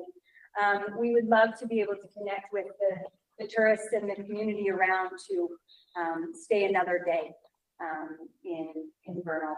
To add, it's also, you know, we're the connection point to Flaming Gorge. We have Red Fleet Reservoir, mountain bike trails around. Another opportunity to have a state-of-the-art pump track to be able to gather more tourists. We expect to draw up tourists from all over the state and even more as they travel in for the Dinosaur Land, which then increases the support for businesses in our hotels and our gas stations, which is a huge thing for us being in a community where we are tourism. We rely heavily on that. And we compete for space when it comes to the oil and gas industry. But be able to create opportunities for our youth that can't travel, that never seen a skate park, that never seen a pump track, that never been anywhere around. And then building on our county's vision of helping families and outdoor recreation. So this project total cost is $3 million with the outdoor rec possible request of $1 million. You can see that's a great investment of your money to be a part of this project. That's just a breakdown of an overview. This was a fun idea that we had. Picture, this is our logo, that's the skate park logo, and the DNR logo in a spray painted tagged version on the back of the hat. Would be really cool. This also is going to be a part of the Small Town Comeback series that Uintah County has started in their little documentaries. They're going to be actually broadcast all over the state of a statewide television broadcaster picking them up. So the All-Wheel Park will be a part of that in showing what we had and what we could have with that. So we'd love to be part of that. That's just a QR code if you felt like scanning it to see what this Small Town Comeback is. Any questions? Thank you. Questions? Whereabouts is this in the town? It is right, it's almost at the half a mile from the center of town. It's out on our facility. So I guess It's like from the museum. we're a mile away. Maybe 0.8. Is it closer to the USU campus? No, so are you familiar with the county building or city hall? We're just a half a mile south. Oh, okay. So the recreation center, there that's on, Bernal Avenue and Fifth, it's currently right on that property. Okay. The recreation center is, we have a Dino Trails Committee, which we're really trying to pick up trails.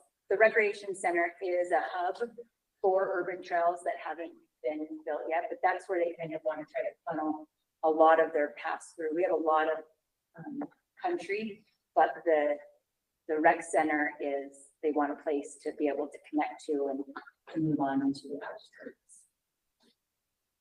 Do you want to touch on maintenance long term? Yes, so we have a full-time maintenance crew that operate and serve the rest of the parts of the county, and they will take care of all of that.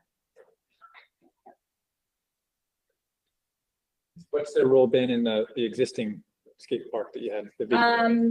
It is actually, the existing skate park right now is currently right next to our park superintendent's shop. So, and it's been one of those, don't look, don't say anything. It should have been dismantled probably a long time ago, but taking away something from the community that has not so much already was a hard thing. So our park superintendent, he's quite the bike rider anyway, so he actually goes out there about once a week and rides them just to see if there can be, a major hazard outside of your normal falls and broken bones and. Other questions? Okay. Thank you. Thank you.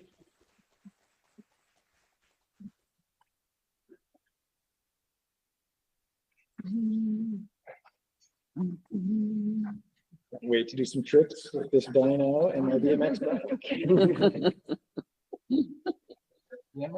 I'll do now. I know we got screwed, but. What'd you get?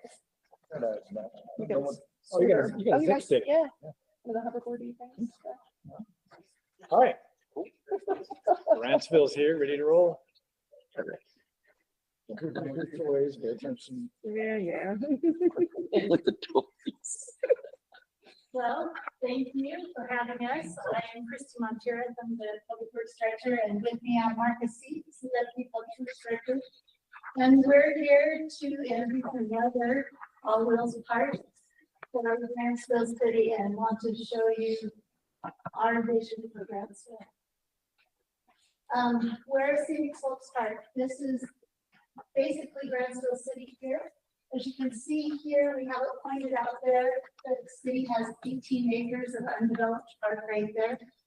If you continue to the west, then there will be 14 more acres of that subdivision. So more to be built out there. So all of that would be able to access it, along with all of this community that would be able to reach it via biking or walking. So this is our general concept right now for this park that we showed you there. And the first amenity that we want to put in is our All Wheels Park. It will include a pump track and a bicycle playground and a skate plaza. And once this park is complete, as you can see, we'll have 3 more golf fields that are Cherokee, Even, and Grantsville, as well as another soccer field up here. Parking, you can see we have 3 accesses, one from the subdivision up here, this subdivision this way, and then that access from what we call Morgan Trail, and this would all be parking right here as well. So what we did too, we are also working with American Wrap Company. They created a survey for us to send out to the public. We put it on our Facebook page and also on our website. We had it only there for a week, had 170 people respond. And it was very positive. Many times when you put a survey out there, you get, well, why aren't you spending your money this way? Or why aren't you doing that? We had very little of that. More comments about features that they would like and how the biggest responses, they wanted it for all skill levels. This is what we hope to have it look like in that space there. So our first phase will be here with this pump track right here. It will also be hard surface as the other ones. And then we want to do, this is more skill, bicycle playground, a more beginner playground, and then a concrete skate park as well. Just another view, again, emphasizing all wheels. What was amazing on the survey is how many people said just scooters would use it. But little kids. Next one. They are trying to design it. Again, we are the Brownsville Cowboys. And so to have with that theme, you can see we have a covered wagon, mountains that they can ride under. This is part of our desert meat that you see out on our side of the hill. And then you can't see it out there, but one of the berms there has a mountain feature as well. So there we go, thank you. That they're trying to put into the design. What I didn't say also is the neat thing about this park is it's up on the west bench and so it has amazing views down into Tooele Valley. Next one. The last one is also just another full picture of what the skate park would look like. They're also trying to incorporate, I don't know if you can tell even right here, these are horseshoes that they put in to, again, try to keep with the same theme that we do with all of the park once all of the features are able to come through. They're asking for $1 million with this grant. The all those parks would cost $1,500. Again, Grantsville City is committed to put out what would need to finish the storm drain, the grading, and get parking in there for this park. We're speaking to the choir here. Well, that's an exciting. I'll just tell you part of the need for Grantsville is Grantsville is growing very fast. We are almost 16,000 people right now. We currently have 6 parks that total 42 acres. This park will be 18 when we finish it out. That will get us to be fairly compliant. We're at a 5% growth right now, so we are in the need to develop our parks, and we appreciate this opportunity to apply for this grant. Next slide. Again, as other people have already said, and as I know, we're speaking to the choir, but we see the need and the benefits of having park and a different recreation amenity for people, not only ball fields, not only pickleball courts, not only basketball courts, but something that could be used for all ages, from the little scooters, from the adults that would want to use it for more BMX riders, etc. So again, next slide, I'm Christy, and this is Marcus. Do you have any questions? Thank you. Questions? Christy, I have a question. Thanks for that, and thanks for the efforts. It looks awesome. With the community growing so fast, is there a master plan to get kids safely by scooter or bike to the park as opposed to having to get into a car and drive or have mom and dad taken there? So the master plan is currently being developed. We're actually working in conjunction. We have meetings last week and this week, and not only with UDOT and connecting our roads, but also we've been with UDOT trying to get our trail system. Grantsville honestly doesn't have much. Tooele County, as Russ knows, doesn't have much. It's something that we are still starting to work on. So as for a master plan for that area, no. As we work with these other phases that are coming in, this is what we are showing them and asking them to help provide. But also Grantsville City needs to help to get something up on the trail that can get people there safely. The trail's right next to it. Yeah, come on, Tooele County, we don't need that stuff. Any other questions? Yes. You mentioned that Grantsville really is on the front line of growth right now, and where the population is exploding. Is there any sort of facility like this anywhere in Tooele County? There is not a hard surface pump track in Tooele County. There is a BMX track at the peak right now, and it is a dirt one. But this would be the first one in Tooele County. So then it's not just serving current residents, it's serving the sports and future subdivisions and. And anyone in Will County. I was gonna say, one of the things that if this becomes the first one in Cool County, it'll, Lake Point, Stansbury, that whole community will come out to it. It happened with the splash pad. Everything, yeah, you guys Splash pad, did the you know, first that splash came pad. through the WFRC grant, and we get residents from Tooele and Lake Point, Stansbury, that all come to use our splash pad. Are you using impact fees from Alderman growth to be the dollars for the other people? And par tax, so yes. So this is impact fee and par tax eligible. Anything else? Not, then, yeah, thank you. Thank you. Thank you.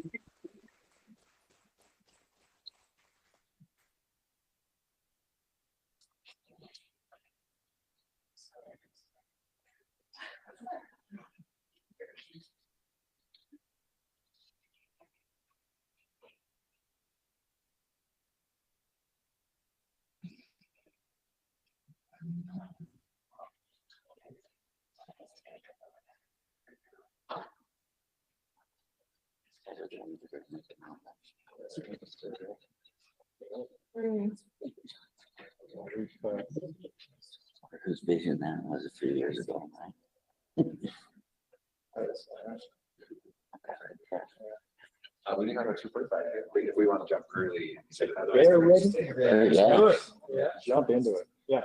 Nancy, are you ready to go? We can- Nancy and Midway City are here. We might as well get into it. Yeah, we'll have, Okay. Probably skip the video. I read that I had 10 minutes and I only have 5, so I'm gonna skip through a few things. Welcome, everyone. I'm Nancy O'Toole and I'm here, Midway. I'm doing Midway Ice Skating Rink expansion for Midway City. I'm Nancy O'Toole and I work for MAG. Go ahead. Let's go ahead and skip the video. It was a nice video of the looking at the whole thing. You guys probably can see that. This is a picture of when we're doing this in the winter time. We get 87,000 visitors between November 15th and about the end of March for our ice skating rink. We thought, why not capitalize on this space? It's 100 feet by 200 feet. And let's capitalize this and let's use this in the summertime. Let's get these people to come to our town this summer.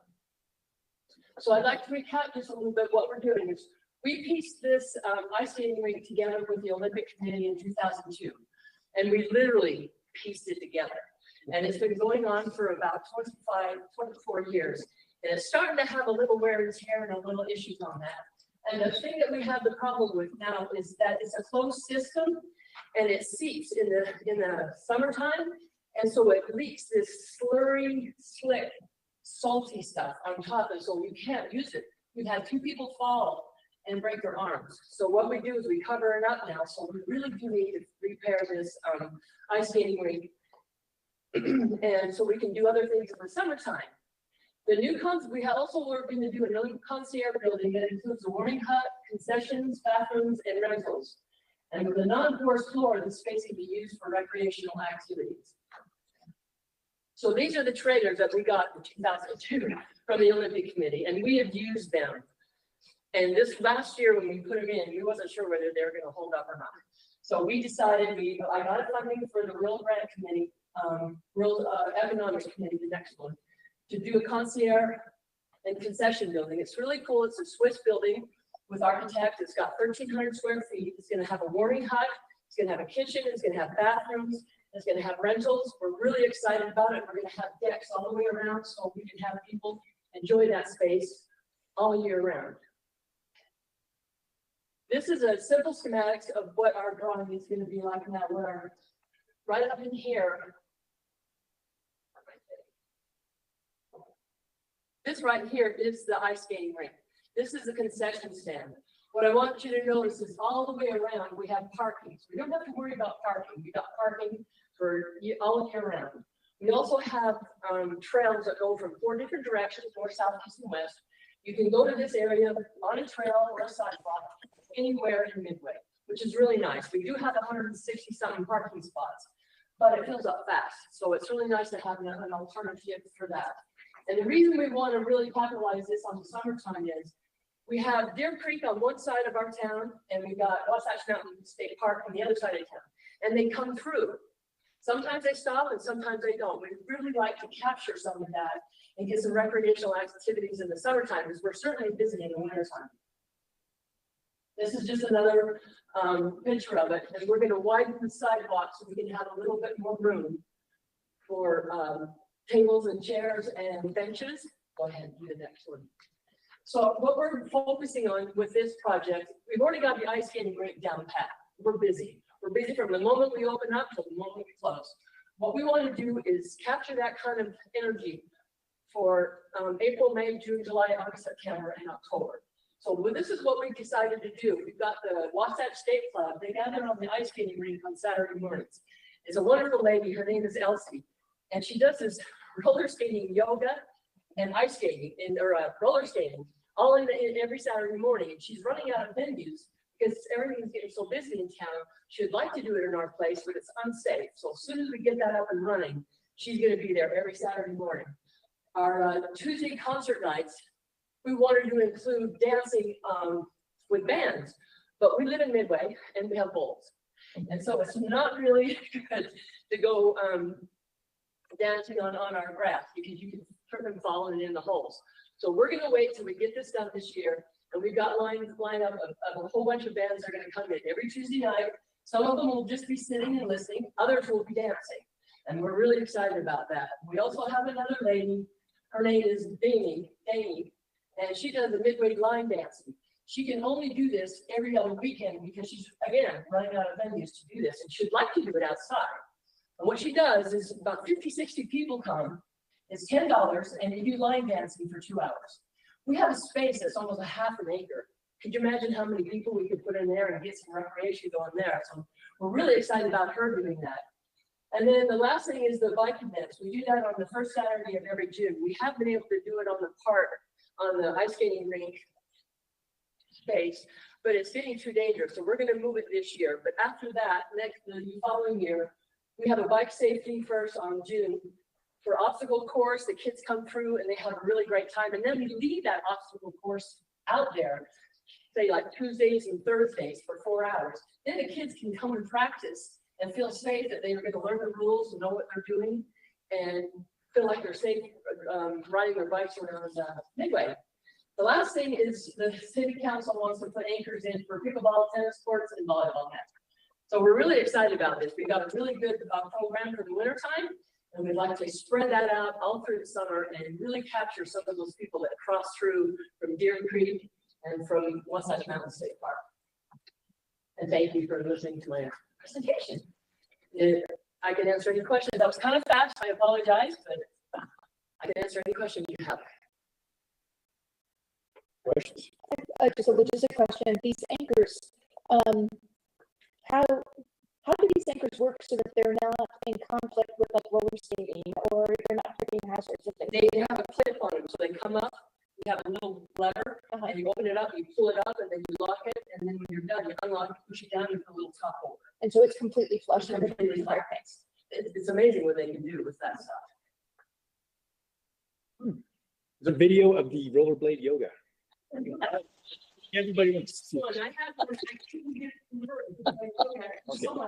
Everybody wants to see it, but nobody wanted to ask.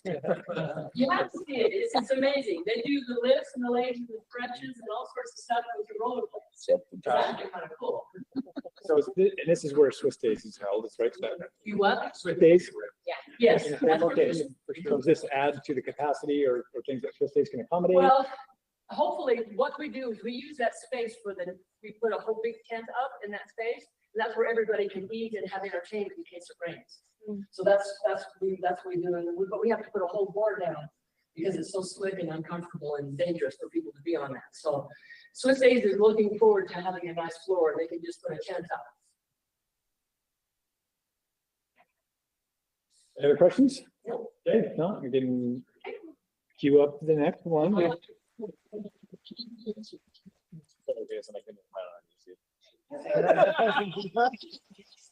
He went there, didn't he? Leave it to the YouTuber. landscape or roller skate come up. Well, guess we'll have to go to Midway Here, you know. No, on Saturdays. no Check rollerblade it out. video videos, so. Maybe. On the other one. This is my second presentation, and I'm so excited to bring this to you. I've been working with Heber City since 2021 on this project. And we finally got it, it's shovel ready, we've got everything set up, it's ready to go. So on the next slide, I'll be real quick with this one. Give you a little bit of background. This right here is the existing park. It's 15.9 acres. It has a dog park, it has playground equipment, standard stuff, grass, trees, parking lot, and bathroom. As you can see around here, and all the way around here where you can't see out in there, is townhomes, twin homes, and a lot of apartments. It's a very high density place. So we wanted to expand this park to kind of fill the north end of, so it's this piece right here that we bought, the city bought 9.6 acres in a conservation easement. And we worked with Snowland on this easement. The easement included wetland delineation, restrictions of that, Spring Creek and Sagebrush Canal. It took about a year for us to work through this management plan. There was a lot of sensitive lands, a lot of wetlands, a lot of issues on that land. It used to be an agricultural piece, and so there was a lot of cows and horses on there. We had a lot of problems with Spring Creek and Sage Canal getting algae blooms. So once we purchased the property, then we moved the animals off there. Now we let it sit fallow for about a year and a half, almost 2 years, and it's recovering. It's doing much better. I also went to the DWQ Sandy Winter, and we had this old beat up catch basin sitting in the middle out on the side. It was ugly, and it wasn't doing its job anyway. So I said, can we dig that out and redesign that, and then put in a pond and put a shoreline around it, and just let people just hang out in the pond? They approved that, so that was really good. And then we did a year process of public input. Go ahead, next one. So I just want to recap real quick what we're going to put in the park. This is what we have in the park right now. What we're going to put in the new park is adding soft trails. We cannot put any asphalt or anything permanent on this conservation easement. So we're doing 6 foot to 8 foot wide soft trails, and then boardwalk wherever there's any wetland. There are no wetland impacts with this project at all. We really worked hard. There's 1.63 acres of wetlands. We got bridges that go across Spring Creek and Sagebrush Canal. We got the pond, a large pavilion with picnic tables, and spectacular views of the Wasatch Back. When you're sitting on the property and looking out, you see the whole scape. It's just beautiful. Go ahead and go to the next one. I'm going to do this one real quick. This was kind of a beginning concept drawing. I just wanted to show that this is the type of boardwalk that we're doing. This is the type of creek overlook that we're doing. This is the soft surface trails. And go ahead and to the next one, and then I can do more detail. This is our simple concept drawing. As I say, the design is done and everything is ready. What we've done here is we put a small parking lot, gravel parking lot with the trail, and this is boardwalk that goes through here. And as you can see, we connect many places with our trails, so you can do multiple loops, up to 5 miles you can do on this. This is Spring Creek. It meanders all the way through. It's just a beautiful creek. It's really recovered well. We're going to do some riparian repair, and we're putting bridges along right here, and one right over here. What we're going to do is put bridges so people can sit and just view the area. This pond is going to have a viewing dock. As you can see, there's a viewing dock here. There's a huge pavilion here with some grass area. And we're going to have a covered pavilion with lots of picnic tables. This project is really, this is Sagebrush here. I don't want to forget Sagebrush here. There's a lot of benches. It's a passive nature park. It's for people to go reflect, walk with their dogs, enjoy the family. It's not we don't have any racing going on. We're going to have, trails that are just mellow. It's going to be a wonderful park for everyone to just enjoy. And then the next one I wanted to quickly talk about was the landscaping. Our landscaping crew spent a year trying to figure out what kind of landscaping we could do in this area. Drought tolerant trees and shrubs all the way across. As you can see, we're trying to protect sagebrush here with lots of trees. And then as this meanders around, we're putting a lot of trees along there, along with the benches, So that way you can sit, if you feel tired, you can just sit down on the bench and there's lots of trees. And this is a really, in addition to Heber City, this is the first time we've ever brought anything to you guys. When it's finally complete, it'll be 25, almost 26 acres. So it's a good sized park. And that's it. And thank you so much from Heber City. They're really excited.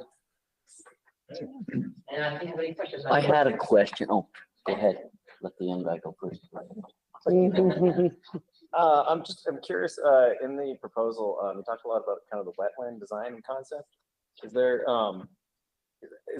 like an outside company or like, what, can you kind of just elaborate more on all the wetland design parts? I'm not sure what you mean.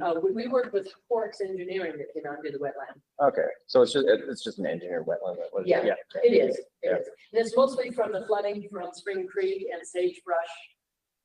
But we wanted to leave it that way. We want to keep it the way it is, you know. And it's beautiful. We've got trees or birds everywhere, all kinds of birds, sentinel cranes especially. So you mentioned that there was a conservation easement on the property. So the city acquired the property after the easement was put on? We acquired the property at the same time. We're working with Summit Lands on conservation easement. The two homeowners said, we do not want this developed. We want it for the public. So we said, let's bring Summit Lands in with the two property owners. It was a long process, about a year to get everything cleared up. And so that's what we did. We worked with Summit Lands. Yeah, they're wonderful to work with. So you referenced the barn. I was a little foggy on the barn because it seemed like it was a structure that was there, but you were going to replace it. Can you elaborate? Remodify it. We can't replace That's the red part, right? That's the red part. We can't take it away and do something back. We have to, it's very strict, this conservation easement. So we got really creative with this. So we're going to remodify the barn. It's an old barn with a stick out area. So it's going to be perfect for a pavilion. We're just going to remodify that, put a roof on it, and then put picnic tables with the grass around there. I could say, because that was an area that was already there. That had been there historically. Either remove it and not put anything back or remodify the one that's there. And that's what we decided to do. It's a great place to sit and have a picnic and look at the Wasatch back. You can't beat the views. Love this. I love being between the two waterways. Are there any water play features built into this? Only the pond. Just the pond and the viewing area. Yeah, we're trying to keep Spring Creek. It's having its troubles, and so is sagebrush because of all the runoff. So we're trying to keep. Maybe in 4 or 5 years we'll be able to do something like that. What we eventually want to do with this, and I forgot to mention this, is we're going to spend the next year and a half when we get this built is doing interpretive signs. I want to spend some time with the Hogle Zoo of the Wildlife. I can't remember what they call it, but they have great interpretive signs. We want to go through once it's done and say, let's put a sign here about wetlands. Let's put a sign here about riparian areas. Let's put a sign here and try to educate the public at the same time. Because this is not a park you're going to go take your bike and race. You're going to meander and you're going to walk and you're going to reflect and you're going to look at the beauties. And so we want people to be educated at the same time. The pond area, is there excavation planned to alter that? Yes, it's a catch basin. It's not quite in the right position, but it's a catch basin. It's just so old and beat up. We are going to dig the whole thing out, line it, and then fill it full. And it's still going to maintain as a catch basin. It's just going to be more functional. Is that on and the we're going to wetland? have a shoreline. Is that on the wetland there where that is? No, it's right where the catch basin has always been. So you don't have to get a corporate. No, we're not doing any impacts. They wouldn't let us do any impacts to the wetland. So that's why we're doing the boardwalk. That's why this project is a little expensive, because we're being really careful with this property. But when we get done, it'll be almost 26 acres of park. That's pretty cool. That's especially that part of town. It's really busy. Other questions? Okay. No. Thank you guys. Thank you so much. Our next resolution that we did between something here that one has one little break. Yeah. Take a little break. That we see this applicant, we go ahead and get started. Patrick, can you answer a question? There's a couple of these on the paper printed that have an asterisk. Do you know what? There's no. Anyone know? Which paper? Missing the score. It's in the score. It's There's an asterisk by the score on two of them. Missing the score. missing a score. We don't. Lance? The Heber City one's not me. The Bastion. I better check, make sure it's not me. I think we're working on it, there's some power behind those. I think What you did before, and all of a sudden, I'm like, oh crap. You're like, okay. But it wasn't 15, it was like 5 last year. Like, That was the problem. This year was a lot. Gonna get rid of this part.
person you probably, you know. I'm behind the screen. Yeah, he's hiding behind. Lyle Beecher is our architect over here, the beach water architect. Steve Jenkins from Ensign Engineering. I've got Chris McCandless here. He's one of our great volunteers. I've got Scott Savy, our Savy and Vancott attorney.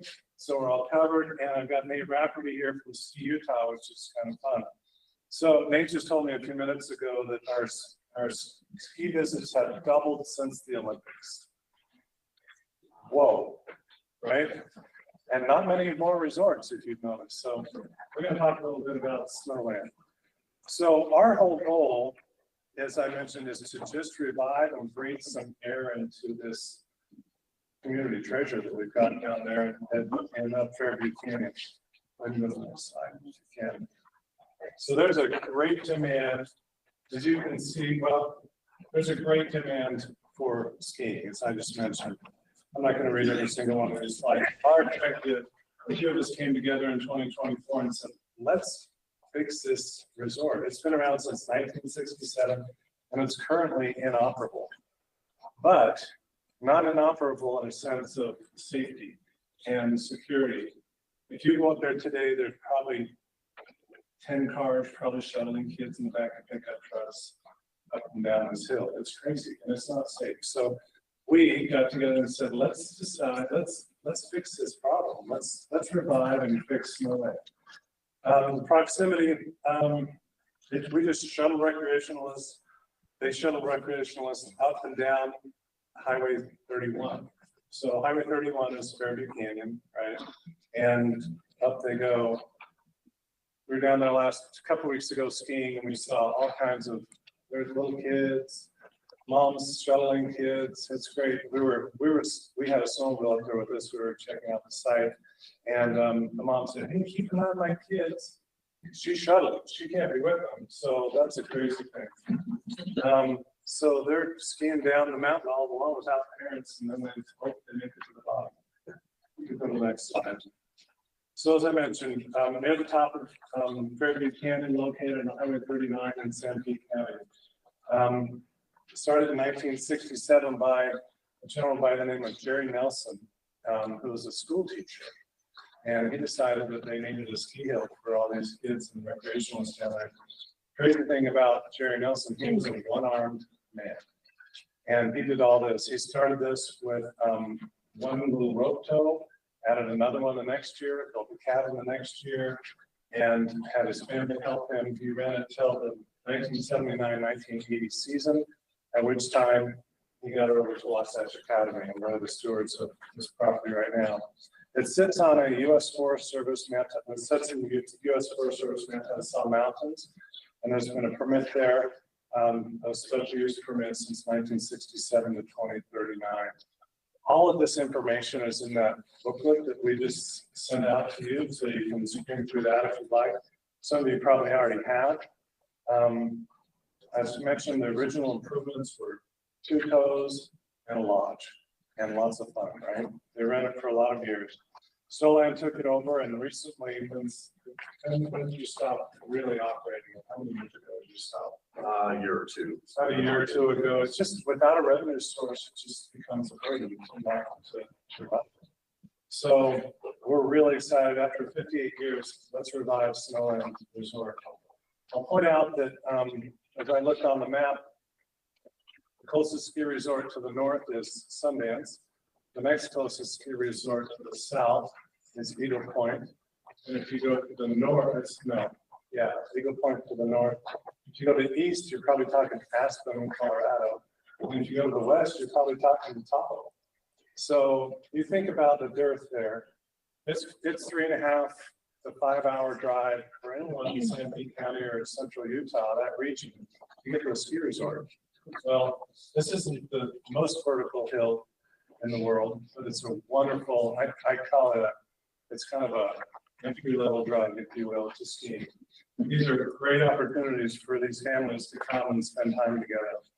Let's go to the next slide.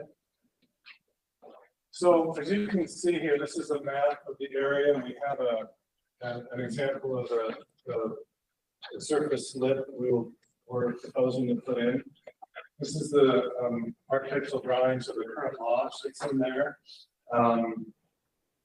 Our whole goal is to renovate the lodge, put in community areas up here so they can use, if you can imagine kids going up there, college students going up during the week and getting safety training on winter sports and outdoor training and learning how to manage avalanche equipment, avalanche beacon shovels and probes. When I go up there during the winter time, I often take groups of youth, and that's what we do. We help them study the snow, we help them study safety, we help them, we're trying to teach a generation not to get killed in the mountains because they're dangerous. So we're teaching those skills. But they would do that same thing with Wasatch Academy and Snow College are partnering with this project. And they would do the same thing. They would bring students up here and teach and use the resort and have all kinds of recreationalists. Over here is the original lodge is right in here. There's the original lodge. Original parking lot. We had this parking lot these 2 years. We had restroom facilities, the lift, the tow road. This would be for tubing on this side. This would be for skiing and riding on the other side of the hill there. So let's see. Some of the infrastructure that's needed up there, obviously we need water source. We need restroom facilities, sewer facilities, electricity. So these are the kind of things that this grant that we're seeking today would pay for, is to help us provide a significant amount of infrastructure for this project, including the tow as is depicted here. So let's see. The other thing that I wanted to point out with this tow, as you can see, it's really simple to grab and get onto. You can ride up and it's fully, everything we're going to do here is going to be ADA compliant. So I've formerly sat on the board of Wasatch Adaptive Sports. Adaptive skiers could come up here and use this resort just like anyone else could. So that's a really great opportunity for our adaptive community. I'm excited about that. The conditional use permit, as I mentioned, with we've benefited from search and rescue on occasion. We love the idea of the search and rescue having a place that they can stage, their Fairview Canyon, as well as additional bathrooms. So the student experience, the community experience, deal with that. Great, thanks. So that's one perspective. We'll give you another perspective from Snow College, who's also completely involved with this, excited. When I presented this to Kevin with our president, I was very excited, first of all, for the name of it. So Snowland, which is a great name for a project. But we have all kinds of classes. We have outdoor leadership program where the kids are actually off-site for weeks at a time, where this would be a great opportunity to go to the yurt and be trained in that. So we have about 3,500 kids on campus. And a lot of those kids are going home to do all the things they do in the winter. And this would give us a chance to try and keep them on campus. There are 15 YSA boards in Snow College that are always looking for activities. And I think this would be a great opportunity to spend the night talking about bikes.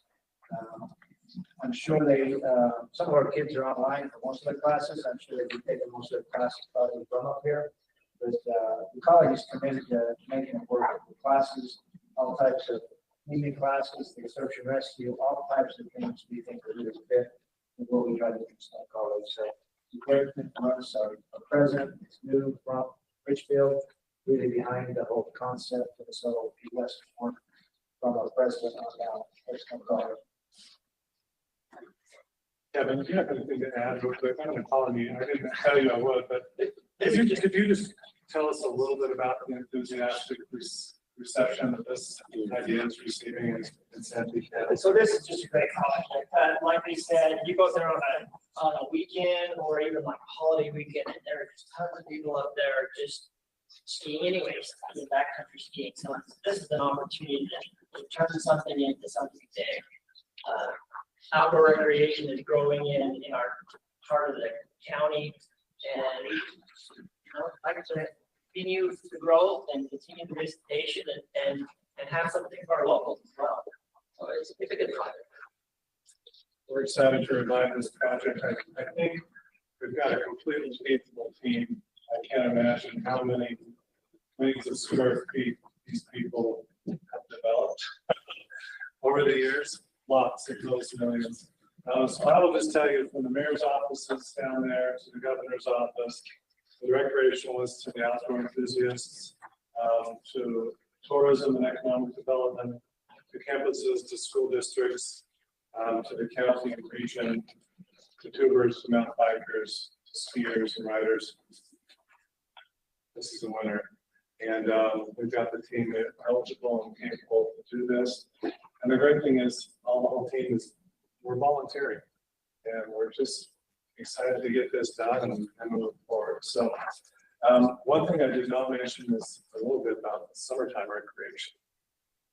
Take the snow off, you've got a really great downhill mountain biking track.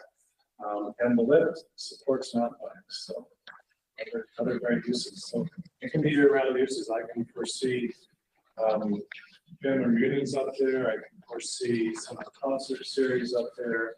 I can foresee so much fun happening up that canyon. It's really close to rivers and tributaries and waterways and just so much recreation out of everything. Okay. Thank you for your consideration. You be wonderful stewards of this branch and you decide to send it our way.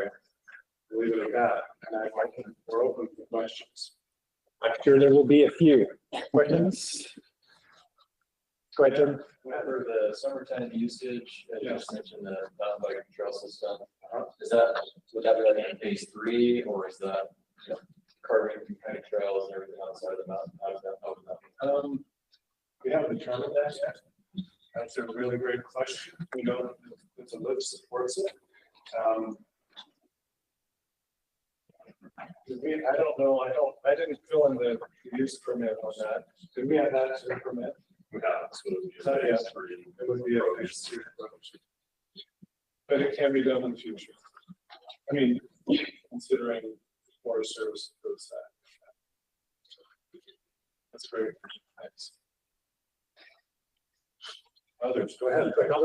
I didn't follow, maybe this mention, is Snowland a private business? What is Snowland and who's going to run and operate the lift? That's a really great question. So the foundation that we've created will run and operate Snowland. We'll have a board of trustees that will run it. We have a budget in there. You'll see there are 6 to 8 employees, depending on how busy and what we need. So that's how it will run and operate. Wasatch Academy and Snow College will help with all of that. We'll need accountants. Let's see, they have how many accounting classes going on here in colleges and universities. You know, we'll need all kinds of help, and we'll do it mostly on a volunteer basis. We will have 6 to 8 paid staff that will work, 5 days a week, or no rotate 20 days for open. Currently, we're nonprofit foundation. About 5, it's a nonprofit. So maybe 2 other questions to add on that. One, because you are going to operate, it's going to be as a business and you're going to carry liability. What does that mean for all the people, Kevin, you mentioned that their backcountry ski and uphill traffic be allowed still? And then what will a day pass cost for people to go? That's a really good question. I skipped over that. I'm sorry. The day pass we anticipate being about $20. So the season pass for students would be between 50 and 100. On the budget, it works with 50. So the season pass would be nothing for college. I guess $50 is something for college kids. But anyway, that's what we anticipate. And uphill skiing, currently there's uphill skiing. We're probably not going to be able to stop uphill skiing. We can certainly get electric. We'll discourage it. I'm not sure how we can afford it. So the $20 fee, though, that would be for accessing the lift. Accessing the lifts itself, accessing it. If the public wants to go on to the property, they're still able to do that without a charge. Is that correct? Absolutely. I mean, it's a Forest Service property, so yes, absolutely. Yeah, there are some situations like that where that's not allowed. So yeah. So yeah, in your packet, there's a discussion of mountain ski. Yep. Yep. In Vermont, that's kind of a loose way of how they would fish. And I think I'd encourage you to think through that uphill traffic piece, because the liability side of running ski area, even if you're a nonprofit area, right? You want to dig down through and make sure you're not having the collisions of uphill and downhill traffic. When I've skied this area for 4 decades, this is not an open environment just because there's not enough space to it. There's a lot of great backcountry skiing. This is not one of those places. Or beginner, intermediate, or people who come to learn. One of the reasons why the search and rescue component is so significant is because of the hazards outside of this area. Lack of training.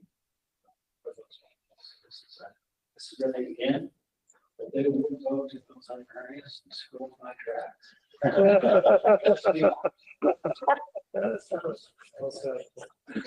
So, yeah, if you want uphill, you can go somewhere else. There's not a lot of huge vertical. Is there support from the Manti or the Forest Service on this? We met with them, they're very supportive, they've been very helpful with helping us submit our second permit. And my second question. Dealing with these permits all day, there's a lot of things that are going to happen. So in order for that to happen. it's in the packet there, our submission, our Gotcha. packet, it has the submission for the revised. Right, so Wasatch County has a special use permit, like Brett mentioned, and this grant we use to prove that, under that special use permit. And then we submitted a separate special use permit for snow. If we get that, and Wasatch would forfeit it, special use permit, and Snowland would take over.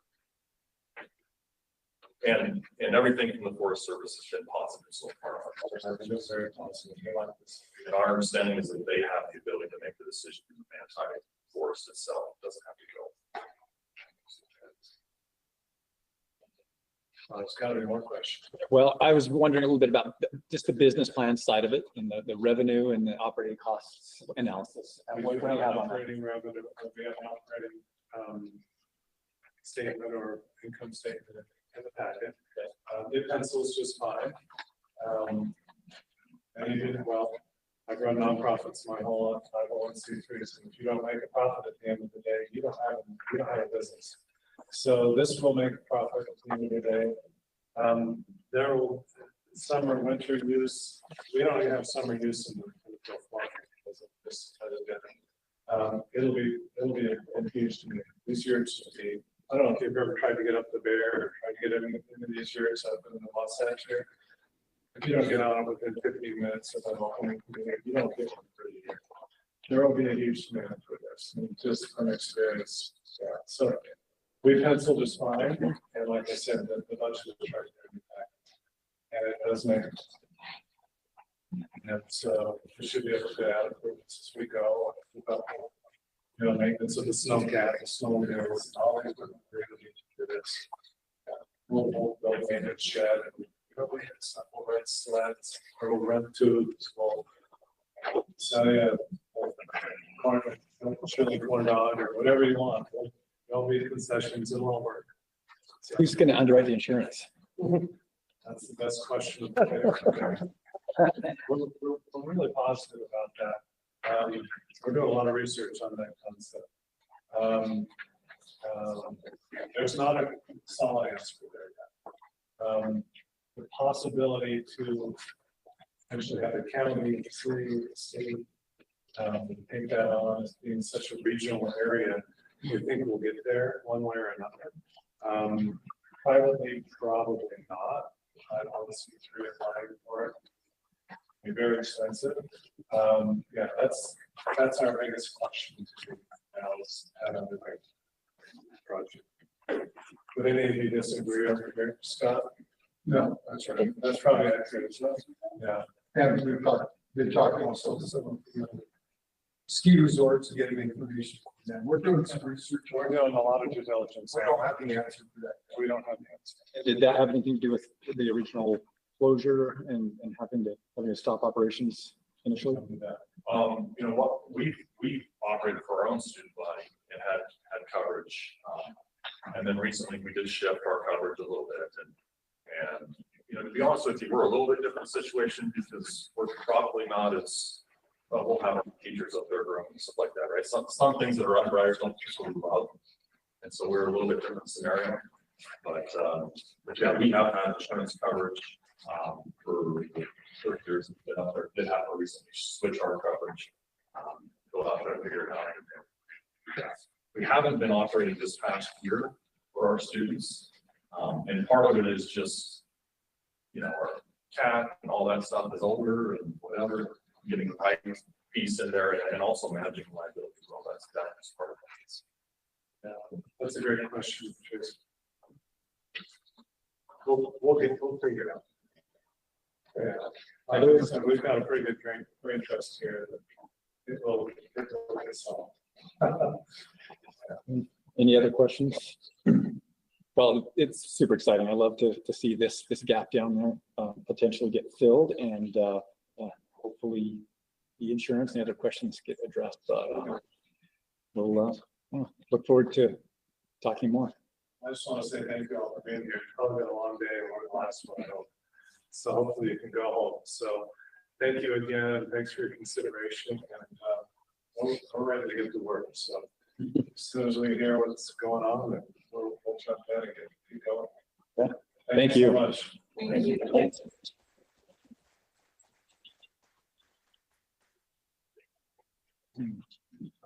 All right. Almost exactly on time. So Des rated this a high priority. That's saying something right there. Yeah. I'll be interested to hear what you have to say about it.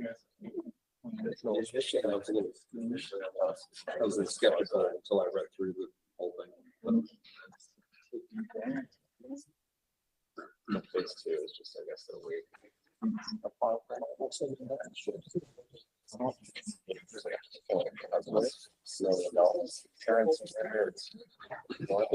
a stab at the tier one. Mr. Chairman, I say let's look at the tier one. The efficiency of time. Let's, you got a different idea? I don't have an additional idea, but you do. Yeah, if you want to move into looking at tier ones, we can definitely do that. Any objections to that? Any discussion on moving to a discussion? How long are we here till? 5. Well, the agenda says 5 is adjournment, so yeah, we got. I think we're gonna need every bit of that. Yeah, we are. Yeah. All right, then, if there aren't any objections to that, then we'll move into the tier one discussion. And, Tier 1. You waited till the end of the day to bring that one, didn't you? Just a morsel, Russ, just a morsel. We gotta take a little bit of it. To start somewhere, right? Calendar invite says for us. I know it does. I know it's that, but that's the old bait and switch. That's the old bait and switch. Once you get them here, then you tell them they're not leaving.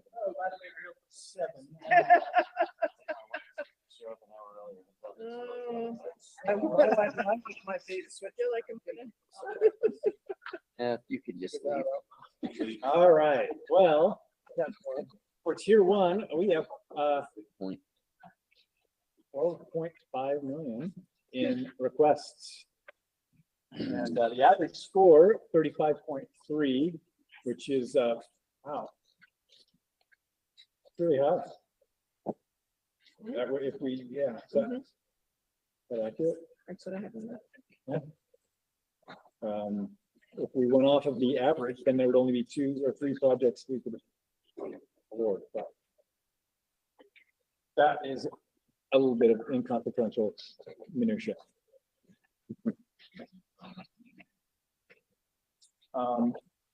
I'd be open to any action. We'll say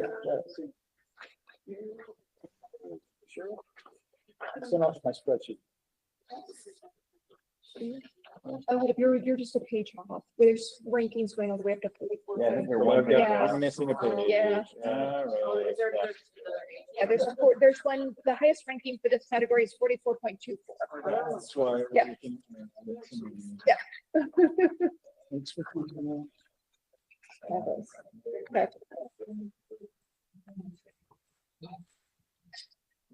Mr. Chairman, I'd like to advance everything 40 and above for the next round for consideration of funding. Save the access fund in Lehigh City because those have two, well, I think we've decided that the score is more important. I'm just gonna say anything 40 and above, let's advance it to the next round of funding. And we're okay with Santrello with its low one? Yeah, because it's got two highs, one low. Right. That comes out the score, if you ask me. I think the score. I would like to put an addendum to go to the 3909, 3909. just because it's got three. Highs. Well, maybe we should look at, maybe we should, I don't know.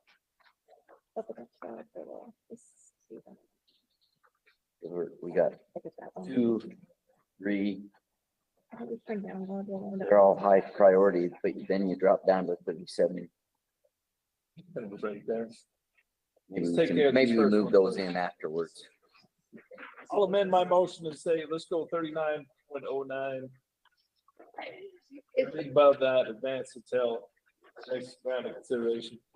Patrick, have we seen Wild Willow in previous years? Is this sort of a resubmission of things we've seen in the past? So this extra one that we just included, I want to know if this one that's getting sort of automatically this 39.09 is this one that we have seen in the past and maybe not funded. So I'd like to talk about it instead of automatically advancing it. Okay. I showed 24 and last year we did. Yeah.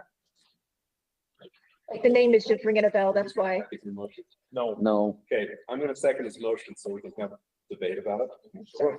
And whether or not there's a substitute. Yeah, I'm a little lost with my papers here, so I've lost what's going on. But we got a motion and a second, and now we're talking. discussion possible. Tell me again what the threshold score was, Lance. So I'm looking at the score sheet, so I'm saying everything 39.09 and above, advance to next round. Oh, yeah. 39.09. And your motion is that we recommend those for our final list of approvals, correct? Yeah. Okay, and Deb, you seconded that? Yeah. All right, then let's go ahead and have a voice vote. A roll call. We actually have a little discussion. Sure, sorry. Yeah, let's have some questions, discussion on that motion. And I'm wondering if this Wild Willow Park that is being included by going down to 39.09 is something that we've seen before and turned down, and it is not. I don't think so. We did phase 2 last year, correct me, from what I'm seeing, and we funded them. Okay. I did receive. Okay, then I'm fine with it. Thank you. Okay. Any other discussion through the motion? If not, then we'll go ahead and do a voice roll call vote. I'm sorry, Chair. Was a lot of It is. It is. Yes. Correct. Yep. So 12, the top 12. Sarah, are you able to do a roll I call? am able to do the roll call. Thank you. Jason, Aye. Scott, Aye. Cameron, Jordan, Tom. Aye. Yes, Aye. Lance, Aye. Jeffrey. Aye. Tracy. Eric. Aye. Jake. Aye. Russell. Aye. And, That rules unanimous. So. Good chunk. What does that put us at? 3.27. 3.27. And overall, where are we? This is new this year. I'm really excited about it. This is my progress bar. You can see that. I like it.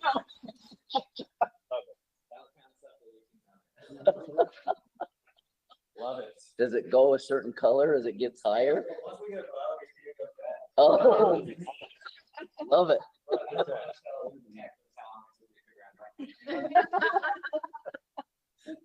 So we're green, baby, green. So we're at about 8 million overall. So still healthy. But that's the will of the body. So we'll do next. So I'm just making sure I'm remembering. You said that our target is about the 18 million. 19 million. And that could be millions or, the highest ask for regional asset here. That would go quick. Yeah, that will take a sizable chunk when we start looking at regional assets here. Oh, yeah.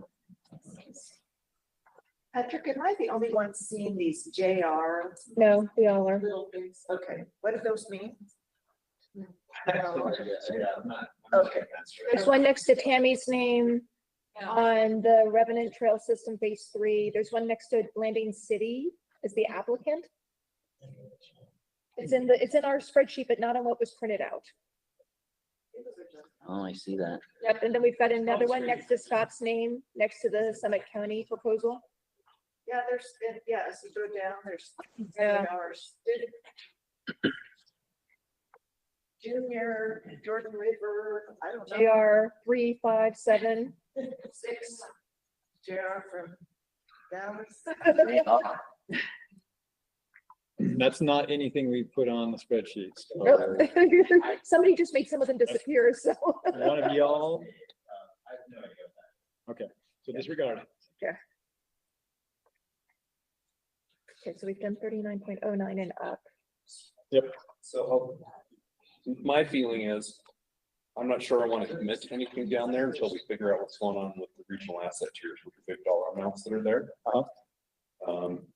Not that we can't review down below that 39.09, but actually advancing, because I don't think we want to have motions. In the past, we have not wanted to have motions to remove somebody. Once we put them there. Correct. So I think once they're on the list, not that we couldn't take somebody off, but I know we've tried to avoid having a negative motion. Yeah, I mean, we've kind of finalized like and left the bottom few off sometimes, but that's about it. I don't know if that means go talk and have some discussion about what we just heard with the 5 regional asset tiers. The 5. We just got 5, and we'll have another 7 in the morning. Yeah, but seeing if any of the group wants to discuss No, something. I want to keep things moving forward for Cliff, because we're going to have a longer day tomorrow. Yeah. So it's a little uncomfortable for me to start going. We could go a little bit further down, but we've got to hold a fair amount of money in case these regional asset tiers are really. I think that's what we've tried to get to, is a bigger, bolder. Correct. Projects. I would like to move that we discuss the regional asset tiers that we've seen today, because I have questions about some of them. Okay, motion's in order. Okay. I'll second it or whatever. I know this is the informal motion. Just make sure there's not any objections or we're going in the right direction as a group. Okay. Aye. Any opposed? All right, well, then let's launch into it. What are your thoughts? You want to go 1 by 1? You want to talk about your favorites? I'll start the conversation. I'd like to understand Midway City. We've already seen the presentation about the ice rink. It's ranked dead last at the bottom. And so those who reviewed it, I'd like to know why, just out of curiosity. It's like, Evan, you're the presenter. Jordan, did you? reviewed it as well. Yeah. My 2 cents. I thought it was good. Candidly, kind of lost me when you were talking about like the people that will come on Saturdays to do the yoga, and then the classes or whatever, like that seemed like it was a good featured sale, and they're taking a lot of their business running by like local people. But I don't know, I didn't feel like that the most convincing revenue source or you like use case for the rate that they were pitching. Like they're riding on the backs of like 3 small organizations. Should be good, but yeah, I got confused on what we were funding, because there's pictures here of the building, nice big Midway Activity Center. I know the spirit of the thing is, yeah, we fund buildings in conjunction with outdoor recreation, but it seems like we're funding a building. That's the project. Which is not outdoor recreation. Yes, me. Yeah, Indoor. I ranked that project low. Right? But this is something. Because of that, like with the regional aspect, got that regional aspect hat on, and I want to be one. Right. And it's a great project. It felt like a development of a city. to me, that's what the project feels like. It's, outdoor recreation feature. I think it would be a lovely facility for the community, but it just felt like a city park development project. And I didn't really get that regional pull. Like, I think it would serve the region, but I don't think it would be a regional. You know, to be wrong, I was surprised today. I felt better about the project today. The presentation and the numbers of the skaters. And I wasn't clear when maybe somebody else, is their skate track going to continue to be cool In the in the winter? in the summer, I thought it was roller skating. But in the winter, it's Ice rink. It's an ice rink. cooled. It's got a cooled ice rink. I talked about coolers in the proposal. And that's, you know, I missed that in my review of what the current situation was. And in the current climate, I'm very skeptical of uncooled ice rinks. So that was, I probably just missed that in the many reviews. I think that's correct. I was surprised when she said coolers are causing problems, because I didn't understand. In their budget, they haven't installed chiller tubing in the concrete pad. So, and there's a chiller header modifier upgrade. And that definitely makes me feel better. It's where I came.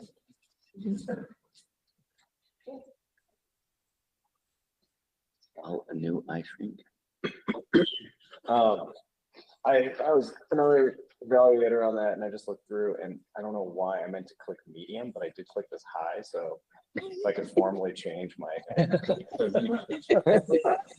what I had saved it. Now it's down even lower, so it's now -1. Yeah. Yeah, I mean, I like, they brought a lot of money to the table, and it seems like, compared to the other projects, it was the lowest one that I had as far as scoring. I think play devil's advocate a little bit, and maybe contrary to what Lance said. I think we have paid for buildings in the past, so didn't we pay for the Cedar Breaks Visitor Center? So I mean, to me, this is kind of a wintry visitor center, so not that I love the project, but I have to kind of speak to history, right? We've done it before. The I other really ones wanna- are asking for the highest amount. They're not asking for, we could have asked for $1 million, but they're not. So I'm gonna be with you on that other side of the coin. Has anybody ever been up there in the winter for this? I live in Midway. Do you use the skate park and? Yeah, I mean, it's definitely like a community-based location, like I have not seen the rollerblading yoga. But I mean, free community yoga, there's a small farmer's market. It is definitely a location that more and more people, they've started doing their own concerts there. I had no idea about this project, but it's definitely a growing area. But do they make Hallmark Christmas films then? Yes. They should. So their budget is a little confusing with regards to the building. I mean, they talked about funding it for another grant when they did their presentation. And then if you look at the budget, they've got 2 items. So we've got Watts construction of the concierge, and it's coming in at a little over $1 million. And that's not coming from us. It's applicant and partner funds. And then they have the 2,600 square foot with bathrooms warming, and there's no dollar amounts on that line. So we're not really being asked to fund the building, but it's part of the overall project.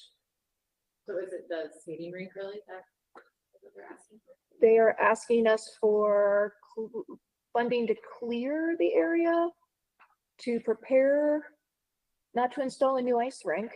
Well, the new slab. Okay, yeah, road base, concrete pad, and the chiller tubing. Yeah. So basically it is for the ice rink itself. Yeah. Which sounds like a foundation that will be appropriate for all the other activities, concerts. Right, including the summer stuff that they can't really use that for now because of the sludge.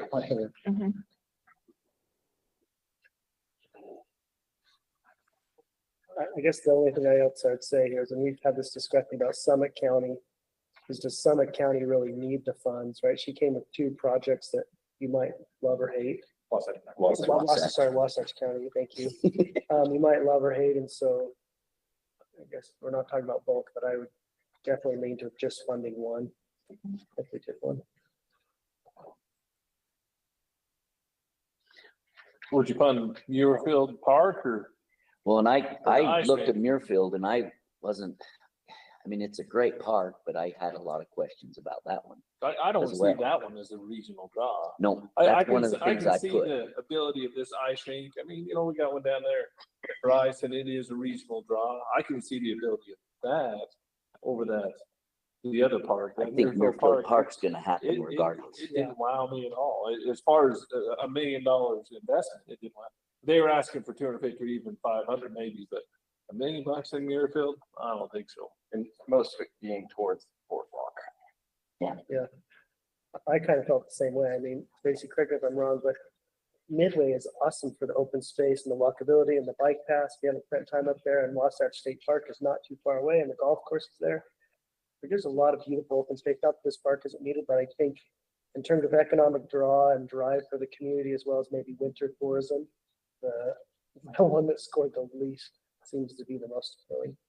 To me, It is the center hub to be able to hit a bunch of different mountain bike trails, hiking trails, fishing at the state park and golf, like, yes. Yeah. Muirfield is that community where people take their personal dogs and. Right. Hang out. Yeah. I'm gonna switch over to Snowland. I mean, Wasatch Academy is a very expensive private school. And if that is the only group that is going to be able to use it until they get insurance, I feel like the lack of insurance is a huge concern. Yeah. So I don't know. I didn't hear that they were the only ones that were going to be able to use it. They're not using it now, Right. but I think I heard. Yeah, this. they've been able to insure it for their use. It isn't, they have not been able to secure insurance for the use beyond that. And I think that's what they're trying to find together is it being broader than what their use is. And because of the regional draw with getting kids or kind of beginning skiers to that central part of the state, I think that's why they created the foundation to say, we can't rely on Wasatch Academy to be doing anything more than what they've been doing in the past. And they probably have too much liability on it but they don't want to assume it for other people showing up. Right. And other people are showing up. And how are you going to differentiate who you're going to go sue if they groomed it or they did something, and they probably got some liability by people in their trucks showing up and dropping kids off and skiing down in that area. But there's a lot of lawsuits right now around public lands and ski resorts in Washington, Oregon, and they're the real deal. And the plaintiff's bar is crushing the owners of these facilities.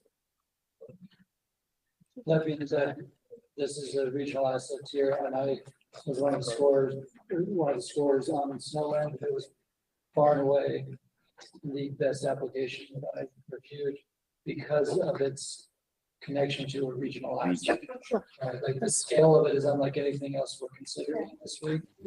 And to me, this is the type of project that you could put it on the front of the brochure next year to say, here's what we've invested in, with the caveat that you don't there are a lot of spend, questions but you don't that need spend to the be- money, right? They've got to answer that question before you start spending the money. Yeah, no, I mean, that's the whole thing, because if we spend this money and they are unable to get insurance, functionally, we have just then subsidized an incredibly expensive private school to improve a ski thing that is for their students, which I'm not comfortable doing. If the broader one, 100%, especially given the price points they're talking about, those are all great things. But if they can't actually operate it because they can't get it insured, it just, that scares me. I feel like we're about to give them $1 million and it won't benefit anybody. I think if it was a weaker applicant and a weaker application, that would be a significant concern to me right now. It feels like a concern, but I feel very confident that they are going to be able to solve this problem Don't we have a new compliance person over here? So he's gonna. Right? Yeah, we don't need to worry about it. Well, and then is it a chicken and egg thing? Meaning that if they don't spend the money and they don't create it, then, I mean, it becomes harder to get the insurance until you have made that development investment. What? Is there a way to do a conditional funding? Like we'll give this and they can use that to support their applications for insurance, that they're gonna be able to do these things. But they don't get the money unless they get the insurance. I don't know if that helps them get the insurance or not. Well, Marines are. in the contract, yeah, but it's contingent upon them having insurance. So just because in my professional life, I go through these all day. I mean, the $1 million insurance requirement they have under their special use permit is like a kind of a joke. It's totally a joke. Yeah, we carry like a 15. And then like there's, I don't know, the thing that was like a weird red flag for me was that there was no support letter from the Forest Service, whether it was Manhattan. No, it's in, hold on, they do have something. The conditional use permit is in there with the signature, but there's no forest letter. Yeah. Hey, we're not on the hills a little bit, but we'll go ahead and develop housing, and that might not be as easy with Forest Service as they anticipate. However, the Vancouver South doesn't have a lot of facilities and will be able to support this or that. Let's say, lost that. Evan, have you been up there? Have you been up there yet? Yeah. You have? Is there, I mean, Chris made it sound like it's pretty small. Is there room to have tubing separated from skiers? I think for what they're doing. Okay.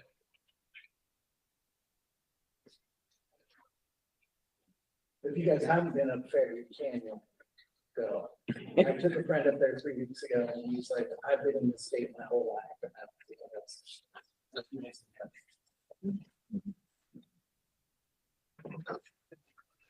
Yeah, it's a cool project. They do have, I mean, they've got their letters of support, doesn't include the Forest Service. I don't know that the Forest Service is in the habit of issuing letters of support for projects like this anyway. So I don't know even if they, in a best case scenario, if they would be able to get something like that. So I don't know that I would view that as a deficiency at all. I think, like I said, I'm fairly confident that with their backing, with the folks that are on their board, that they're going to be able to. I think the insurance thing is only just a matter of time. It is solving a public safety issue, I guess, is the other thing we haven't really hit on. There have been some crashes with vehicles on the road and vehicles off. EMS and search and rescue has to go up there from time to time on those types of things. Not that this would eliminate that, but we're putting as part of that a total analysis on it. It could eliminate that if they require you to have a permit for use of those lines. That's something they can do, like Beaver Mountain switch to that this year. So if you're not using their lift, you buy lift pass to access the area. So they're allowing for other travel, but you have to have a permit. Because I thought the same thing. They groomed this, and if you don't want to pay $20, why don't you just drive around and shuttle your buddies and have fun? Right. I think there are some workarounds that don't have to work. They will. I didn't look at this one. Does the conditional use permit allow for the developments that they discussed? Like putting in the infrastructure, that will be the biggest lift for them on the plan is that high level of infrastructure development, not just being allowed to operate. They do mention in section 9 that they would be required to then submit another supplemental on the special use permit specifically to address that. So they don't have a permit yet for it? They have a permit for the rope line that, according to current permit, needs to be taken down every night. So it's technically a temporary rope line. And then, but they do mention, because they got a very well put together proposal, they have met with the Forest Service and they are going to be submitting a secondary. Yeah, the existing special use permit would probably not be adequate for what they've presented here today. But it sounds like they have plans to pursue something else. If insurance is, if our funding is contingent on insurance, I think that it's a pretty cool project. Yeah, that's the No brainer. Let's just that's discuss that as well. Something. As well as a force of, you know, the permit will We're not making allow what they want to do. these today until you see them all anyway. Discussing. Yeah, JC. Mr. Chair, sorry. And I just get questions of you, that's really more for your staff. In years past, we funded a bunch of all those parks and several. We've heard from today and then we'll hear from tomorrow. Do we have any sort of report back from past applicants on how much they've been used or if they've generated economic development opportunities? Because that comes up pretty regularly around that. Because I think we've heard some really good applications today. We're gonna have more tomorrow, and just be interesting to know what the ROI has been thus far. Are they regional assets or are they more tier one assets? Now, that's a good question, because I think that's, well, there's two parts to it, first of all, but as far as the use goes, yeah, the folks that I've heard from and witnessed firsthand, yeah, there's heavy use on these all those parks. Sarah's not here. She and I visited one, and it was West Jordan or South Jordan, one of the Jordans. And yeah, very, very busy, even on kind of a chilly day, and the mayor and his staff were giving us a few stats, and it seemed like that was heavily used. The reality, though, when we are asking questions about economic development, they're doing their best to answer those questions, and admittedly, in some cases, they have to contrive it somewhat. It's not, you know, I don't think from a realistic perspective that adding an all-wheels park to a city or town is going to draw people. It's just a nice amenity to have, more incidental, and for the local population. So I think it's just a reality of the applications, and as far as the regional asset here and contribution to the economy. I would say depending on the region as well, you know, we've got some today that we've seen that are not in this big metropolitan area. In certain regions, when they get one, so from my standpoint, that's more of a regional asset. Yeah, it certainly isn't zero. I think a lot of it is just a value add for what's already there. Yeah. So if there is big sports fields and they're drawing tournaments, the fact that they have that for the kids that aren't involved in the tournaments is that additional value prospect. Yeah, I'm mentioned quietly that Desert Color actually is geared towards tourism. They have a site permit for short-term rentals, and if you look it up, they've got 30 plus in just one site alone. So they are kind of geared up. That's what their lagoon is set up for, is to be an attraction. So I think that what do we call Lizard Launch? Which I did not know they were proposing.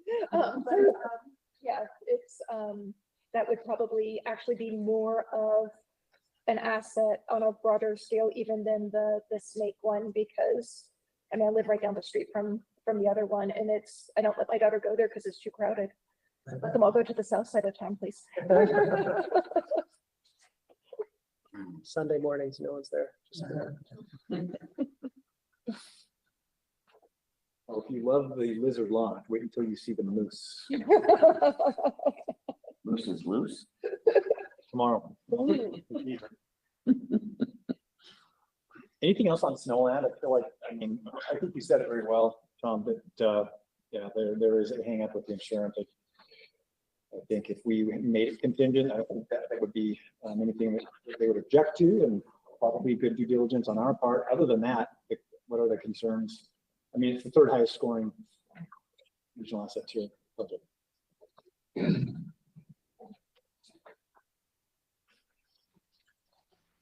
I guess I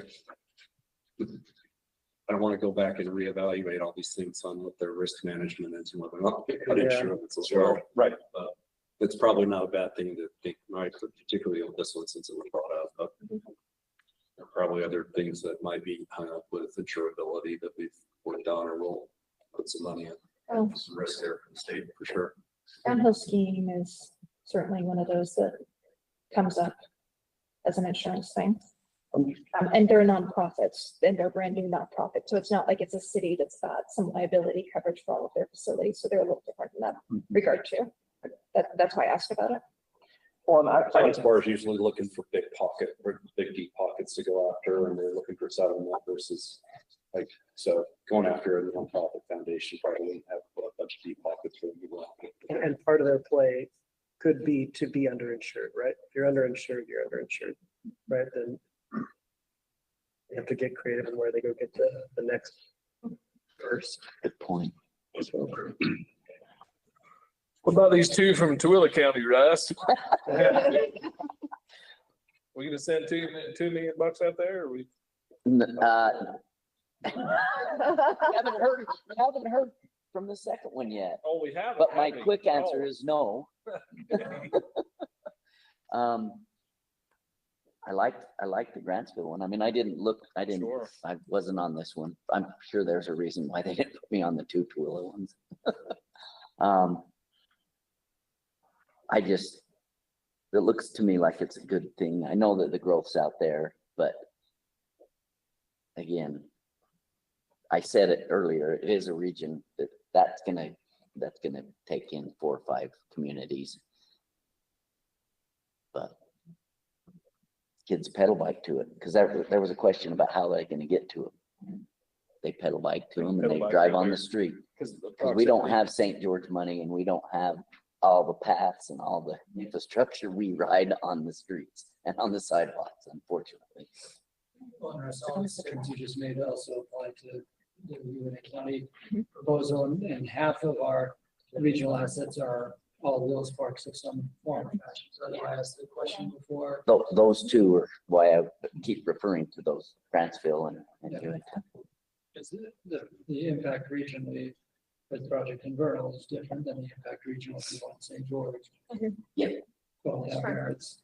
So I think after we hear all the presentations tomorrow, I'd even be fine to just say, here are the 7 bike facilities. Are we gonna fund them all? Are we gonna fund half of them? And so why? Yeah.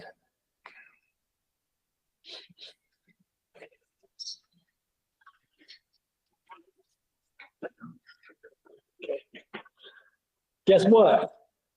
It was still 4. My mind's gonna be so. Whoops. Oh, this is what? We gotta get out. For the next thing. So we're not here tomorrow? Oh, yeah. Oh. We're only till 4. Okay. Somebody knock on the door and say, leave. We weren't informed. So anyway. Need a motion to adjourn? Is there a motion to adjourn? Motion to adjourn. Okay, available, I mean, we need to come in an hour early. We have about 5 seconds. Yeah. Okay. All in favor? All in favor of adjourn, say aye. And Aye. It's almost. Yeah. we're good. Thank you, Director Curry. We are off the record. Have a great night, everyone.